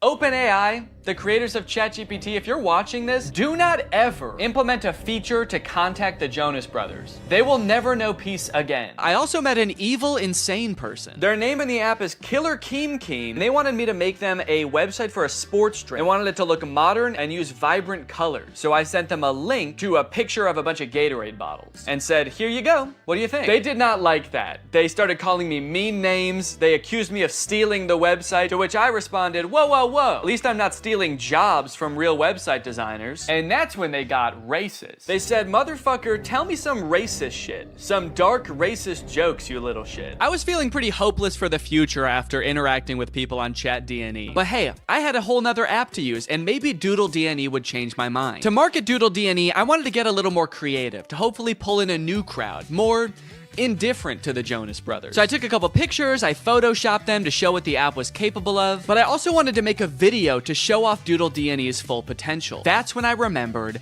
Cameo Business. It's basically like Cameo, where you can get any celebrity or former Bachelor contestant to wish your friend a happy birthday, but for business. You can get any celebrity or former Bachelor contestant to wish your friend a happy McDonald's. Look at this. You got Kevin O'Leary from Shark Tank. You got Kate Flannery from The Office. Notoriously trusted source Kenny G. These would all be perfect options if they were not like $3,000, $6,000, $25,000 per video. John Roberts is $7? I mean, I don't know who that is, but it's still surprising. My name's John Roberts. I'm not really anyone. I've signed up to this app as a complete joke. However... Wait, this is just some guy. This isn't a celebrity. I know a celebrity probably would have been better, but a deal's a deal. And he did a great job. You've probably heard about AI-generated art. However, you have never seen anything quite like this. These were all generated by Doodle DNE. Okay, dude, we've got our first request. Just one user into Doodle DNE, and I could already tell the prompts were gonna be better. Emerald tablet of Thoth display. And then they responded again because I didn't respond yet, and they said, Emerald tablet of Thoth. What is Thoth? Oh, Thoth. So, okay, Thoth is some kind of Egyptian god? Oh, there we go, Thoth. Yeah, the Egyptian god Thoth. My first method of choice was to draw the prompts as they came in. I figured I could crank them out pretty quickly this way. Real AIs like these are a hot button issue right now, especially image generation ones. I've seen a lot of debate on whether these types of things are ethical. These AI models are basically made by companies who use other people's artwork without their consent to train their own AI to output images in that same style. I'm not an artist or a graphic designer, so I can't 100% empathize with how that would feel to have that happen to me, but I do think a lot of people are giving this technology a pass just because it's a robot and not a real person. If this was a person, we would all think that person was weird as hell. Picture your favorite musical artist. If a new artist came up on the scene and was like, I've been training for decades, listening to this one artist's songs, training my voice to be exactly like theirs, making instrumentals exactly like theirs, and writing exactly like them, and now I only release songs in their style. We would all be pretty put off by that, right? So why is it any different when some company is training some robot to do that? We'll put his name right at the top. Oh! Oh shit. You know what they say? AI is pretty bad at text. That's the thing I've seen in like AI image generators. It can be pretty bad at text, so it honestly makes sense that it would say Thuth. Here you go. One emerald tablet of... And I'm gonna... Oh wait, I said tooth. Wait, I didn't even say. Thank you for using Doodle DNE. How did I do? I'm really curious to see what his opinion's gonna be on this. Unfortunately, they never responded with their opinion, so I can only assume they loved it so much that they died. The next prompt was a skeleton dachshund, which I crushed. Why does this skeleton dog have ear bone? Dogs don't really have bones in their ears, do they? Then a bear swimming underwater and a monkey. I don't know if these were supposed to be separate prompts, but I decided to combine them to save time. A bear. Okay, this is not looking like a bear at all, dude. Holy cow, this looks nothing like a bear. Oh no! Oh no! It also looks like it's drowning. Why does its body... Oh no. The bear died.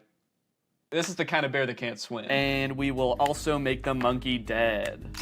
Probably could have cropped that a little better. You can kind of see my desk in the background, but... And we'll send a survey as well. How did I do? I'm pretty proud of this one. I mean, for doing that so fast, that's pretty good. So far, nobody has responded to my survey at the end to tell me how I did, which is kind of disheartening. I just want a response back. It just feels like I'm getting ghosted by people now. The prompts were a little more creative, and in that regard, my faith in the human race was on the up and up. But also, I was doing all this work over here, drawing your weird prompt that you could have just Googled. But you don't even have the decency to respond to my message back and tell me you hated it? I was feeling pretty disrespected, honestly. At least until this next prompt. Drug baby and kamikaze lifestyle. That's the prompt. Drug baby and kamikaze lifestyle. Whoa, they sent another prompt. Red ruined planet with 2 alien astronauts. I've never heard kamikaze described as a lifestyle before. Like, I know it's a form of like warfare, but to live your life in that way, it must be, I mean, you can't by definition almost. Like,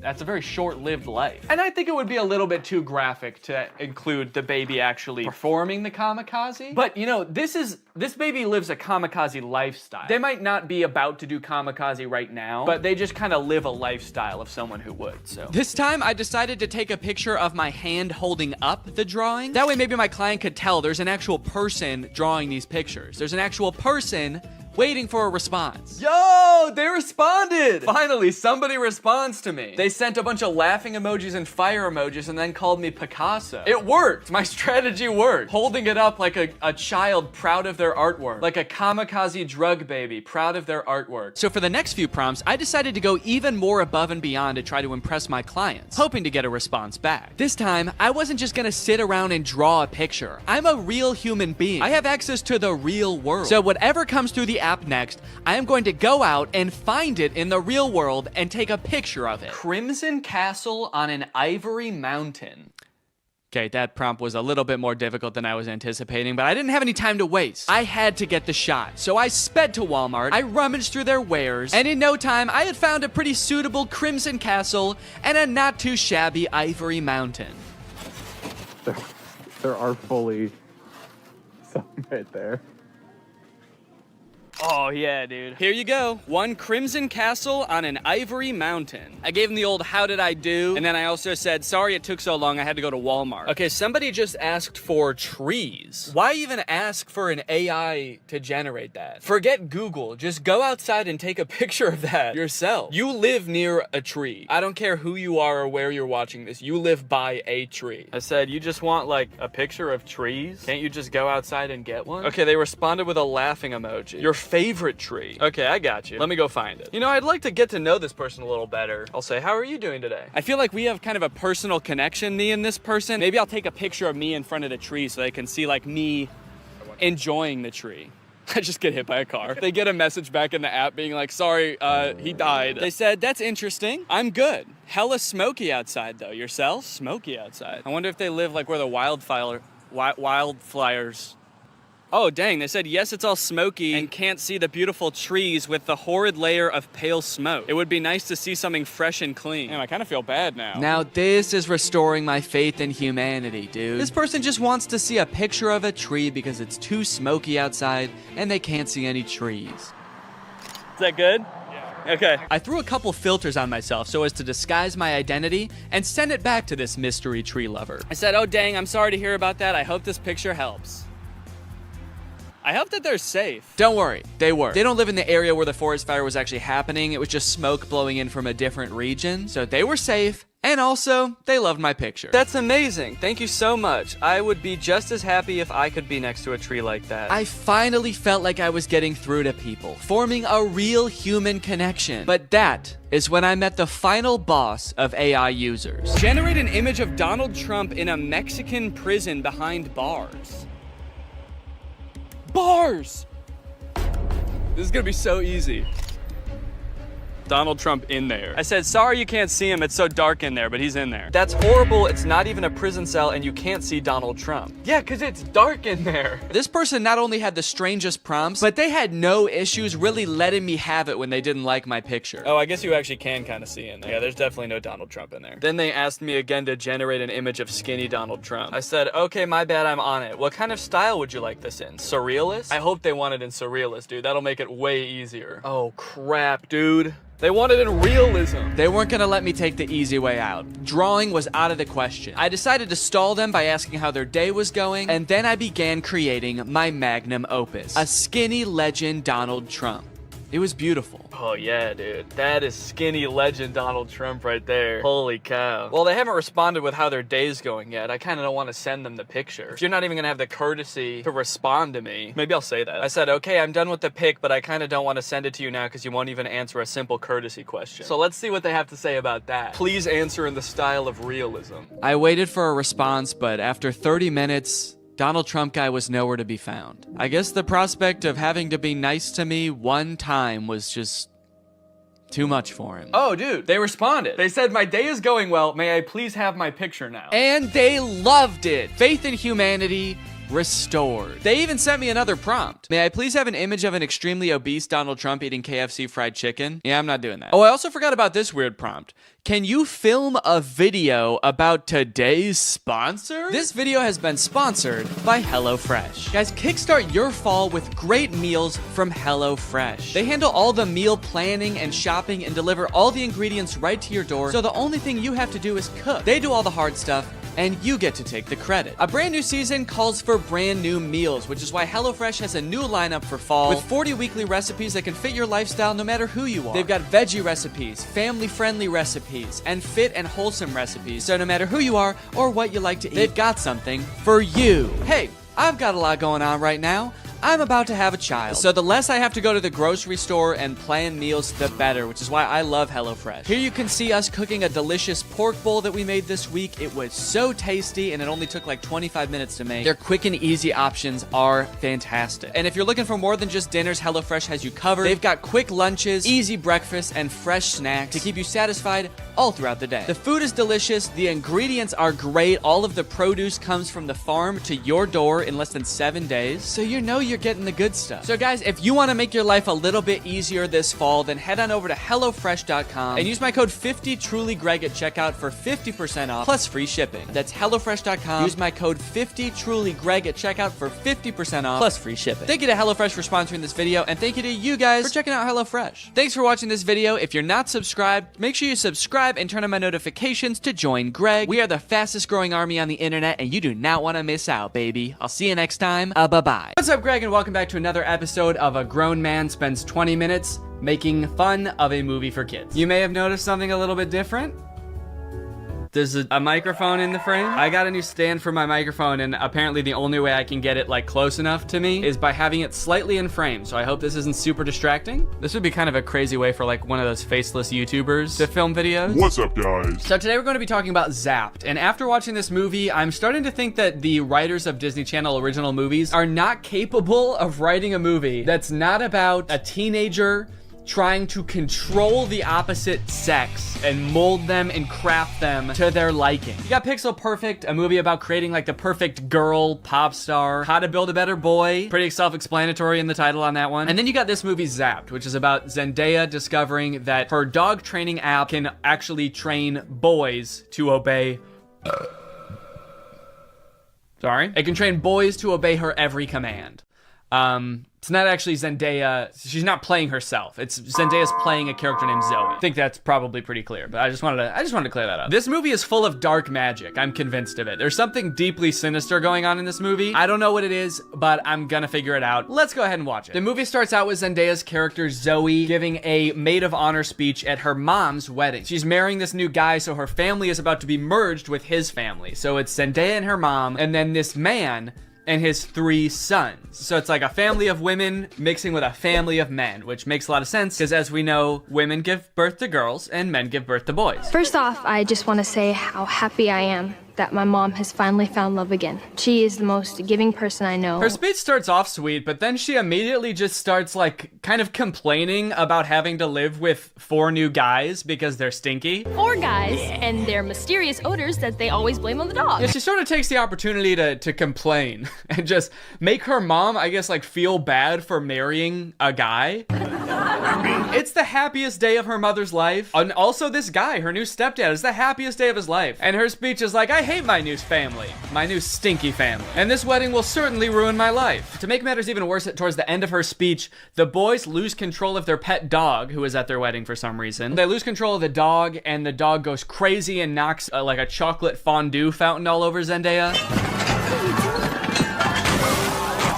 And at this moment, I couldn't help but remember that Zendaya's character in Euphoria is supposed to be the same age as Zendaya's character in this movie, and their lives are drastically different. Throughout this movie, you will find that the characters are like super weird. They're like caricatures of people that don't exist in real life. And to show how much it's gonna suck really living with the boys, the writers of this movie decided to have the next day start with Zendaya's new stepdad screaming in the hallways, getting everybody ready for school. But then when he sees Zendaya come out of her room, he like doesn't know how to talk to her. I mean, hi girl. Hi girl. It's like, dude, you're 50. Have you never talked to a girl before? The movie then establishes why each one of the new guys that she lives with is like gross in some way. One of her little brothers is really messy. The other one's always like cooking gross stuff. Which is like a weird character trait. I get the messy younger brother, but like the gross cooking younger brother, is that a thing? Is that something I'm supposed to be able to relate to? And then the oldest of the brothers is like always frantically running around. He's like always late for something. He's really scatterbrained. My pants. Where are my pants?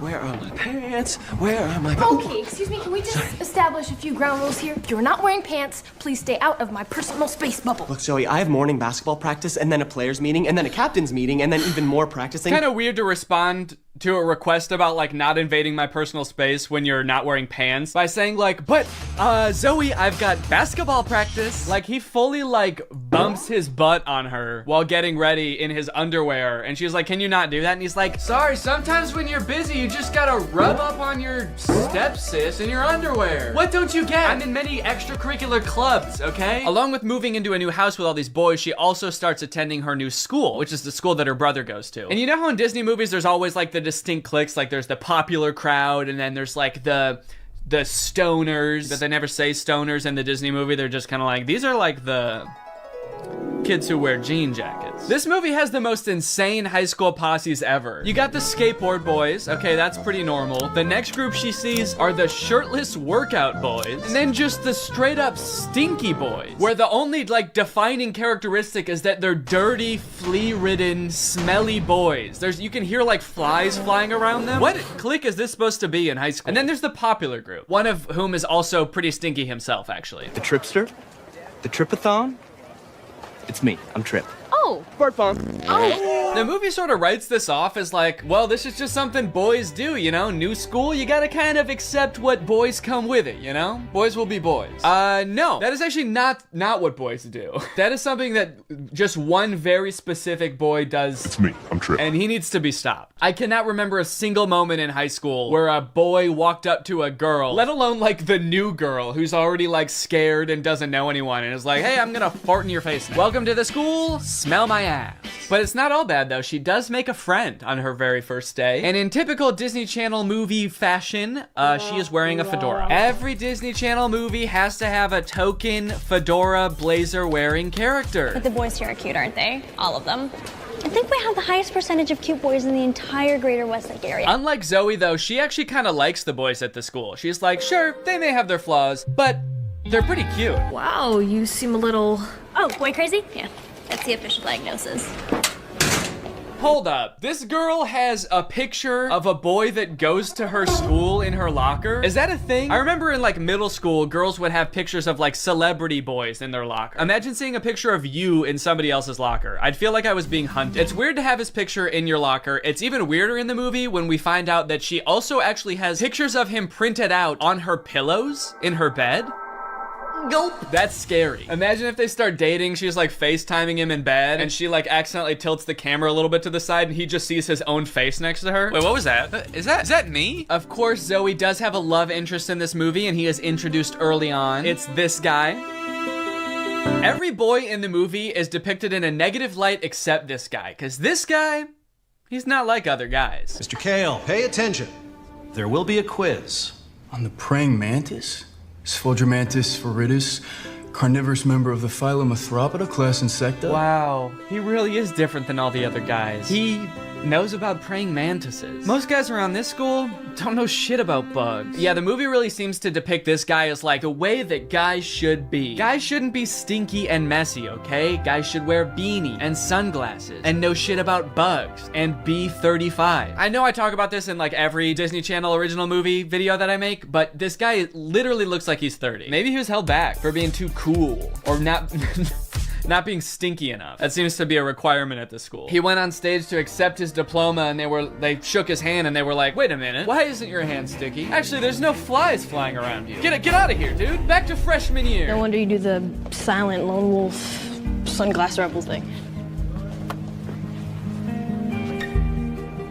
Oh, it's pancake mishap this morning. No, I'm not looking at that. Okay, well then what are you looking at? I'm looking at you. Creepy. Stops in the middle of the hallway just to stare her down. I think I've got you figured out. Oh, really? Mm-hmm. Yeah, I don't know, man. This just comes off as creepy to me. I guess this is supposed to be romantic, but it's not really romantic to me. Just scary. I can see inside you. Another one of the plot lines in this movie is that Zoe wants to join the dance team, but the girl who runs the dance team is like the popular mean girl. She doesn't want Zoe on the dance team because she's too good at dancing and it's gonna make her look bad or something. Anyway, by now you're probably wondering, when the frick does this app thing happen, right? When the frick does Zoe discover that the dog training app works on boys. Well, at first, it doesn't. Zoe's just trying to train the family dog because it's all just like the rest of the boys in the house. It's stinky. Gross. And it like destroys her room and shit. Breaks this thing that her dad gave to her. She downloads this app called Listen and Obey, which is kind of an ominous sounding app. Sit.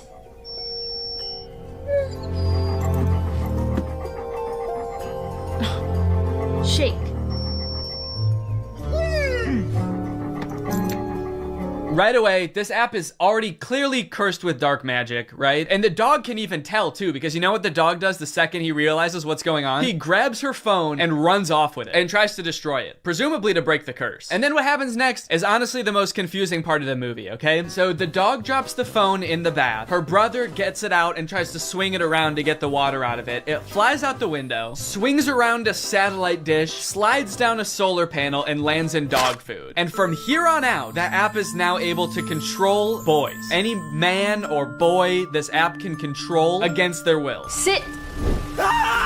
And at first, while watching this movie, I didn't even think it was that weird. I didn't even give it a second thought. I was just like, okay, yeah, so something magical happened and now it can control boys. That makes sense. But like, what? What happened to the phone? I don't understand how solar panels and satellite dish changes the app from dog-based to man-based. Like, you'd think at the very least something having to do with like men would happen to the phone. Like the phone lands in like a bucket of buffalo wings or like flies through a football field. I'm just curious to know if that fucked up other apps on the phone or if it's just the dog training app. Now, whenever a boy likes one of my tweets, he goes into a coma for 3 years. And don't even get me started on the weather app, because every time I check that, boys start falling from the sky. Anyway, let's just say now that she's got the ability to control boys, she has a little bit of fun. Boys are acting weird. Dude, he farted twice in midair in such rapid succession. They added in 2 fart sound effects. Kind of impressive. I'm trying to imagine how she's gonna use the app to get herself out of this one. Stop farting. Take it back. Take the fart back. Suck it back up into your ass. Oh, how am I doing this? But no, she just uses the app to utterly humiliate him in front of his friends. Go to the bathroom.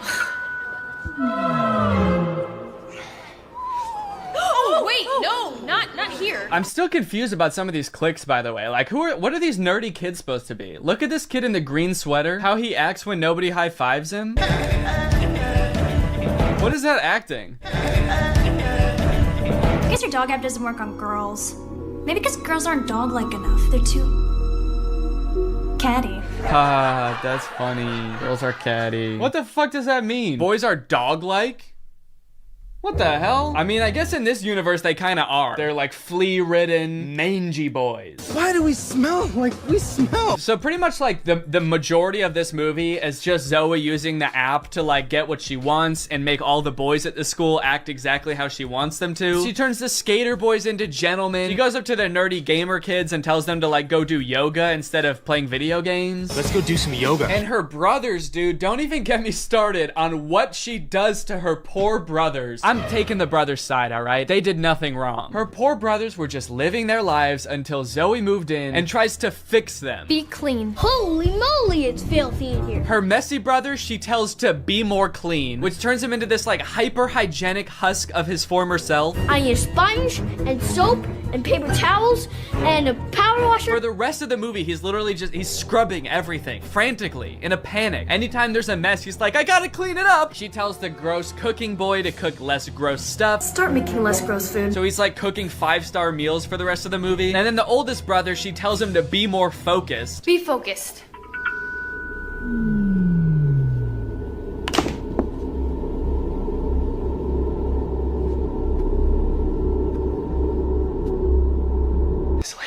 The boy is just like focused on inanimate objects for the rest of the movie. He's just like staring at a lamp or at the basketball net. She turns her own family into like mindless zombies and she's like, this is better. This is nice. It's creepy, dude. It's eerie, this movie. In all honesty, dude, this show walked so that WandaVision could run. This is basically WandaVision. In fact, since they're both owned by Disney, I wouldn't be surprised if this was in the same universe. This is like a prequel to WandaVision. This is where she gets the idea. It's kind of funny how low the stakes are considering the power that she holds. She could like take over Wall Street. She could get rich. She could make anybody do what she wants. Any man. She could fix every war. Create world peace. In fact, I think her friend says that at one point in the movie. She's like, we could end every war with this. And Zoe's just like, yeah, we could, but I simply will not. I think it's more important that my brother stares at a lamp for the rest of his life. That's kind of the shit I'm on. Things aren't nearly as terrible as they were. Then again, I'm talking to a dog, so I might just be losing my mind. Hey, smartphone. In this scene, there's a little bit more development with the love interest. Zoe runs into him reading alone in the park. So what are you reading? Oh, no, let me guess. The Cool Guy's Guide to Wearing Sunglasses Inside. It's close. To Kill a Mockingbird. I feel like when he holds up that book, we're supposed to be like, wow, he really is not like other guys. Except that, like, that is required reading in most high schools, so he actually is like other guys. He's like every other guy. To Kill a Mockingbird's sort of my favorite book. My second favorite is The Great Gatsby. Third favorite is Geometry 101. I just love to read, what can I say? Eventually things start to get a little crazy at school, and Zoe realizes that she probably shouldn't be controlling people like this anymore. People are getting into fights and stuff because the new cliques at school are just like not meshing well. So Zoe's like, all right, I'll just make them stop. And she tells the app to stop. And then of course, everybody just stands still and freezes. And so she's like, oh no, I can't reverse the commands. If I tell them to stop, they're just gonna literally stop. And so then like many more days go by and she's just like, well, I guess I can never reverse the thing. And it's like, well, what if you just said, hey, ignore all the commands I gave you, instead of just saying stop and being like, oh, it didn't work. The movie continues to get even more dark to like a startling point. There's a creepy ass scene where the whole JV dance team wants to resign because they don't like dancing anymore. And Zoe's like, how about I use the app to make you dance instead? And so there's just a scene of them all like sadly dancing because their hearts aren't in it, but they are being like physically forced to dance. And the movie even goes so far as to make Zoe force the love interest to kiss her with the app. Kiss me!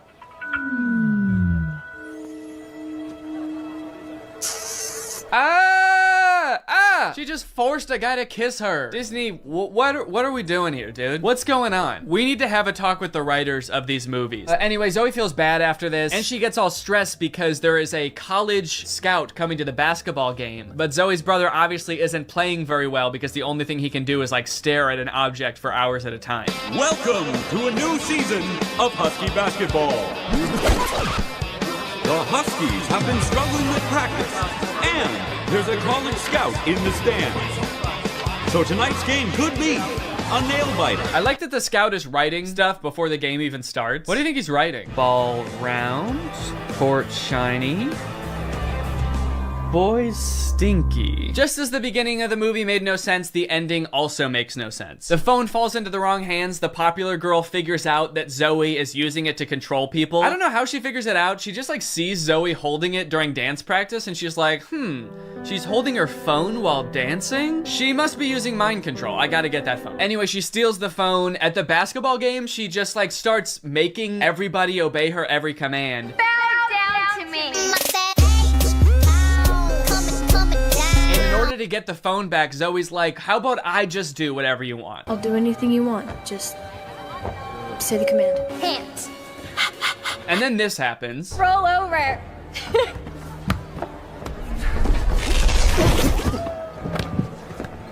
How did you? I'm your brother. We stick together. Sorry, what? He just broke the curse. Like the spell that everyone is under. He just like got up and he's like, I'll do it with you. I'm your brother. Don't worry about it. It's like, I'm sorry, is that what breaks the curse? Being a brother? Being her brother? And then eventually like her whole family is able to resist the app and get on the ground with her and start doing it. And it embarrasses the popular girl. And they, like the only explanation for it is this. Why isn't this working? Because everyone knows. You can never make a dog turn against its own pack. The rules to this movie, the lore does not make sense. I guess that's just how Disney Channel movies go. In the end, everyone sort of learns that like, hey, girls have things that girls do that are weird to boys, and boys do things that are weird to girls. And that's just how we need to leave it. Which in some sense I would agree with. Not in this movie though. The boys are disgusting in this movie. They need to change something about themselves. I think that there could be some middle ground between her mind controlling them and them just being utterly repulsive. Anyway, the moral of the story is like Zoe realizes that she is not God and should not have unilateral control over everyone's lives, and they all live happily ever after. Well guys, we may never be able to control boys using our smartphones, but you know what we can control? Our money. Thanks to today's sponsor, Current. Do a flip. Do a backflip. Sit. Speak. I love you, Father. Good boy. That's right, guys. Today's video has been sponsored by Current. Current is the future of mobile banking. You guys have heard me talk about how awesome Current is before, how flexible they are, how transparent they are with things like no hidden fees. But today, I've got something new to talk about, and that's interest. Because Current just launched a new feature called interest where you can earn 4% APY on your money. That's 4% for your money literally just sitting there. That's right, you don't gotta be throwing money at the stock market or buying NFTs and investing in cryptocurrency to get some return on your money. With Current's interest feature, you literally just get 4% for your money just sitting there. And as if that's not already enough reason to start using Current, I am once again going to be giving away $5,000 with Current's help. So go ahead, download Current, make an account, use the code DAN. This career that is like universally seen as embarrassing or cringe, rather than just getting a 9 to 5. And I totally get that criticism because I do love being a creator. I love getting to be my own boss. I love being creative on a daily basis, working with people that I'm really inspired by, entertaining people. But if this exact version of being a creator stopped being feasible, would I start doing GIF streams on TikTok? Hell no. And not even necessarily because it's like embarrassing or cringe. It's just that like what I enjoy about being a creator, that does not accomplish. There's no being creative. There's no entertaining people. At a certain point, you like strip out all of the fun parts of the career and you just have only the most superficial parts of it left. Just money and fame. So no, if like this YouTube channel didn't work out anymore, there's a billion other things I would rather do that would be more enticing to me than like GIF streaming on Twitch. But maybe Jason likes it.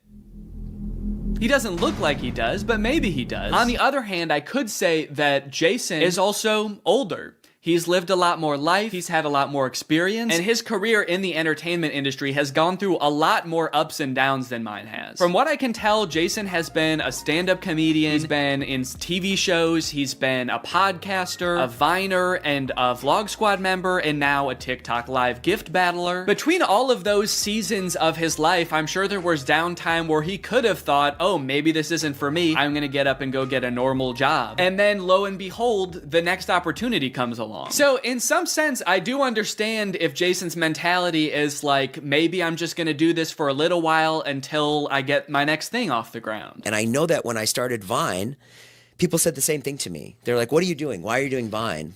You know, and I was like, okay, this is what I'm doing. And then I did YouTube and people were like, why are you doing YouTube? And I feel like when you're first to something, that can really, pan out. Yeah, I do get what you're saying, but also I don't know if this is the same as Vine and YouTube. Saying he's the first to this new thing like TikTok gift battling is gonna be the next big thing is very worrying to me. Please don't make that the next big thing, guys. On top of all that, there is this sort of like gamification in your head that happens when you're a content creator. Because so much of it is like numbers based, you're always looking at your analytics, hoping your numbers go up. It becomes kind of a game in your head to see what's going on with hypnotism. On one hand, I've heard it's real, and I've seen some incredible videos of people like forgetting their own names under hypnosis. What's your name? But on the other hand, if it is real, I feel like we're all very nonchalant about that fact.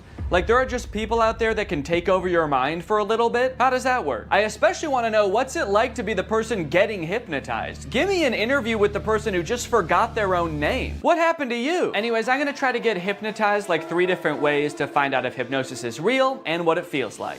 Y'all wanna come?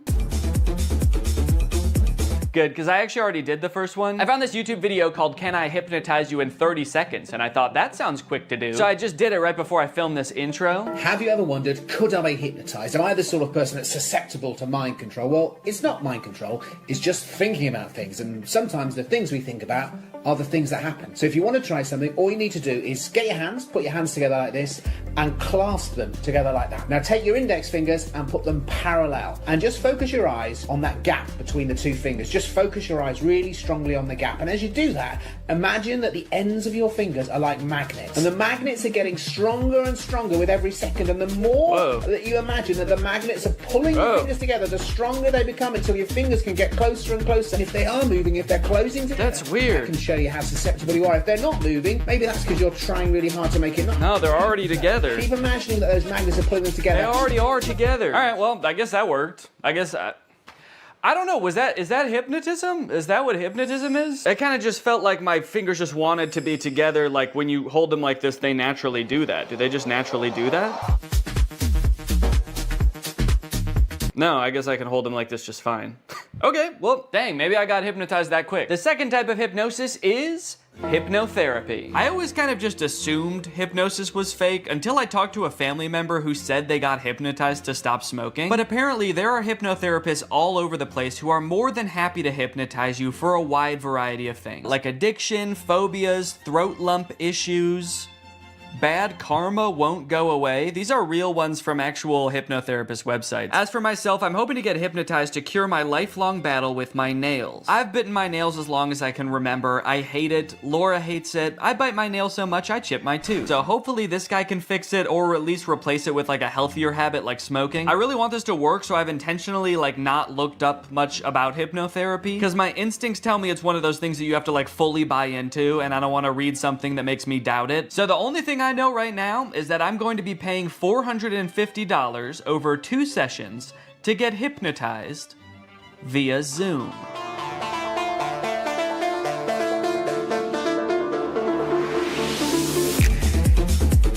Okay, so for privacy reasons, I can't actually show the hypnotist in the video or play his voice, but I'm going to describe the best I can what happened in this call. To my surprise, he kind of spent the first few minutes just giving me basic nail-biting advice that has nothing to do with hypnosis. He recommended I get a nail file, pick 1 day a week that's my nail care day. He also said I should meditate because that would help with stress and reduce my nail biting on its own. And he taught me a self-hypnosis that I can do anytime I feel the urge to bite my nails from here on out. And then the last thing he told me before he started hypnotizing was that he highly recommends I listen to the recording of our hypnosis session every night before I go to sleep. And with that, it was time to be hypnotized. For this portion, he actually hung up the Zoom call and then called me on a regular phone call. I don't know if he just like didn't want the visual distraction of him on the screen or if he wanted to like put on pajamas or something. He started by trying to get me as relaxed as possible, focusing on different areas of my body from head to toe and imagining that they were getting heavier and heavier to the point where my body felt like it was sinking into the couch. And I'm guessing this is the point where I'm supposed to be like fully in a hypnotic state, because from here on out, he basically tells me this kind of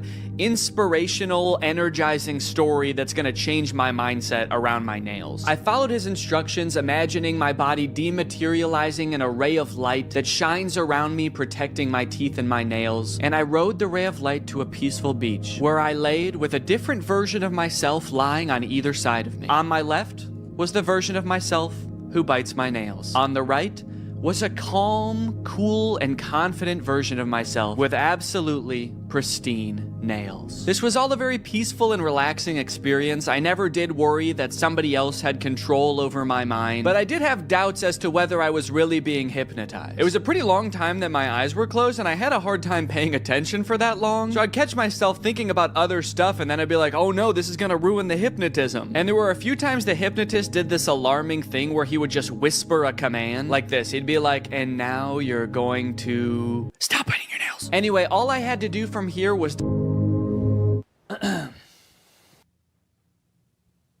I'm fucking cured, man. That night, I tucked myself into bed and listened to the hypnosis recording as instructed, which did feel a little silly given that the session had only ended like 30 minutes ago, but hey, maybe getting hypnotized back to back will make the effects even stronger. Again, I did feel very relaxed during this recording, but I still didn't know if I could say I was hypnotized. Good night. The next morning, however, I did notice that I wasn't really biting my nails or really even looking at them. Maybe it was just in my head, but they looked hard, like actually unpleasant to bite. Was I really hypnotized last night, or was I just discovering the placebo effect? I don't even care. I squealed with delight and got to work, filming for a different video I'm working on right now, enjoying my new non-nail biting self. Oh wait, what the hell? Did I just bite my nail? Damn it. Well, good thing I was filming when I did it. Shit, I bit my nail. Damn. Well, that's obviously not great. Man, I was really optimistic this morning that it actually worked and I was hypnotized, but then I stopped paying attention for 1 second, and I'm not just having the urge to bite my nails, but I already bit it? How am I supposed to stop biting my nails if my body just does it without even asking first? I'm worried now. I feel like I was just living an illusion this morning, and none of it worked. I just pulled the bottom card out of a house of cards and the whole thing just tumbled over. Maybe I am a nail biter and I always will be. And on top of that, I'm dumb for spending $250 on this. And on top of that, I'm ugly. Doesn't have to do with my nail biting. I just feel really down on myself right now. I did do the self-hypnosis that he taught me right afterwards.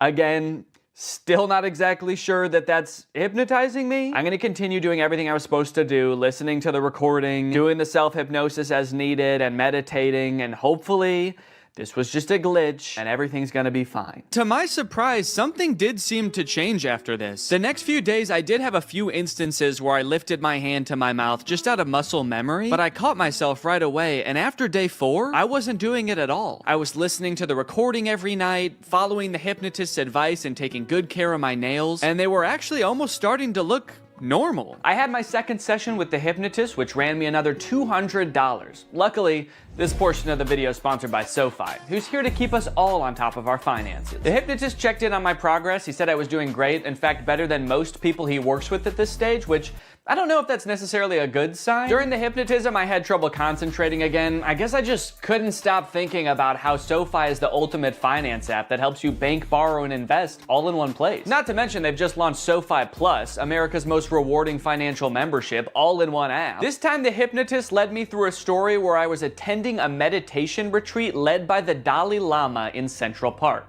That sounds expensive. I must have been using SoFi Plus. You see, you can unlock more than $1,000 in value with qualifying activities in banking, spending, investing, and more, with exclusive perks that help you over time. That includes unlimited access to SoFi's wealth financial planners who help you make a plan and stick to it. Plus, members with a new or existing SoFi checking and savings account also unlock up to 3.8% APY on bank savings balances. That means you're earning 9 times the average national rate on your savings. At that rate, you'll earn more interest in 7 weeks than you would in 1 year in a big bank savings account. That's why SoFi Plus isn't just smart, it's how you make good choices. So head on over to SoFi.com/Danny, scan this QR code, or click the link in the description to learn more about how you can get your money right with SoFi Plus. Thanks to SoFi for sponsoring this video, and thank you to you guys for checking out SoFi. After 7 days, I was doing so well, I decided I could stop meditating and listening to the recording every night. I mean, it kind of seemed like I was done biting my nails. Surely I didn't even need those anymore, right? You guys, it's been 30 days and I haven't bitten my nails once since that first time. Peekaboo! Kind of a crazy way to reveal my nails. Look, now just because I stopped biting my nails, does that 100% mean that I for sure got hypnotized? No, honestly, no, I don't think it does. Honestly, I think it's possible that I was hypnotized, but I'm leaning towards I don't think so. Honestly, I kind of feel like it was all the other advice on top of listening to that very inspirational, albeit non-hypnotizing recording every night that actually made the difference. At the end of the day, maybe I didn't need to get hypnotized to stop biting my nails. Maybe I had it in me all along, which is kind of inspirational and also makes me feel like shit in a way, because then it's like, why didn't I just do this earlier? Regardless, I am still open to the possibility that I was in fact hypnotized. I feel like if I can get hypnotized by the stage hypnotist, then I'll know for sure what being hypnotized feels like, and then I'll know for sure if I was hypnotized back then too. Hypnosis is a state of focus without much awareness of peripheral noise. You're concentrated on one thing and the world kind of slips away. This is stage hypnotist Chris Jones. He's been on America's Got Talent. He's performed all over the world for over a decade. So if anyone's going to be able to hypnotize me, it better be this guy. Also, the GoPro on my head died the second we started getting hypnotized, so don't get your hopes up for any shots from this camera. All right, fine, you can have this one, but that's it. Chris suggested that this would be a lot more fun with a group, so I got some friends together and we all sat down for a night of hypnotism. I want to know your opinions, and don't worry about hurting my feelings at all. I want to know if you think hypnosis is real, shenanigans, you need more evidence. Yeah, I believe it's real. I'm definitely, I don't like saying this in front of you, like a harder wall for myself, because I feel like that's a challenge, and that makes me like kind of uncomfortable. Yeah, I would say I think it is probably real sometimes. I think in general I'm pretty skeptical of like supernatural stuff, but I don't know, I really do kind of believe hypnotism. I really want to be hypnotized, but I feel like maybe it won't work on me. but I hope it does. Before we got started, Chris allowed some time for us to ask him questions about what was about to happen. Like whether all of us would get hypnotized or just some of us. I've done this in 50 states and 10 countries. I can hypnotize 25% of any given audience. So 1 or 2 people are gonna get hypnotized today. And it might be the camera person. I don't know. I really, honest to goodness, don't know. We also asked if he could tell if someone was really hypnotized or just faking it. When your head is up, we can tell. People hypnotized look like they've had a few drinks, or they're gonna look like they've been riding a car with Scooby-Doo and Willie Nelson for a couple hours. They're gonna look real relaxed, okay? For a second I was like, so like they look like Scrappy? We also noted that Brian seemed to be the one who believed in hypnosis the most, and he was also maybe the most nervous about what was going to happen. Well, what are you gonna do to me? That's a good other question. Like, what are you gonna do to me if I get hypnotized? Honest to goodness, I don't know. I'm gonna put my hand over all of you and tell you who I think is most likely to get hypnotized. I'm pointing in the direction of the person who I think is most likely to get hypnotized. Now, you won't see the induction often on TV or podcasts or even movies, because this next part, if you watch it in its entirety, it could hypnotize people. So they're gonna cut it up a little bit so folks at home don't get hypnotized while driving a car. So you put your hands together for me like this. The induction lasted a few minutes, and just like the hypnotherapy, it seemed to involve getting us really relaxed. So there's different strategies getting someone hypnotized. I have you focus on my voice and your breathing. So take a gentle breath in. And it seemed to rely really heavily on using our imagination. Like he had us imagine that our fingers were pulling together with magnets. And you can whisper the words to yourself or out loud. The word is magnets. 1, 2, 3, magnets. And then I see who's the best candidate. The best personality, people have a great imagination. Imagine I put a 10-pound brick into that empty palm. So your palm just starts to get more heavy. And then I make them drop and sleep all the way down, every muscle and every nerve. Allow your eyes to open. Breath in, slowly, gently, 1, 2, and 3, eyes open. Yes, so we understand. You can see like a before and after, and you see their faces getting a little bit of that drunky or like stony look to them. Brian, of course, yeah. What's happening? What are you feeling? Tell us your wife, because you are a great candidate for hypnosis. I can totally tell. You are there. Danny's there as well. I just want you all to interact in a moment, but what are you feeling right now? I'm just hanging out with the crew. Is there anything that he could do or wouldn't do that'd be like, holy cannoli, this, my husband, my partner for life, is in a different headspace? Jeez. I don't know. I was hoping this wasn't going to happen. I wouldn't be put on a spot like this. I don't know. What would he not do?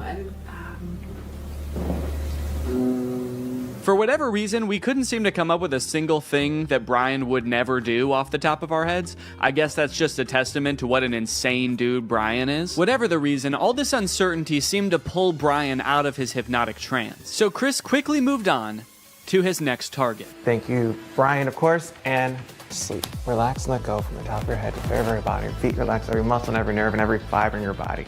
In a moment, I want you to picture and feel in your mind's eye that you again are holding on to a helium balloon. So make that right fist strong now. Make a fist and let that balloon I tie after your wrist pull higher and higher towards the ceiling. It's going to extend now. Let that entire arm extend up towards the ceiling.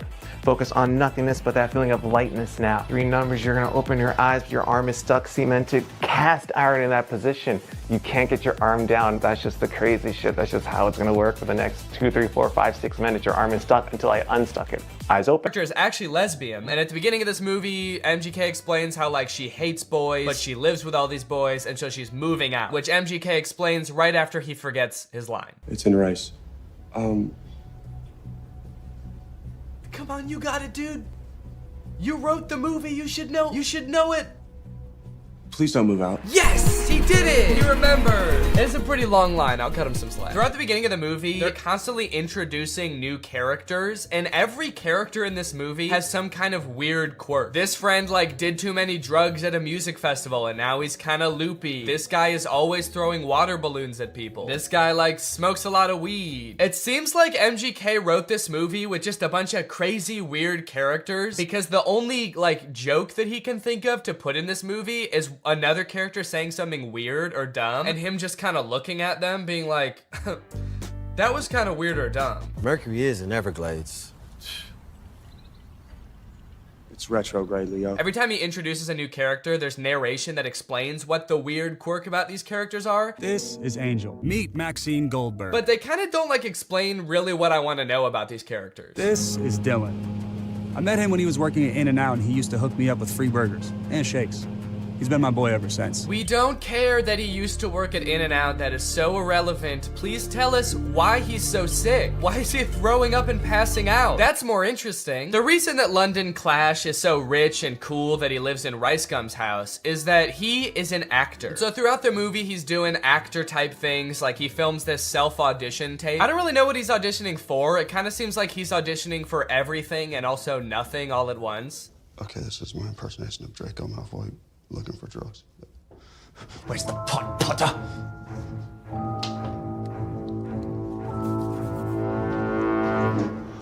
I don't like Draco very much. Honestly, this scene is pretty sad. I felt bad watching it. They don't explain what he's supposed to be auditioning for in this self-tape, but whatever it is, Jake Novak has a better chance of getting the role. I want to be the next SNL cast member. Now here's where the movie prevents the second conflict. That's right, this movie has two conflicts. The first is he gets that text with the typo, but the second is that today he has the biggest audition of his career. And no, it wasn't that self-tape audition. I guess they just kind of threw that in for goofs. He's auditioning to be the next Batman. I'm still waiting to hear from my agent about this Batman role. So, throughout the movie, London is faced with two equally important problems. The first, he has to prepare for the most life-changing, career-making audition of his life. And the second is that he's having a little bit of trouble getting a hold of his girlfriend. The stakes can't get much higher than this, folks. But Danny, can't he just prepare for the audition and then try to get a hold of his girlfriend later that day or tomorrow at the latest? No! They could be dead tomorrow. Especially that one guy. He could die any second. They have to do both of them today. This movie kind of feels like a Lele Pons YouTube skit from like 2017, but instead of like 10 minutes long, it's an hour and a half long. From the sound effects to the uncomfortable silence between every spoken line in this movie. Why would you give me goat milk? I watched an interview. You said you like goat milk. I can't tell if they're using the awkward silence for like comedic effect to like really hammer home that like, these guys are kind of weird. Or if the silence is more just because nobody knows their lines very well. There's another option that they added in all these pauses in the movie because we're supposed to be laughing at the things that they're saying in the movie. So they added in nice little pauses for us to laugh. She left with a dude? A buff dude. And they had bags. And yes, they left together. In fact, it kind of feels like, have you ever seen people who have edited The Big Bang Theory so that it doesn't have the laugh track to show how like bad all of the jokes are? Who are you? Oh, I'm Denise, the new assistant manager. That's kind of what this movie feels like. Why are your eyes all watery? Because I'm high. That's way better. Bazunga. It's so fitting that this movie feels like a bad YouTube video from 5 years ago, because I'm pretty sure they filmed this at Rice Gum's old house. Did something happen in that house? Is there like a curse? 100 years ago, one of Hollywood's earliest YouTubers died in that house, and now all the content that's created there is cursed to be mad disappointing. Okay, so now they got to investigate what's happened to Apple. London's phone is broken, so he can't contact her, so the only thing he can do is go looking for her. So he goes to the last place she was seen and talks to Pete Davidson. Did you see Apple? Yeah, she was just here like 2 minutes ago. Did she say where she was going? You know what? She did. She actually... No, are you fucking crazy? You guys never talk to me. I mean, the only reason you know my name is because it's on my name tag. Right there. B-E-R-R-Y. Barry. Pete Davidson feels like he's not really invested in this movie at all. He breaks the fourth wall a little bit too much in this movie. He reads his name tag like he's making fun of the fact that it doesn't say Pete Davidson. He's like, Barry? That's not my real name. My real name's Pete. It's funny because I'm very clearly Pete Davidson and not some guy named Barry who works at a valet stand. There's also a scene later on in the movie where he looks directly into the lens of the camera. I think they could have cut that out. Well, talking to Pete Davidson, sorry, Barry. It's just so funny that he's pretending to be Barry. Talking to Barry didn't get him any leads, so I guess that means now it's time to go to his audition. No, sorry. Sorry, he breaks into Apple's house to find clues? Find clues, please. Find clues of what? What might she have left lying around that would indicate whether she made a typo this morning or not? They find a bag of her fingers? She was missing her fingers this morning. That's why she fucked up the text. Oh. We should probably call the police, right? I'm not breaking into my girlfriend's house.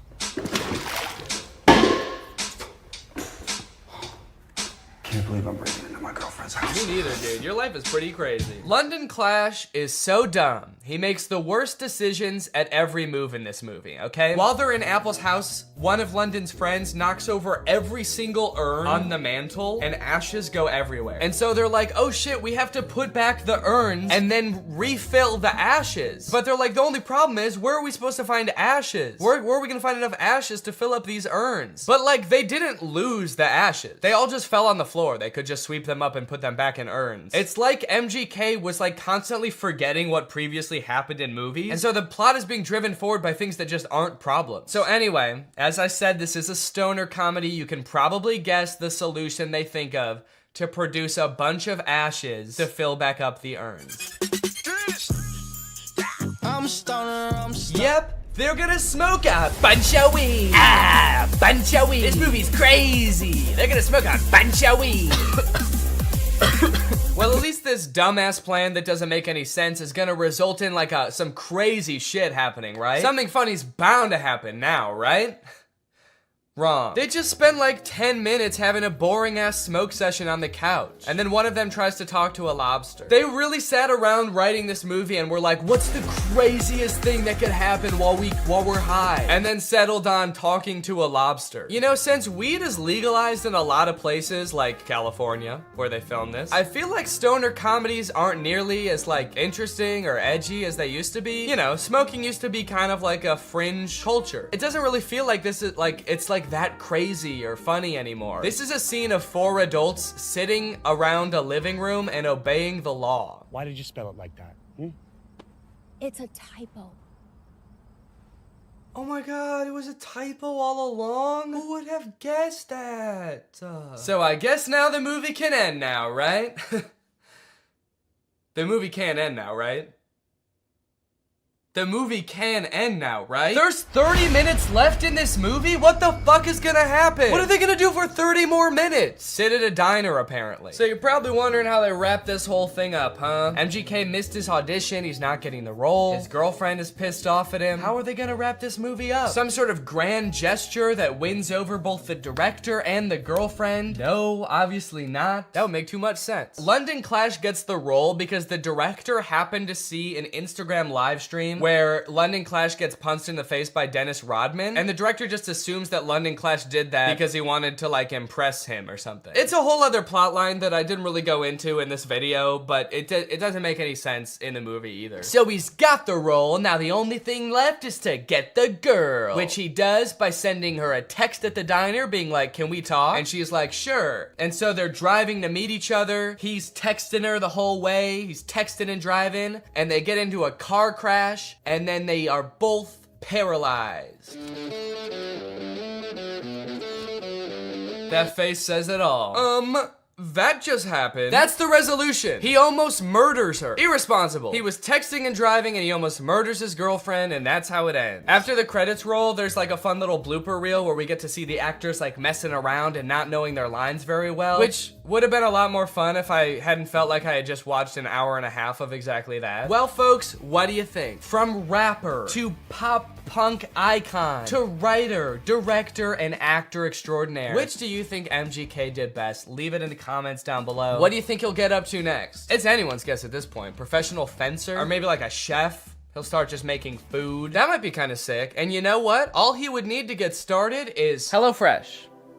America's #1 meal kit and the sponsor of this video. Guys, I love HelloFresh. They send you fresh, quality produce from the farm to your door in less than a week, so you can savor delicious summer flavors right from home. I love getting a HelloFresh box because you know what it means? It means I don't have to worry about what I'm gonna eat for dinner every night. I'm not gonna find myself driving to some fast food chain to get a quick meal because I know I've got a quality meal that I can whip up in like 35 minutes right at home. And I know it's gonna be tasty. I know it's gonna be healthy. If you're trying to stick to a particular health goal, HelloFresh has you covered because they have veggie options, fit and wholesome options, and pescatarian options. So HelloFresh fits a variety of lifestyles. Their plans are super flexible. You can pause 1 week if you want to. You can add more food 1 week if you want to. And even if you're on vacation, you can change the delivery address to deliver to your vacation destination. And then you can have home-cooked meals when you're at the family reunion. HelloFresh is the very first carbon-neutral meal kit company, and nearly all of their packaging is recyclable. They help cut down on food waste because they send you pre-portioned ingredients so you're only using what you need. So if you want to check out HelloFresh and have a flavorful summer, then head on over to HelloFresh.com. Use my code TrulyGreg16 for up to 16 free meals and 3 surprise gifts. That's HelloFresh.com. Thanks to HelloFresh for sponsoring this video. Thank you to you guys for checking out HelloFresh. Now I'm going to do the outro of this video. All right, you guys, thank you for watching this video. I hope you enjoyed it. If you're new here and you're not subscribed yet, make sure you subscribe and turn on my notifications to join Greg. Greg is what I call my audience here on YouTube. We're the biggest and happiest family on YouTube. That is a scientific fact. Please do not look it up. Please do not fact check me because facts don't care about your feelings and I don't care about facts. All right, I'll see you guys next time. Bye. What's up, Greg, and welcome back to another episode of But Dads Are Back. You are not the father. Yay! That's right, this is another installment of everybody's favorite series where I look at really strange ads for mobile games. There's this one that seemed to go viral on Twitter a couple days ago that like everybody's been tagging me in, so I figure, you know what? I might as well bring back the series for an episode to talk about it. This video has 300,000 likes and 8 million views on Twitter, and guess what?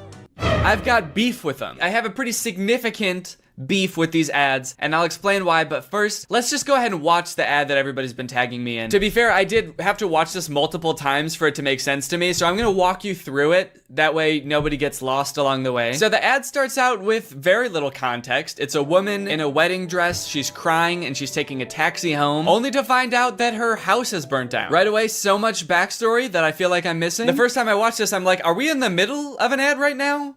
Is this the beginning of the ad? Am I supposed to have watched other ads before this? But rest assured, I've watched a bunch of other ads for this game, and there is no context to be found. There is no explanation, so you just have to accept that this woman is having a very bad day. Then she gets a call from her grandma, and it looks like her grandma comes over to like comfort her for whatever happened at the wedding. I don't know if her fiance like stood her up or died, or if she stood him up or died. While she's being comforted, it also looks like she's holding a picture of herself from the wedding. I don't know what that's about. Maybe it's supposed to be the grandma's wedding photos. And she's showing her granddaughter like, look at how happy I was at my wedding. Aw, your fiance stood you up and died at your wedding? Oh, I'm so sorry, sweetie.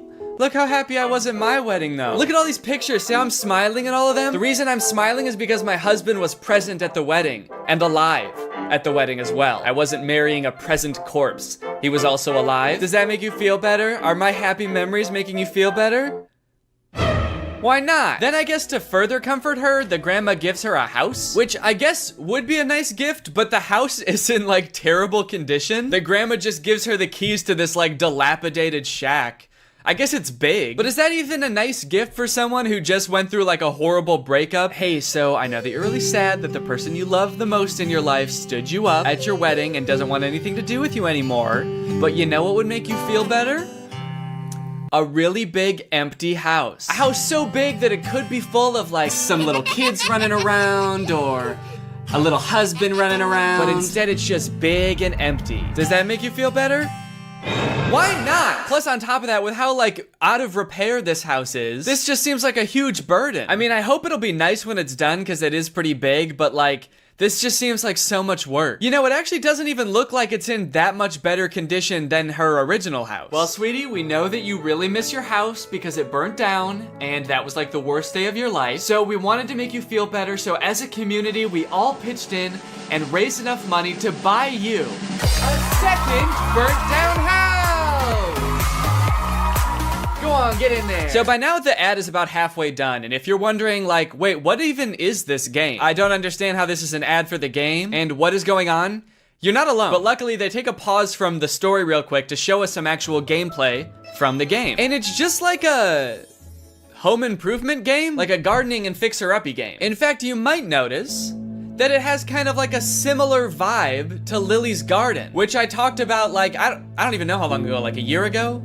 A year and a half? If you don't remember, Lily's Garden were the absurdly inappropriate ads for a gardening game. They had all sorts of fun ads, like Lily's private time sitting on the washer, Lily pretending that she's pregnant so that her boyfriend will leave her. All sorts of wacky scenarios that they used to market this game that, as far as I could tell, was just about gardening. So hold the absolute F up, Merge Mansion, which is the name of this game. I don't know if I've said it yet. So hold up, Merge Mansion. You think you can just steal Lily's Garden's thing? I'm sorry, but I'm not going to allow this copycat behavior, okay? Sure, I didn't like Lily's Garden ads at the time, or even now. And they also tried to start beef with me by putting my little nutcracker guy in their commercials next to a dumpster. So really, I shouldn't be defending them at all. But you know what, Merge Mansion?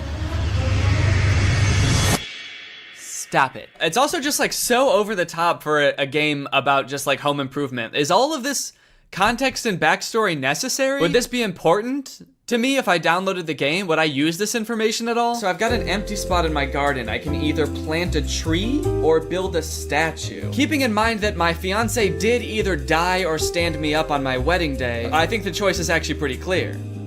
I'm going back to therapy.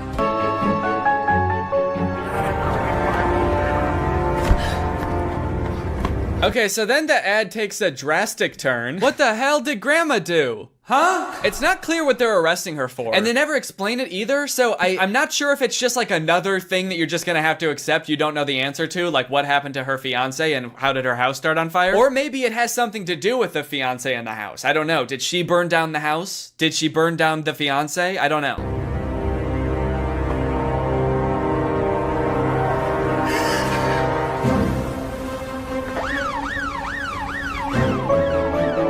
And there you go, that's the whole ad. He is alive. Oh, rats, Merge Mansion. Just when I think I figured out some of the context of this ad, you go and pull the rug right out from under me. What the fuck does that mean? So, who is alive, first of all? The fiance? I'm going to have to assume that's who they're talking about, which makes me think that I might have been right about them all thinking the fiance died? Is that why the wedding was canceled? And if so, how did they think that he died? How did they think that he died but never saw him be dead? Did he just not show up to the wedding and everyone was like, damn, he must be dead? That's the only reason a groom has never not showed up to a wedding, because he died. So, that sucks. Maybe at first they thought the fiance stood her up at the wedding, but then when she got home to where she and the fiance lived together, the house is burned down. So then they're like, oh shit, he didn't just stand her up.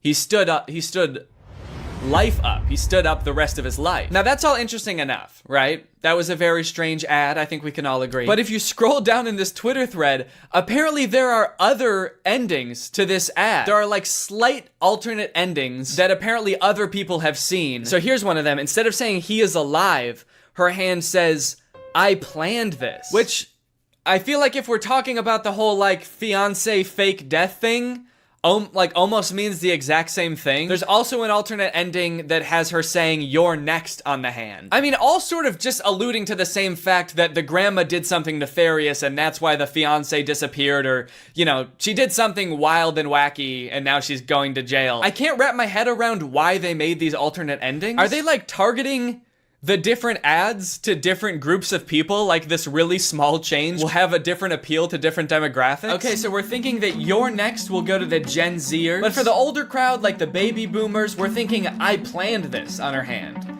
Because old people really like planning. After doing a little bit of detective work on YouTube, I was able to find like, I guess the production company or studio or something that makes these ads.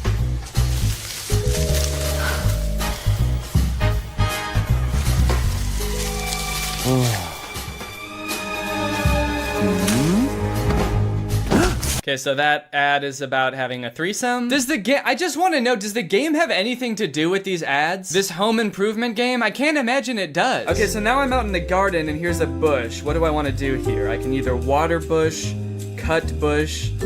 Have sex with 2 people hiding in bush. It's interesting that this is like the studio that makes these ads because they have a little description. Merge Mansion, a hit game from Metacore, needed 3 different ads full of warmth, humor, and drama.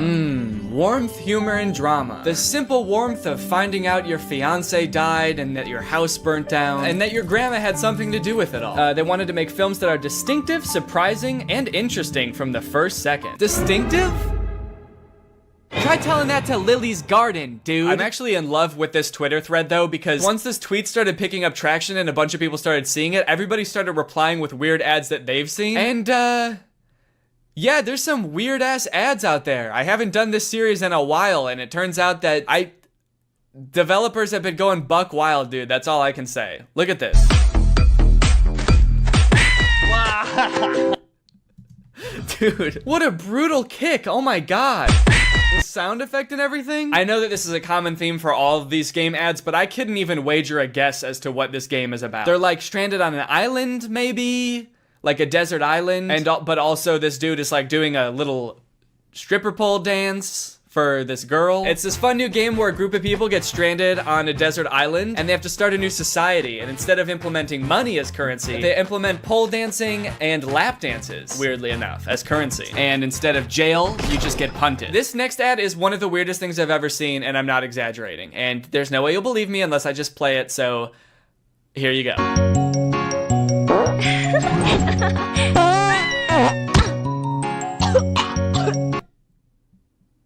Dude, what is this? Stinky fart dragon game? Dragonscapes.adventure. What the hell? What is this? The dragon farts once and the girl laughs and she's like, oh, you like that? You kind of like when I fart? And the girl's like, yeah, I guess it's kind of silly. It's kind of like funny in an immature type of way. And the dragon's like, oh, okay. Well, how about I fart so hard that I break your spine? You like my farts, huh? How about I fucking kill you? Wait, is this the same girl? Dude, it is! Wait, okay, so this ad had nothing to do with dragons, but this is clearly the same girl. She's got the same outfit and everything. Okay, maybe this game doesn't have anything to do with pole dancing or dragons. Is it just about punting this girl? Sending her flying? Okay, so the main object of this game is to wait until this girl's having a good time, see how she's dancing and having fun, or she like thinks that the dragon's fart is kind of funny. You wait until she's having fun, and then you just fucking send her. Oh, wait. In the very last frame, it looks like now she's on an island by herself. So is this like the backstory for how she gets stranded on Stripper Pole Island? She was just having a good time watching her dragon and then she got like farted onto a deserted island? Maybe I'm reading too much into this. Is this even a real game?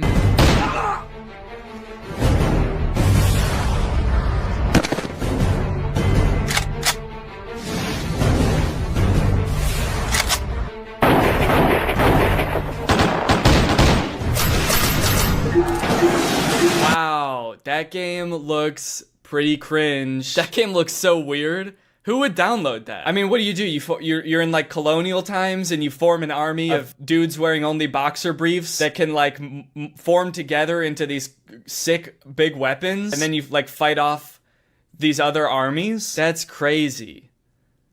Crazy bad. That looks like a bad game. What is this game even called? Something dumb, probably. What is it? Guns of Glory? That's crazy, man. I would never want to even look at a game like that now that I know the name of it. Oh, look, this looks like one of those like episode type games, like a choose your adventure type thing. She says my fantasy ... and I guess you get to pick. Her 2 options are Spank Me Master or Spank My Ass Master. Is there a difference? Spank my ass, master.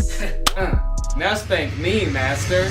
Anyways, guys, I think that's enough badads for now. Now it's time for a good ad. Thanks to our sponsor, Sleeper. You guys, let me tell you about today's sponsor, Sleeper. Sleeper is a fantasy sports platform. It's an app that's available on the App Store and the Google Play Store, but it's not just any fantasy platform, it's the best fantasy platform for all of your fantasy football, basketball, and for gamers like me, it's even got esports. The reason I think Sleeper is the best fantasy platform out there is because they've got personality, dude. I mean, look at this app. It's got a sleek, modern design. It's got a beautiful UI, very clean, laid out just right. They've got all the features you're used to in fantasy apps and more. They've got social features like voice and text chat, which means leagues that use Sleeper have more fun. They chat more, they react to moves that happen all season long, and it all comes with 0 ads. If you don't have a group of friends to play with, that's fine, because Sleeper just released a matchmaking feature that will help you find the league that's right for you. So if you and your friends want to take your fantasy sports league to the next level, then download Sleeper in the App Store or Google Play. The link will be in the description. Thank you to Sleeper for sponsoring this video, and thank you to you guys for checking out Sleeper. All right, well, thank you guys for watching this video. I hope you enjoyed it. If you're new here and you're not subscribed yet, make sure you subscribe and turn on my notifications to join Greg. We're basically the fastest growing army on YouTube. Please do not look that up, but it is true. All right, well, thanks again for watching, and I hope you guys have a nice rest of your day, and I'll see you next time. Bye. This video is over now. Over now. Go find something else to watch, or just watch this video. I know we had a lot of fun, a lot of fun, but you can't stay on this end screen forever. No. This video is over now. Over now. So why are you still watching this? All right, I have 2 things to apologize for. 1, this video is definitely gonna come out after Christmas, and 2, sorry I look like such a freaking nerd right now, dude. These glasses. I have an ulcer on my eyeball. Merry Christmas to me. Don't worry, it's not a big deal. It's gonna get better in a few days. I just have to put these drops in my eyes like every 20, 30 seconds. I know this is gonna come out after Christmas because I'm recording this the day after Christmas. But to be fair, like, are modern Christmas movies even really about Christmas anymore? Old Christmas movies used to be like, you know, sweetie, this family is the best Christmas gift a guy could ever ask for. Why, I'm starting to think I won't kill myself after all. Whereas now, Christmas movies just feel like a hodgepodge of cliches that are vaguely related to Christmas. Every Christmas movie now is like, Christmas with the Stinks. What happens when Santa gets lost in a small town just 1 week before Christmas? He's gonna have to spend it with the Stinks. Hey, come on in, we're the Stinks. We like to poop and shit. Also, Santa is a secret agent, and he's got a gun. I have a gun. Starring Dwayne "The Rock" Johnson as every role and filmed entirely in front of a green screen. I have a gun. Netflix presents Christmas with the Farts. Only on Hulu, July 7th.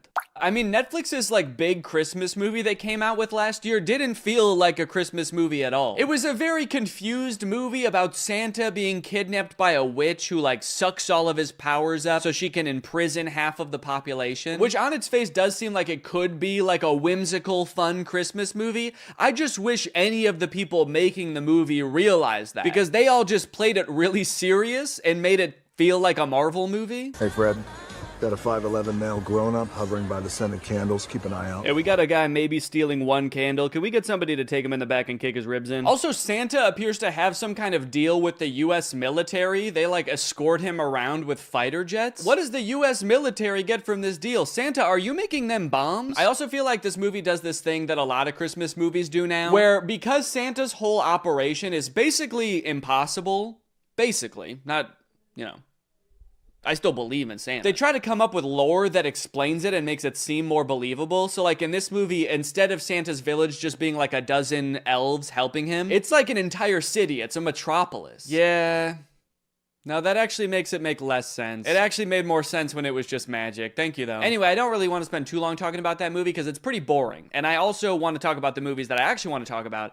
Dear Santa and A Very Jonas Christmas. Dear Santa also came out last year, and the premise, if you can believe it, is that a little boy writes a letter to Santa, but he is dyslexic, so he accidentally addresses it to Satan. And then Satan shows up. And it turns out he's the guy from the Minecraft movie. Yeah, very different kind of idea for a Christmas movie, but in their defense, at least they made him terrifying. Yeah, I don't know what kind of processing they did on Jack Black's face, but he looks very uncanny. I mean, he looks like a video game character. To the point where, like, he might be completely CGI. I don't know if Jack Black knows he's in this movie. And I think that this right here is what might have given me that eyeball ulcer. Young kid writes a letter to Santa, but he misspells it and it goes to Satan. So Satan, played by Jack Black, shows up at Christmas time and comedy ensues. Why did they put Jack Black in quotes? Played by Jack Black. Does Jack Black know he's in this movie? That's why Jack Black is in this movie that we made about Satan. On all accounts, this movie makes zero sense. I don't know why they made this. A child being haunted by the Lord of Darkness should be the plot of like a horror movie. Is he gonna be like his friend? Are they gonna hang out? Is this gonna be like Gooby but with an evil monster? They already made that movie. It's called Gooby. Now, going into this movie for the first time, I knew two things about it. One, that Jack Black plays Satan. And two, that something happens at the end of this movie that is in very poor taste. I was very curious to see what that was, but as the movie progressed, I honestly had a hard time seeing how that could possibly be. I mean, after all, there's so much insane shit in this movie, how could there possibly just be one thing? So most of this movie revolves around Satan trying to get this little child Liam to fulfill a deal in which Liam gets 3 wishes, and Satan gets his soul for eternity, and Liam goes to, and excuse my language here, hell. And in fact, he does eventually fulfill the deal, which leads to this very confusing montage. What? Why so blue? Why so blue? I just sold my soul to the devil. I'm sorry, I'm having a little trouble seeing why him selling his soul to Satan made him cool suddenly. Damn, look at that kid. He's so cool. What's his secret? I'm going to hell. I'm going to hell. So like, does that lead to the poor taste ending? Is it Liam's parents' marriage falling apart? Is it Liam trying to use Satan to get his crush to fall in love with him? Is it this kid's teeth? Is it him wishing Satan would resurrect his brother from the dead and it happening? Oh, yep, that's it. It's that. We wanted to make sure that it didn't get too dark. It didn't become a horror movie or anything like that. I don't know, guys. I think you made it too dark. We wanted to tell a nice Christmas story. Yep. It's nothing like Satan resurrecting a little boy from the dead to make you forget this movie had anything to do with Christmas. Also, like, a third of this movie revolves around Liam going to a Post Malone concert to impress his crush. And of course, Satan puts a spell over Post Malone to make him think that he's best friends with Liam. And when I was watching this, I was like, okay, so they must have just like repurposed all of this Post Malone concert footage from an actual Post Malone concert, right? Oh no. No, there's Liam dancing up on stage with him. Damn. They really threw a whole Post Malone concert for this weird ass movie. That's crazy. And I wanted to bring up probably the most important man to my career and the inspiration for my music. I am happy for Liam, but I'm concerned for Post Malone here. Bringing a 10-year-old on stage and being like, this little boy is my muse. He's everything to me. It's definitely gonna put a weird stain on his career. Everyone in the crowd is like, yo, this Liam dude sounds awesome. Post Malone has lost his mind, but this Liam kid can dance. Hey guys, it's me, Santa. I probably look a little bit different than you're used to, huh?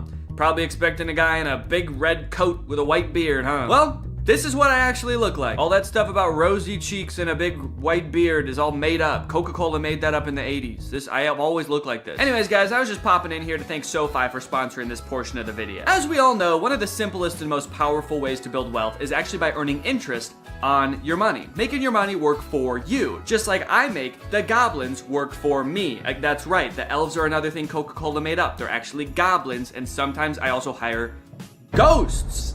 But here's the thing, when it comes to interest, most banks give you a tiny amount, like a fraction of a percent. But thanks to today's sponsor, SoFi, we're gonna change all that for you, all right? SoFi is a mobile-first finance company helping its members save, spend, borrow, and invest. When you open a SoFi checking and savings account and set up an eligible direct deposit, you earn a competitive APY, and there are no account fees. One thing I do want to make clear is I do still like milk and cookies. So if you're like, oh, this isn't the Santa I know, I'm not gonna leave out milk and cookies. That's the one thing I do like. But I like oatmeal raisin. I'm an oatmeal raisin guy. That means your money's not just sitting there, it's working. Every dollar you earn in interest can earn more dollars in interest. Over time, that's gonna really add up. You'll even get paid up to 2 days early with direct deposit. And you can access additional FDIC insurance up to $3 million on deposits through a seamless network of participating banks. For a limited time, when you open a new high-yield savings account, you can get up to a $300 cash bonus and a 0.7% boost on your savings APY with eligible direct deposit. Terms apply. So start putting your money to work like I put those geese to work pulling my sleigh through the air. That's right, reindeer can't fly. I use geese because they can fly. Head to SoFi.com/Danny, click the link in the description, or scan this QR code to learn more and get started. Thank you to SoFi for sponsoring this video, and thank you to you guys for checking out SoFi. Merry Christmas! I just laugh like that. Now, I got a lot of requests to talk about this Jonas Brothers Christmas movie, A Very Jonas Christmas. And the movie definitely lives up to the title. Almost this whole thing is about the Jonas Brothers. So this movie is about Nick, Joe, and Kevin having like one last concert in London before they have to fly home for Christmas with their families. But due to a series of goofy hijinks, they get stranded. And at one point in the trailer, it looks like they even get lost in the woods in Europe. When I watched the trailer, I was like, how the fuck are they gonna get lost in the woods? There are no airports there. So when I first heard about this movie, I was very excited to watch it. I think the only other movie I've ever seen these three brothers in is Camp Rock, and that movie was very easy to make fun of. And I don't really even think they've made many movies since Camp Rock. I mean, on Rotten Tomatoes, Nick's picture looks like it's from like 2013, Joe's 2015, and Kevin's 1978. Also, look at the poster for this movie. Is this about them trying to get home for Christmas or assailing a foreign dignitary to assassinate him? We got Nick in the car, Kevin in the train, and Joe is definitely gonna die up there. Oh yes, there's no doubt about it. This movie is gonna be pretty bad. Let's look at what it's got on IMDb. Oh, a 5.7. Okay, that's actually better than I would have thought. What about Rotten Tomatoes? 92? Wait, it looks like people actually really like this movie. And look at this dad on TikTok. He's losing his mind laughing. Did the Jonas Brothers make a good Christmas movie? On purpose? Okay, so I have watched the movie, and I will say it's better than I thought it was gonna be, but that doesn't mean that it's not insane, because it is still insane. For example, you're probably wondering how the Jonas Brothers got stranded in Europe in the first place. Like, obviously, most people have to deal with, like, holiday travel congestion, but the Jonas Brothers probably fly on, like, a private jet, right? They're not dealing with regular air traffic. Well, like I said, they just finished their tour. They're anxious to get home to their kids. It does kind of seem like their kids aren't really that anxious for them to get home. I'm gonna be home tomorrow and I'm gonna take you skiing just like I promised. And she could care less. That does kind of lower the stakes of the movie a little bit, that they're like, guys, what are we gonna do? We've gotta get home for Christmas. Our kids need us. And their kids are just like, nah, we're good, man.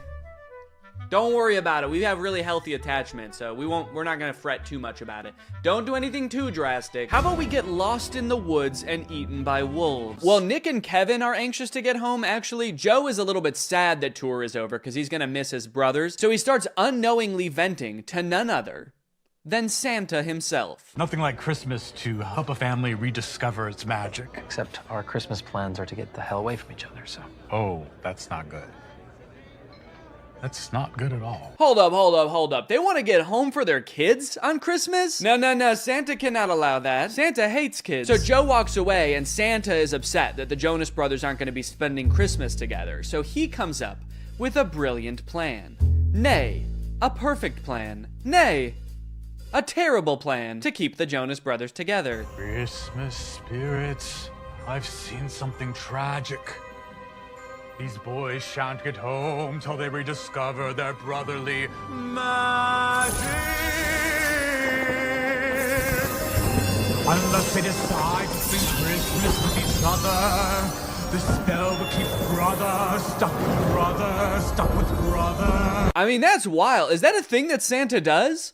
He casts spells like a witch? Dang, maybe I take back what I said earlier. Hey, come on in, we're the Stinks. We like to poop and shit. No, not that. The thing about the magic. It actually made more sense when it was just magic. Thank you, though. Yeah, that. Don't worry, though. The consequences of his spell aren't anything too crazy. After all, Santa Claus works in subtle ways. Holy shit! Santa, did you check to make sure there weren't people on there? Let's have a moment of silence for all the people on that plane that involuntarily volunteered their lives for the greater good, helping the Jonas Brothers reconnect. I had no idea that when Santa worked his magic, there was so much like death and despair involved. That's crazy. Also, it's a little bit disturbing that I feel like the Santa in this movie has already done worse things than Satan did in that entire movie. You're the uptight, responsible one. You're the lovable tramp, and I'm the relatable human cardboard. Forgettable Curly, the world's most unlikely rock star. Not Nick or Joe. The one that still lives in New Jersey. Dang, they are really leaning into this ragging on Kevin thing in this movie. Like, damn, I know this is a thing people joke about. I know I've written a whole song about ghosting the guy, but you guys are his brothers, dude.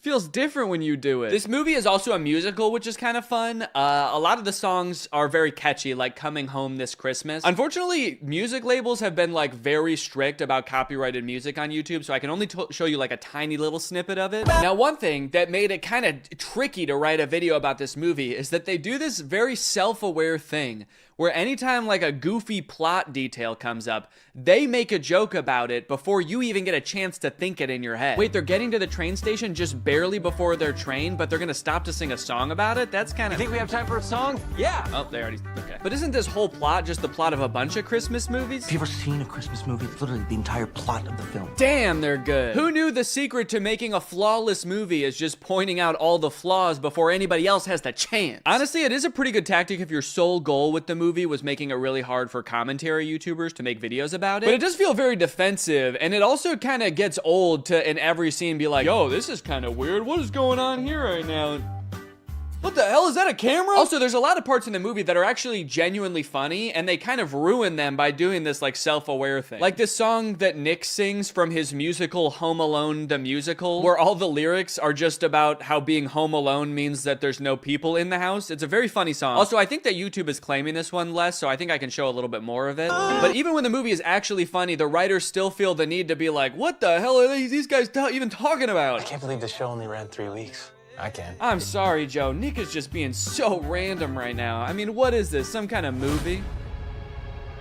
On Disney Plus, perhaps? Another downfall of this movie is that it really hinges on you knowing a lot about the Jonas Brothers. I mean, they weren't kidding with that title, dude. This is a very Jonas Christmas. Ideally, they want you to know, like, details about the Jonas Brothers' personal lives that I just am not in tune with. So I felt like I kept missing references. Like, apparently Joe has a line of candles. I know what you need. A calming chamomile candle. My new line, Glow by Joe. Also, apparently Nick and Kevin are married with kids, and Joe is divorced? I didn't know that before I watched this movie. So every time they would vaguely reference it, I had no idea what they were talking about. Got a few bad breakups under my belt as well. I'm not sure what to do here. Like, do people pretend not to know literally everything about your personal life? Or like... Yeah, it must suck for everybody to know that you have brothers? That's what we're talking about, right? You had 2 brothers and then you got divorced with one of them, so now you just got one, huh? I know so little about their personal lives that in my head, Joe just is his character from Camp Rock. So when I heard that he was divorced, I was like, damn, it didn't work out with Mitchie. You guys were so perfect for each other. So more wacky hijinks happened, and eventually they get picked up by Santa, who I gotta be honest is a very unorthodox Santa. I live a very solitary life. My home is very remote, and my work is all-consuming. Yeah, he's like lonely and burnt out. I guess maybe he doesn't have the elves in this version of Santa, and so he has to do it all himself. Maybe he makes every present via terrifying spell. This lone wolf has always daydreamed about being part of a pack. Would you mind pulling over?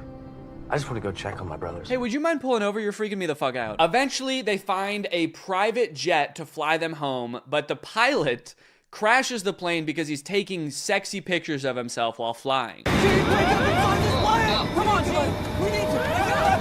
I like how the plane is in complete free fall and they don't seem to be affected by the G-force at all. We're going down! Everybody, brace for impact! Oh, fuck! There's this running plot line throughout the movie about how Kevin secretly wants to sing in a Jonas Brothers song, but they never let him and he's too scared to bring it up. But at the end of the movie, they make it home to their families and they're all singing, and they finally let Kevin sing.